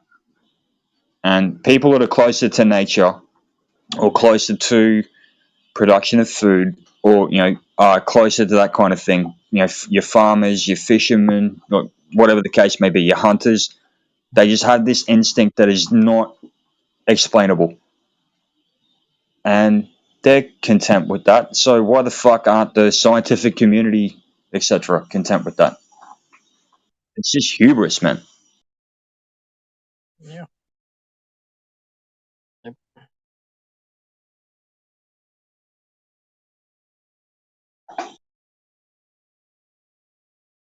Hey, Rich Key, good to see you back here, man. You saying people are talking to fish now? Have a look in the chat. We just caught this little beauty in my chook pen. Our chook pen, my family's chook pen, a few minutes ago. Is it in the chat or is it to be in the text, voice chat text? Yeah, the voice chat text. Yeah. Yep, another one. Yeah. Snakes are going crazy at the moment, eh? They're all probably trying to He's fatten beautiful. up, getting ready for the cold season. Yeah, I know it's a he because his penis came out. When they get stressed out, when they get caught, a bit like a shark. Yeah, the dick comes out. Yeah. Oh, yeah. Do you wrangle sharks too, do you? I've caught enough of them. Yeah, right. Yeah, cool, man. Rightio. Well, I mean, that fella doesn't look like he's big enough to the chickens, although you probably got a couple of rodents floating about, don't you? So you're going to be constantly trying to fend off snakes. Yeah, there's rodents, but we've also got some small chicks at the moment, and that's what he was after. So yeah. He can't get in, but again, better just to fuck him off. You know, I relocated him. So Sure. Yeah. Yeah. Well, as I said, we had big 2-meter python take one of our chickens the other day. yeah, you got to be careful with that shit, eh? Well, funnily enough, he actually, like, the chicken that he took, or she, whatever, doesn't matter, was the real sick. Yeah, and especially not snakes. Took the sick one. Took the one that was really, like, it was all, it was backed up. It wasn't laying eggs, and it wasn't able to lay eggs anymore, and it seemed to, I don't know, someone said that the formation of the egg was going into a different part of the chicken rather than being laid as an egg. So it's like the clacker was all blocked up or something. Pretty nasty shit. Yeah, it's they can tell. You know, this is one of the probably the biggest misconceptions when it comes to city slickers. You know, people that haven't actually experienced nature in any way, shape, or form and haven't raised animals. Predators go after the slowest and weakest and sickest. Always do. Yeah. Well, it was getting to the point where we'd because she'd gotten sick a couple of times, and just every month or so we'd have to go in with a syringe and pull out the egg yolks, stab it into the back section and then pull out all of the fluid that was building up. There was just seemingly nothing that we could really do for it. So, I mean, you should have just wrung her neck, man. You should have just wrung her neck. Yeah. No. I'm still city slicker, bro. Hey, it's all right, man. I'm not giving you shit. Not giving you shit. I'm just saying, look, you got to stop looking at them as pets, okay? Like chooks aren't like dogs are pets, cats are pets, yeah. But when it comes to cattle, horses, chickens, things like that, chooks. By the way, why do you call them chickens, man? You're Aussie, chooks. Chook. Chooks. Wouldn't it be chooko? Isn't it? Like, don't we put O at the end of everything we say? Servo. No, it's just a fucking it's chook. Chooko. Yes, fucking chook. Yes, chook you fucking what? Fucking me little Captain Cook. Fucking goddamn fuck you. But yeah, no, you just got to not look at them as pets, man. Okay, they're not pets. Okay, they produce for you. When they stop producing for you, you fatten them up, and then you turn them into meat. And it might sound cold, it might sound harsh, but that's the reality. Otherwise, you're turning good food into shit. That's all you're doing. Yeah, I'm going vegan after hearing this. I can't. What? So you say you're vegan? No, I'm going vegan after I heard this. Okay, yeah. I don't like the idea of eating a chicken that is sick. It's got to assume it's got other problems at that point. So I'm not saying you eat all of them. I'm just simply saying if you got a sick chook, you kill it, use it for crab bait or whatever the case may be, make it useful. Yeah, again, it sounds harsh, but No, yeah, man, don't look I at them. get it. Yeah, don't look at them like pets, man. Like yeah, it's like anything. Like What would I yeah, say? it's useful. It's not. Yeah, I mean, like for me, I look after the chicken as if, like, I mean, don't get me. I haven't got a dog, but we've got dogs on the property. It's my brother's dog, and but I just look at them all the same ways. Like, if I want good eggs from the chicken, got to look after them. Got to make sure that they've got plenty of run. Got to make sure that they're well looked after. So, and all that sort of stuff. So when you start looking after something, though, like you kind of want it the best for it. And you had a couple of eggs from it, so yeah. I don't know. I feel like the chicken did a service to me, so you got to give the chicken a bit of a chance or something. But anyway, that's took care of that. Definitely, man. Look, and we take care of ours. Like, we look after them well. We make sure that they're free of lice. We give them, make sure fresh food, fresh water. They're always let out. Get plenty of green pick. Every time we mow the yard, chucking some green pick for them while they are in the, because we got like 3 or 4 pens of chooks, and they got different roosters, so the roosters fight, so they get let out on different days, kind of thing. But they're looked after very, very well. Yeah, you definitely look after your animals. You don't treat them like shit. You don't. It doesn't matter what animal you have. You don't mistreat them ever. You treat them with respect. And the animals that you do use for meat, you kill them with respect, and you treat you and we have our own meat here. We always have, and same kind of thing. You treat that animal with respect. You make it as painless as possible. You make it as quick as possible, and that's more respect than they get in an abattoir, my friend. Yeah, for sure. Like it's something that, and people that don't understand hunting either. Like when you hunt, whether it's with bow and arrow, whether it's with rifle, you make sure one shot, one kill. You do not want to wound that animal and that animal escape and then die a slow, horrible death. You make sure it's straight through it cuts off the top of the lungs, goes straight through the heart, it drops, it's dead. Like, you want to. What was that, sorry? Have you killed a pig before? I've killed many pigs before. Yeah. I don't think I could do it, bro. That shit is wild. What was that, sorry? I don't think I could do it. That shit is wild. Like, I think the only way I could do it is if I would need to, to survive. Otherwise, hell nah, bro.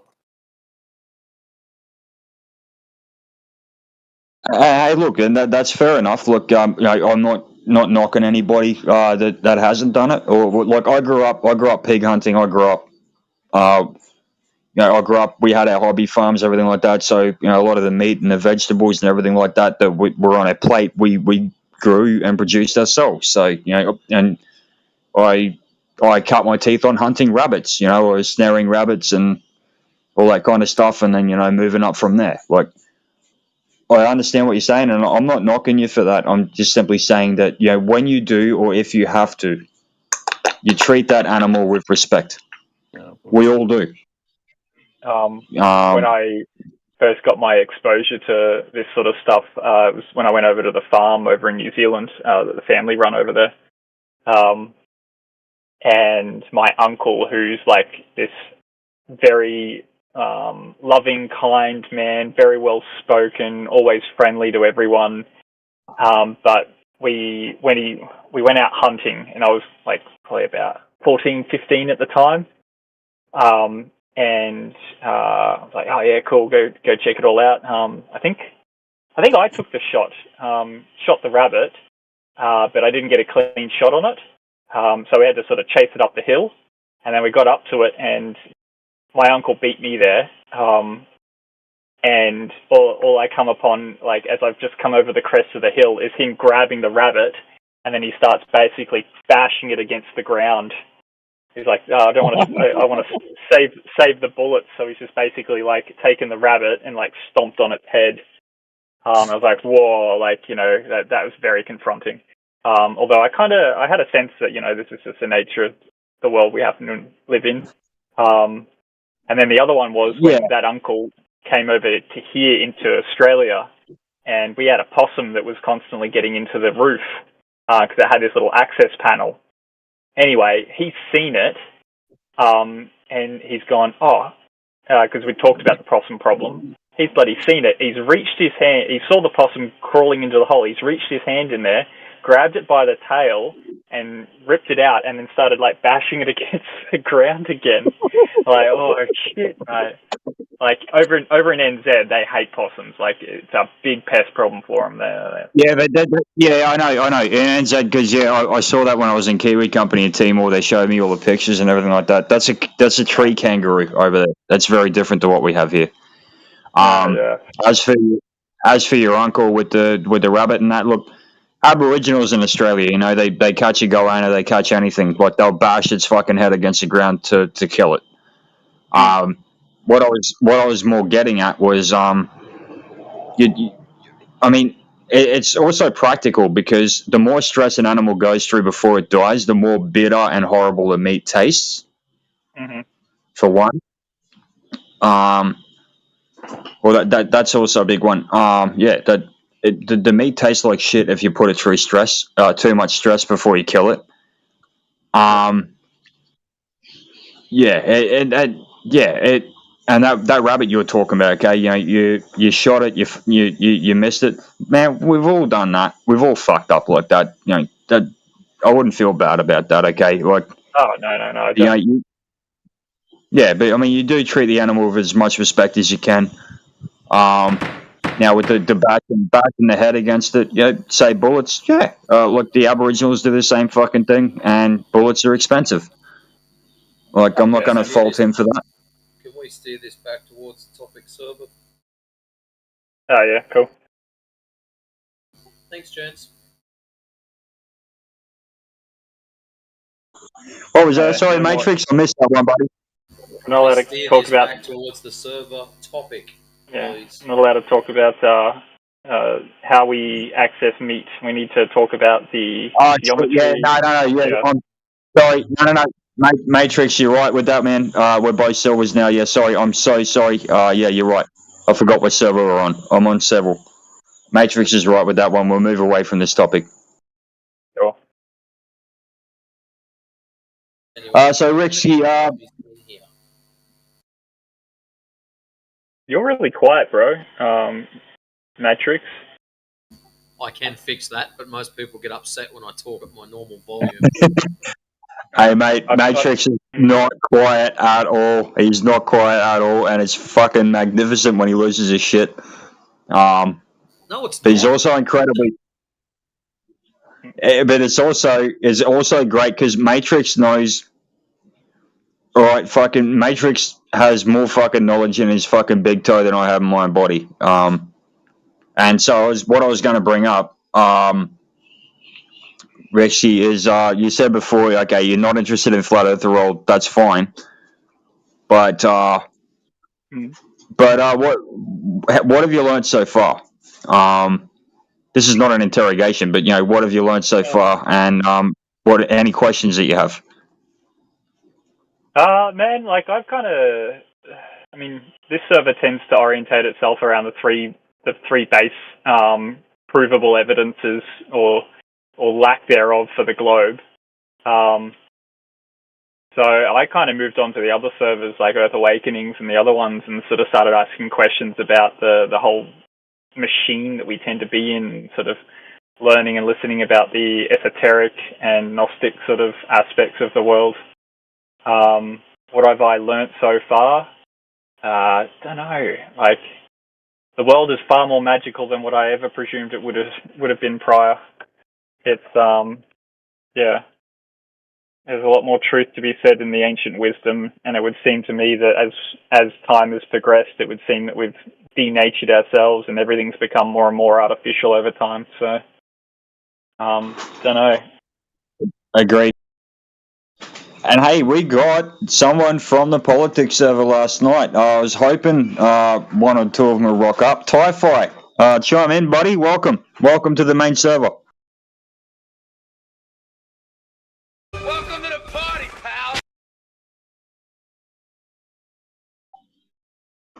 Typho, buddy, give me a sec. Is he unmuted? Give me a sec. Doesn't seem to be muted. No rolls.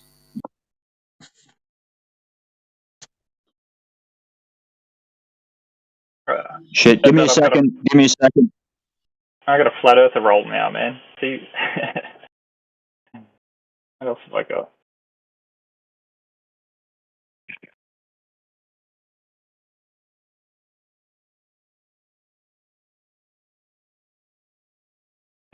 Seems sincere. Look, I Matrix.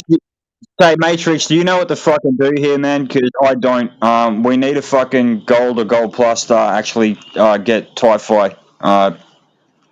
Typho, can you hear us? Can you put that in the voice chat? He won't have voice chat access yet either. Oh, fuck. All right. Hey, Typho, give us a sec, man. I'll try and fix that. If you want to have a chat to him, take him up to VC check-in. You can have a talk there. Ping one of the goldies. All right. So, Typho, go up to VC check-in 1, VC 1, and I'm going to go to you there, and then I can help you from there. That much I do know, okay? Yeah, it's already over there now.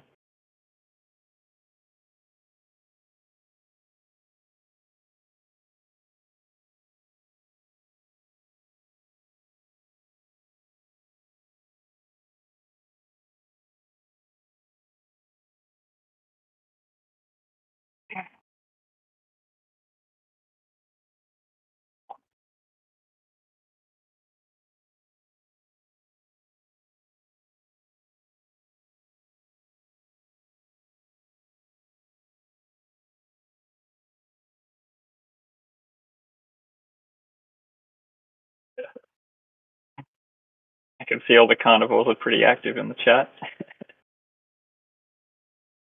Shit stirrers, yeah. Normally they hover around waiting for globies to come in here and say something stupid, and then it's just like a pack of hyenas. Yeah. You'll notice the attitudes in each of the servers is a lot different. Like if you're in FED, they are very hardcore. Then it sort of steps down to this channel. Then it steps down to politics. Then it steps down again to Earth Awakenings. And they are, all of the servers have very different behavioral characteristics. And you'll notice that in FED and in here, we don't get as many globies because they get cut down pretty quick, especially when the higher end fellas are in here. But in politics and Earth Awakenings, you get all sorts of random shit through there. It all depends on what you're after. You know? Yeah, well, Earth Awakening seems to. I mean, they're more happy to speculate a bit more. It's actually one of the problems that when I came onto these forms of chats where they were so strict. I don't know. I feel like if you're trying to teach someone something, you got to allow them time for their mind to explore all the avenues, and then they'll finally come back to you at the end. But I mean, that can't be good to listen to. So I get that you're trying to keep it pretty tight for presentation purposes, but the reason we keep it tight is we try to keep to things that can be verified. If we could rattle off everything that's not verified, what would you have? You'd just have a shitstorm of stupidity. Whereas if you stick to the stuff that's verifiable, you come in here, we grill you with the verifiable stuff, we send you on your way, and you're like, wow, that's it. You go in there, you can speculate all you like. I'm not going to stop you. I'm not chasing people around with sticks and shit like that. But at least you know what is verifiable, and you can drive those facts home. And it doesn't matter what these other peanuts say, you know you've got that as a sound base to fall back on. Yeah, sure. That's why we do have Speculation Sunday. So on Sundays, drop in, call whatever you like, even if you've got the slightest bit of evidence to back it up, or no evidence to back it up at all. You believe the world is diamond-shaped, who cares? Speculation Sunday is just for having a good old laugh. And it's pretty funny, some of the stuff that comes out too. And some of it actually makes you stop and think. Oh shit! So what is it? Speculation Sunday, which I'm guessing is it Sunday American time? Yeah, which is a bit of a bummer for us. So Oh yeah, so it'll Sunday be maybe night. Mondays. Yeah, Maybe Sunday night, Mondays Monday is their morning for Speculation us. Sunday. Sorry, man. Go ahead. No, it's Sunday. Yeah, Sunday nights. I think it's about 8 o'clock, somewhere around there, through till Monday morning. I don't know what time they give up, but yeah, I normally at work by the time they stop. Yeah. No, it was pretty amazing when I came over to Discord because I was in Clubhouse a lot, and I was always like, when I first came across the topic, I didn't know that Discord existed, and obviously when I'm first come into the flat Earth stuff, like I really do feel like it sort of. I mean, you can learn about it through all the YouTube presentations, but sometimes you just want to be able to ask the question that's on your mind. So just having the ability to have a voice chat back and forward. But the guys over at Clubhouse were only really sort of running a channel or a chat maybe once every 3 or 4 days. Just sort of, and I was just fanging for the information. And they don't tend to speculate too much either. They had one guy named Jamal, who was an English fellow, and he was an absolute gun. Like, he knew the shit. He was like Witsit, basically. And he could just basically knock any of them, anyone that would come in, whether they be like some scientist that worked on like satellites or some sort of physicist or whatnot. He could always sort of wrangle them down. So he was pretty amazing to listen to. And then you come over to Discord and you're like, holy shit, there's like 100 more of these bastards. Like, I'm never going to catch up with them. But see how it goes. Oh, well, as you know, there's plenty of information if you scroll down. Hours and hours and hours of videos and reading material. So if you can't find what you're after in there, well, you'll have to jump on YouTube or some shit and go looking elsewhere. Because seriously, there's that much stuff down below us. It's crazy. I'm thinking about going through a lot of it. I usually sort of, when I start getting stuck into topics like this, and I've already sort of started one, but I create what are called mind map boards. Yep, I know what you're talking about. So connect all the dots together, because like this linear learning is a little bit sort of, it's cool, but it's always sort of hard to like map it out in your mind how it all works. But if you take that information and lay it out into a mind map, by the time you're done, everything on that mind map is connected and has a logical like through point, and then you can connect dots between different aspects of the mind map and show how that links over to a different subject over on the far left-hand side or whatever. If you jump on Politics server, there's a Globie in there called Eggshells. It's Eggshells or something. He will put on a video and show his mind map. As he's asking everyone's questions, he will mind map it out. And it's actually pretty cool to watch. And out of all the Globies that have come in there, there's only a couple of them that I actually have time for. Most of them just come in there and just want to dictate stupidity and then they march out. But he actually gets in there, asks sensible questions, and you can watch him mapping it out and all the variants of questions and his whole thought process. And it's actually pretty cool to watch. And the reason I have a lot of time for him is because he doesn't just repeat the same bullshit questions. Every single time he's dropped in there, it's always a new question, a new theme, and you get to see him mind map it at the same time. Yeah, I've cornered him before, but he wouldn't concede or accept the points. I wish I could remember what it was. He's a tap dancer. Oh yeah. Yeah. I can't remember what it. It's like right on the tip of my tongue what the talking points were. But yeah, like it started getting a bit frustrating by the end of it. But yeah, as you say, it's a bit of a tap dancer. And that software that he was using, that's the software that I use as well. Funnily enough, we happen to be using the same stuff. But yeah, I've used about 4 or 5 different sort of mind mapping softwares, and that is the best one. Yeah, I was using one a while ago. It was just little bubbles. You create a bubble, write whatever you want to call it in it, and then create another bubble and link it. And you just link them all to each other. And after a while, when you get enough stuff in there, it actually takes the shape of a brain. I don't know why. Yeah, it takes on the form of a neurological or a neural network, basically. So, Yeah, it's great. I was even using it. Like I presented that when I was going through uni. I was presenting mind maps. Like everyone else would show presentation, I'd show a mind map and show how you could kind of like, it shows you how every idea links with another idea. It was great for that. And then I wouldn't have to write as much nonsense and do full presentations either. Like I literally used it as my research sort of gathering and collection of like, what was it, like citations and references, and I didn't need to then post produce anything. So yeah, anyway, that's enough on mind mapping.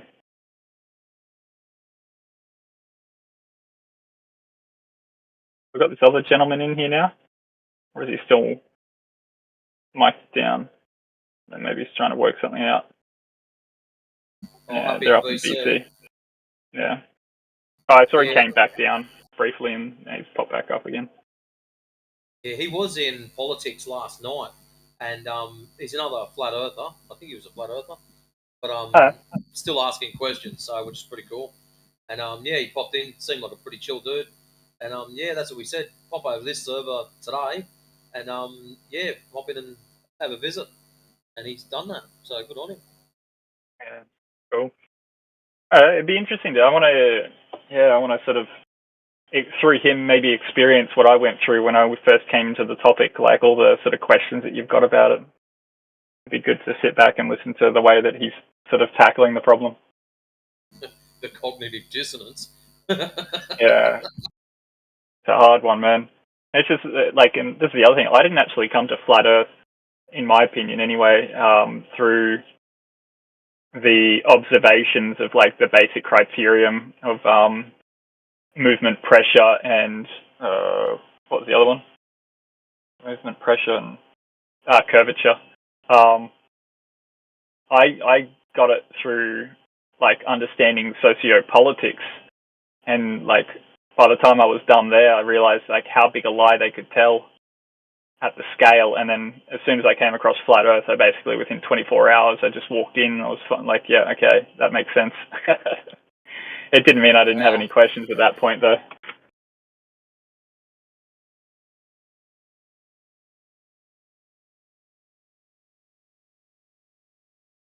Wow, that is a crazy way to come into it. It's not a bad thing, but yeah, it's different. Oh man, what was it? My final year of study, we did. I did architecture, and the final project was to produce a building based around like reformulating democracy, and then how a building would respond to that new type of democracy that you're proposing.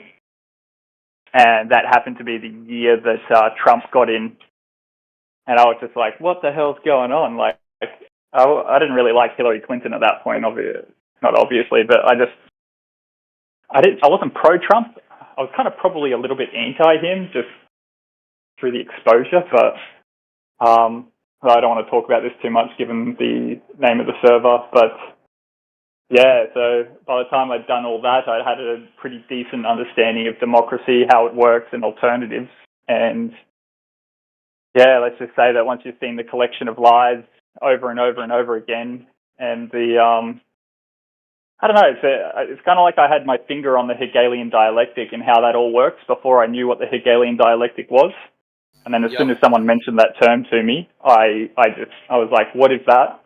That's the thing I've been sensing.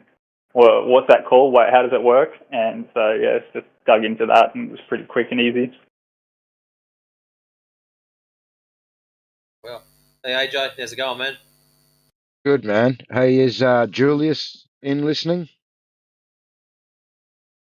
Julius J?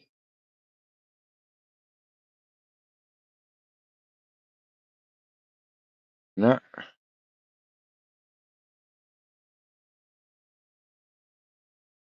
Just trying to do a VC check-in. I haven't done one for so long, and I can't remember how to give them the voice verified role.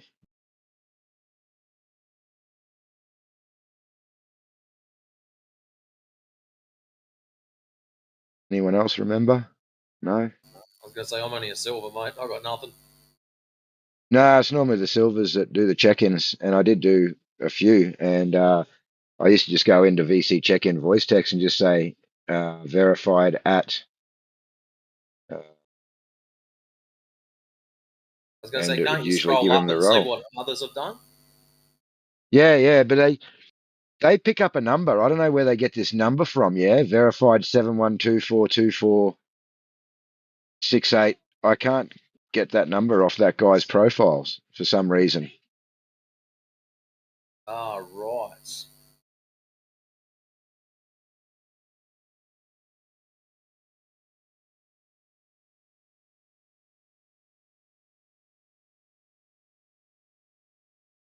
You're after his user ID? Yeah, how do I find his user ID? Okay, bring his picture up. So on his profile picture, it's got his name and all that shit. And then up the top, it's got Yeah. send friend request. The 3 dots beside that. Yep. And then when that opens up the little window, copy user ID. I don't get user ID. I get message, block, or report user. On my screen, it's got copy user ID. Yeah, no, I don't get that. So all I did was right-clicked on his nut.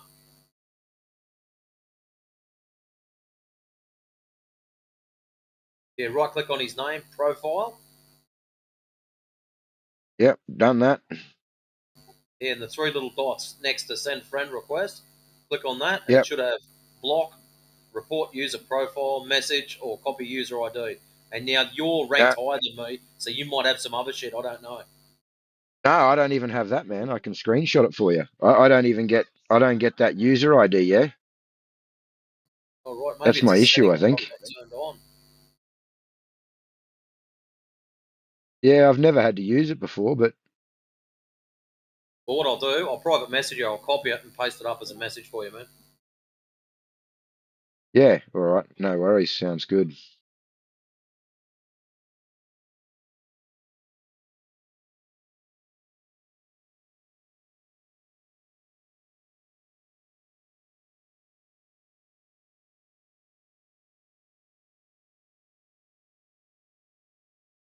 Maybe I got to reset my Discord or something.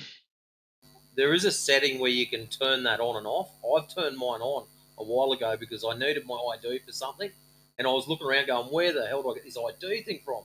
But I think it's just a setting on your side that you turn it on so you can access yours. But yeah, that message I sent you, that number, is that roughly the right looking thing? Yeah. That's what it is. I just can't. Like I said, I'll show you what I get. I'll just put in the VC No, I believe chat. you, because mine's got a little line. The others are all together, and then there's a line, and then it says copy user ID. So I think it's that setting that I've turned on a while ago. Yeah, right. Have a look in that in the VC live stream. You'll see it's that's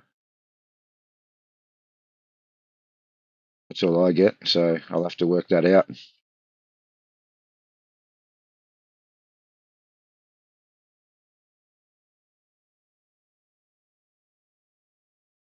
Okay, let's see what happens now.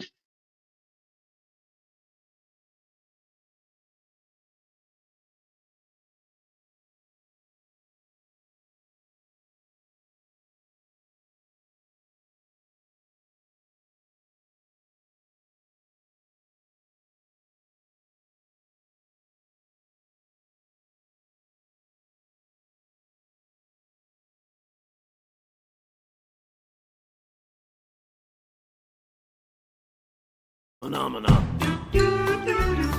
Phenomena.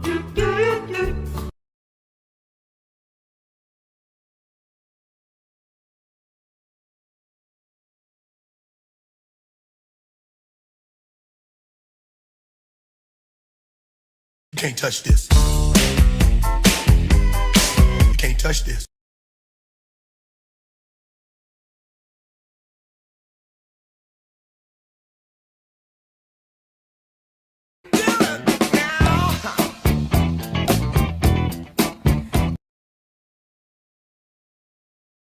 They didn't even flinch.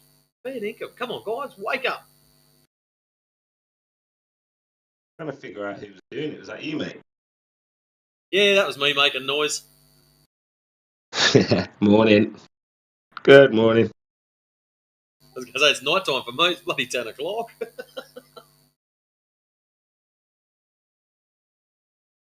Still early over here, mate.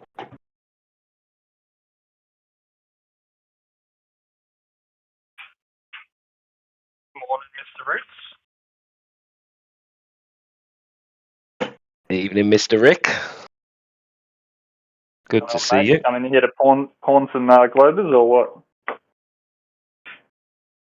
Well, I was hoping to walk in and it would all be going on and the action would be riveting, but it seems like a quiet morning. Seems like it. There's a gentleman that they're just looking to VC up top. He just dropped in. How's it Hello. going? Hey, I can talk now. Hey, how are you guys doing today? Yeah, not too bad, mate. Very well. Nice. I'm doing well. It just crossed over 6 a.m. here, so I'm fully indulging in insomnia at the moment because I'm taking some time off work for just time off. So yeah, just burning the midnight oil over here. You know what I mean? Nah, you'll be right, mate. You've got some pretty healthy players in here, so if you've got anything globe related, spit it out.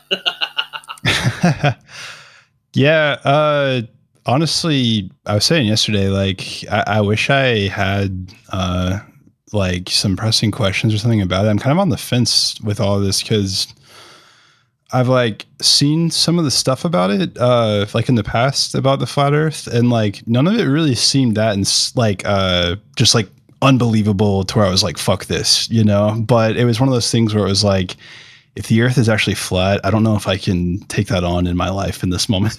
Like the burden of knowing what like the answer to that, you know. So I just really didn't look into it again until just like now. I'm just like, well, all right, there's a lot of stuff here. So really, yeah, what I was saying yesterday is that a part of why I don't have a stance is you kind of have to like, if you're going to believe it's a globe, you're essentially putting your faith into whatever thing is publishing that it is a globe. And like, obviously I haven't gone into a rocket to go up and like check it with my eyes. So yeah, I don't really know. Like I could see either way. So I guess like really my intention and these first times I was in these rooms would really just be kind of sitting back and absorbing what you guys are naturally talking about. Cause yeah, like right now I can't really think of something specific that I even want to ask. Yeah, kind of a boring intro. Instead of making it specific, why don't you just start at the top and work your way through them, mate? Like everyone, that's probably the easiest way. Just spit stuff out randomly, and we can either nail it to the floor and kick it out the door, or go, holy shit, he's actually proved it's a globe. Shut the server down and let's get out of here. I mean, not really like a super. Questions, bro. Yeah, sure. Yeah, that'd probably be good. I'll just give you some ideas though. Like when I came into this topic, right? It was one of the first ones was that I kind of realized that the idea that the Earth is flat, or if it's a globe, like the idea that we're a ball hurtling through the infiniteness of space, or that we happen to find ourselves on a flat Earth. Like I was like, both of these propositions are just absolutely absurd to my like base brain, my own experience, right? Mm-hmm. That's what I kind of found a little bit funny when I first started Totally. like just realizing that. Yeah, it's how do you say it? Like, yeah, they're both absurd claims, and actually like maybe that's the point at which I started like flicking over and realizing that the idea that you're in an infinite space on a blue marble, that's just a crazy notion. Yeah. I think a lot of people like myself, like they don't feel what's the word? They don't feel like they're qualified to even question these things because like they don't know a lot about it. You know what I mean? To where it's like you just kind of like take it like, oh, okay, yeah, it's a ball like shooting through space. You're just like, okay. That's the first trick, man. Is like authority. They like the whole control of your experience is effectively trying to assert that the system knows better than you do. And so they make you feel inferior as a consequence. that make sense? Yeah, that's actually something I am a bit curious about. Is that so? Would part of like, and probably not like a super significant part, but is part of the idea of why this is covered up is because if the Earth is flat, then this world is the center of something very significant, and it would mean that every person here is very significant on this planet. And like, the other side of it, if you don't believe in that, is that everything can seem very insignificant. So like, do you get what I'm saying? Like, does that make sense? Like, if the Earth is flat, does that mean that like it really is kind of like the center of reality? Well, that is the implication, isn't it? And yeah, built into that. I mean, have you done any sort of formal psychology in your sort of? I mean, you don't even need to do it formally. Have you ever shown an interest in understanding psychology, like even like baseline of Maslow's hierarchy or Freudian aspects? Yeah, I've very baseline looked into it. I'd say not very deep. Okay. Yeah, like I mean, what would it be? You start realizing that there are the way that you think, and please let me know if that sound in the background starts getting too bad. But the way that you think, it changes the way that you behave in the world, and it affects your psychology. So, if an idea is embedded, it's kind of like that Inception movie with Leonardo DiCaprio. Now, that whole concept, like that is effectively, I just thought it referred to as a flat Earth of the way that it feels with it, like the implication, planting an idea with the mind, like they make a decision based on what they think the truth is. Hey, Richie, for someone who claims not to know a lot about this, you're doing pretty good, dude. Cheers, bro. I know more about the sort of the psychology of it. Although, yeah, it's still guys that put me to bed. Hop around. But yeah, like Typhi here, man. Typhi, it's great to see you, man. It's great to be able to talk to you here. It's a lot safer here than on the politics server. So yeah, I'm guessing you guys don't get as many just trolls popping in here, so that's good. Oh, we get them, and we wreck them too. That's good to hear.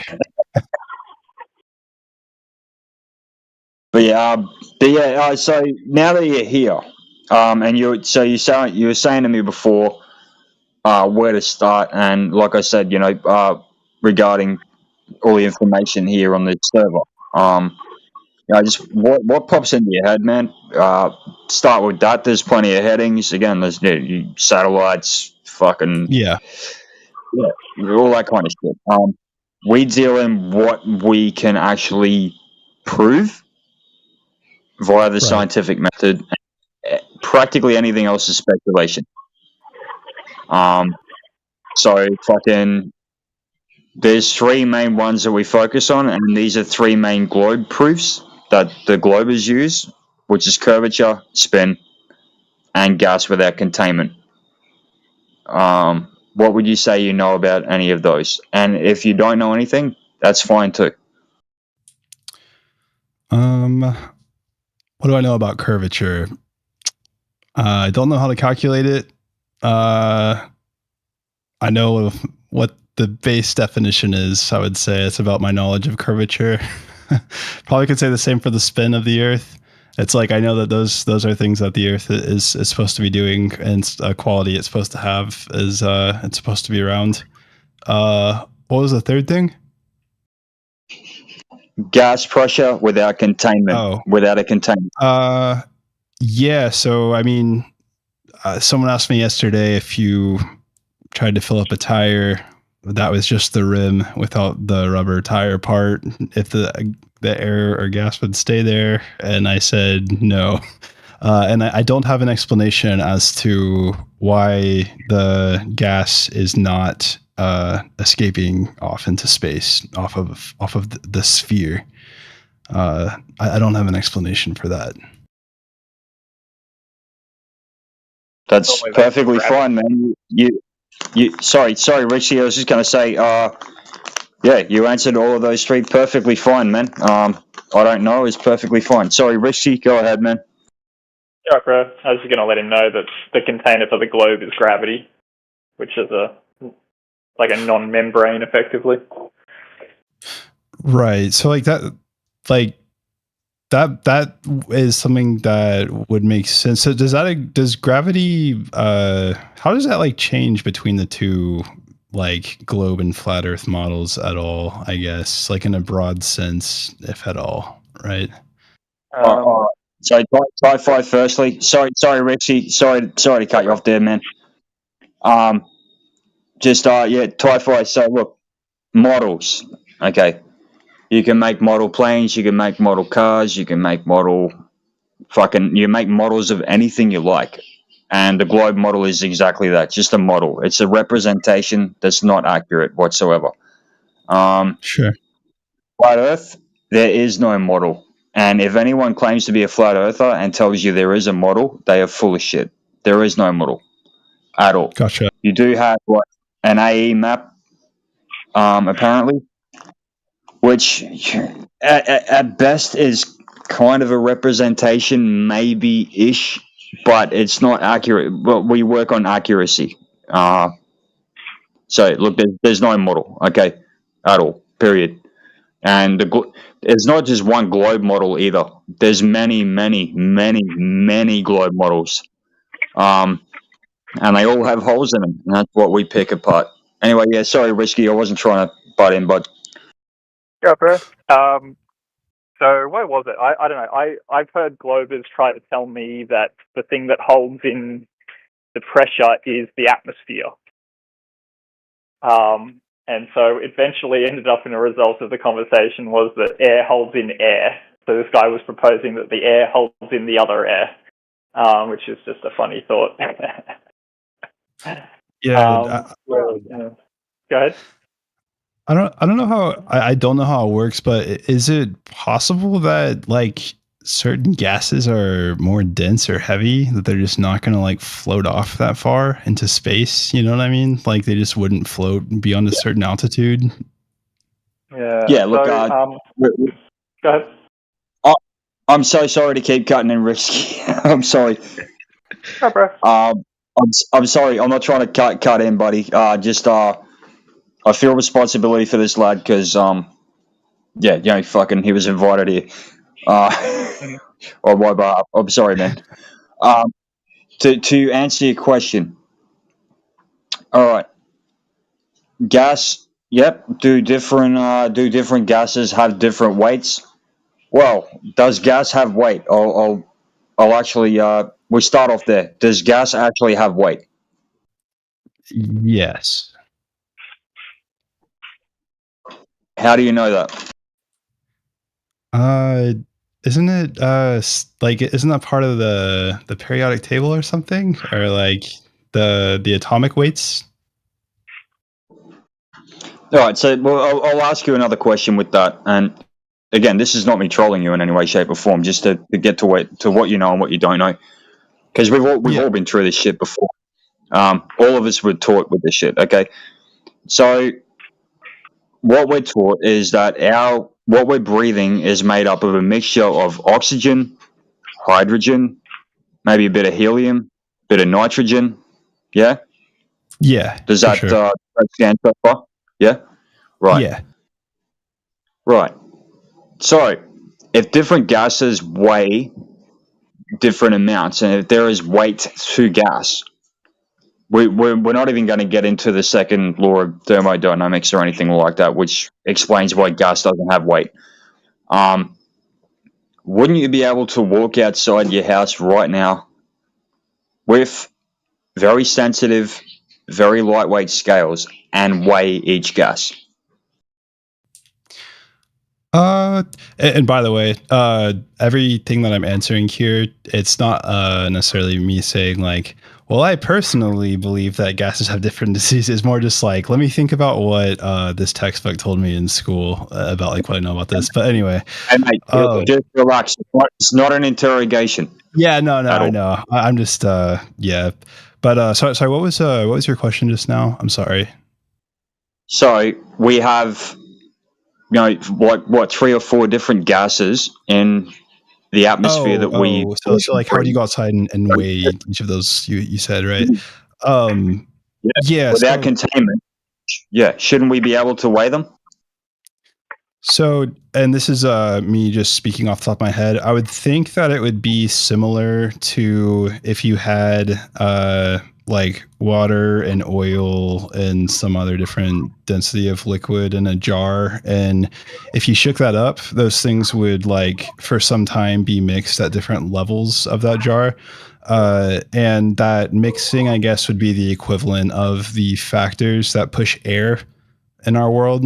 So like if everything stayed completely still and was completely frozen except for the gases, and we completely allowed them in some vacuum to take the time to settle into their respective layers of weights, like maybe we would see like a gradient form where the gases like line up based on their weight. But who's to say, you know? All right, that's fair call. We're all taught that, man. And oil and water. That's liquid, but I understand what you're saying. Oil and water. So look, here's the thing. So the globe claim is that we have gas, like Risky was saying earlier. We have gas containing gas, and then a vacuum outside of that. Sure. That's the globe claim, right? Now, sure. One, gas can't be weighed because the second law of thermodynamics very clearly states and is provable that what gas does without a container is it entropies. It goes in all different directions. The only time it changes direction is when it hits another gas. Each molecule of that gas only changes direction once it hits another gas, or when it's pressurized in a container. So on Earth here, at Earth level, at ground level, we have 14 psi is the number that we're given by the globers. 14 psi worth of gas, which is apparently contained by gas with a vacuum outside of it. Now, and regarding the gradients you're talking about, and this is what they say, but due to gravity, the heavier gases sink lower, oxygen's heavier, and then the less heavy gases are up higher. All right. Well, even with that argument, gas pressure gradients. Can you have gas pressure without containment, without a container? That's the question. Yeah? No, I mean it'll travel forever until it hits a wall. Right, and we don't deny pressure gradients. There's definitely pressure gradients for sure. Right. Now, whether that is different gases, so I'll give you an example with that.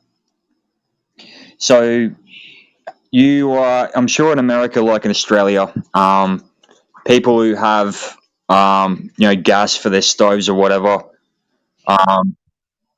in their own homes, you get gas bottles delivered, or for your barbecue, right? You get these propane tanks, you get gas tanks, yeah? Yep. Yeah, propane. Right. I have a propane tank in my backyard, yeah. Right, gotcha. Okay, so with the portable, the little propane tanks that you use for your barbecue, you shake them around, what do you hear? I hear a liquid.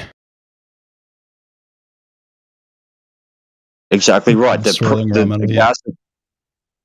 gas is pressurized to the point that it becomes liquid, and then when it leaves the top, it's a gas, and that gas burns when it comes out the other end, and that's what lights your barbecue. And you can regulate the temperature by regulating the flow of that gas. Yeah.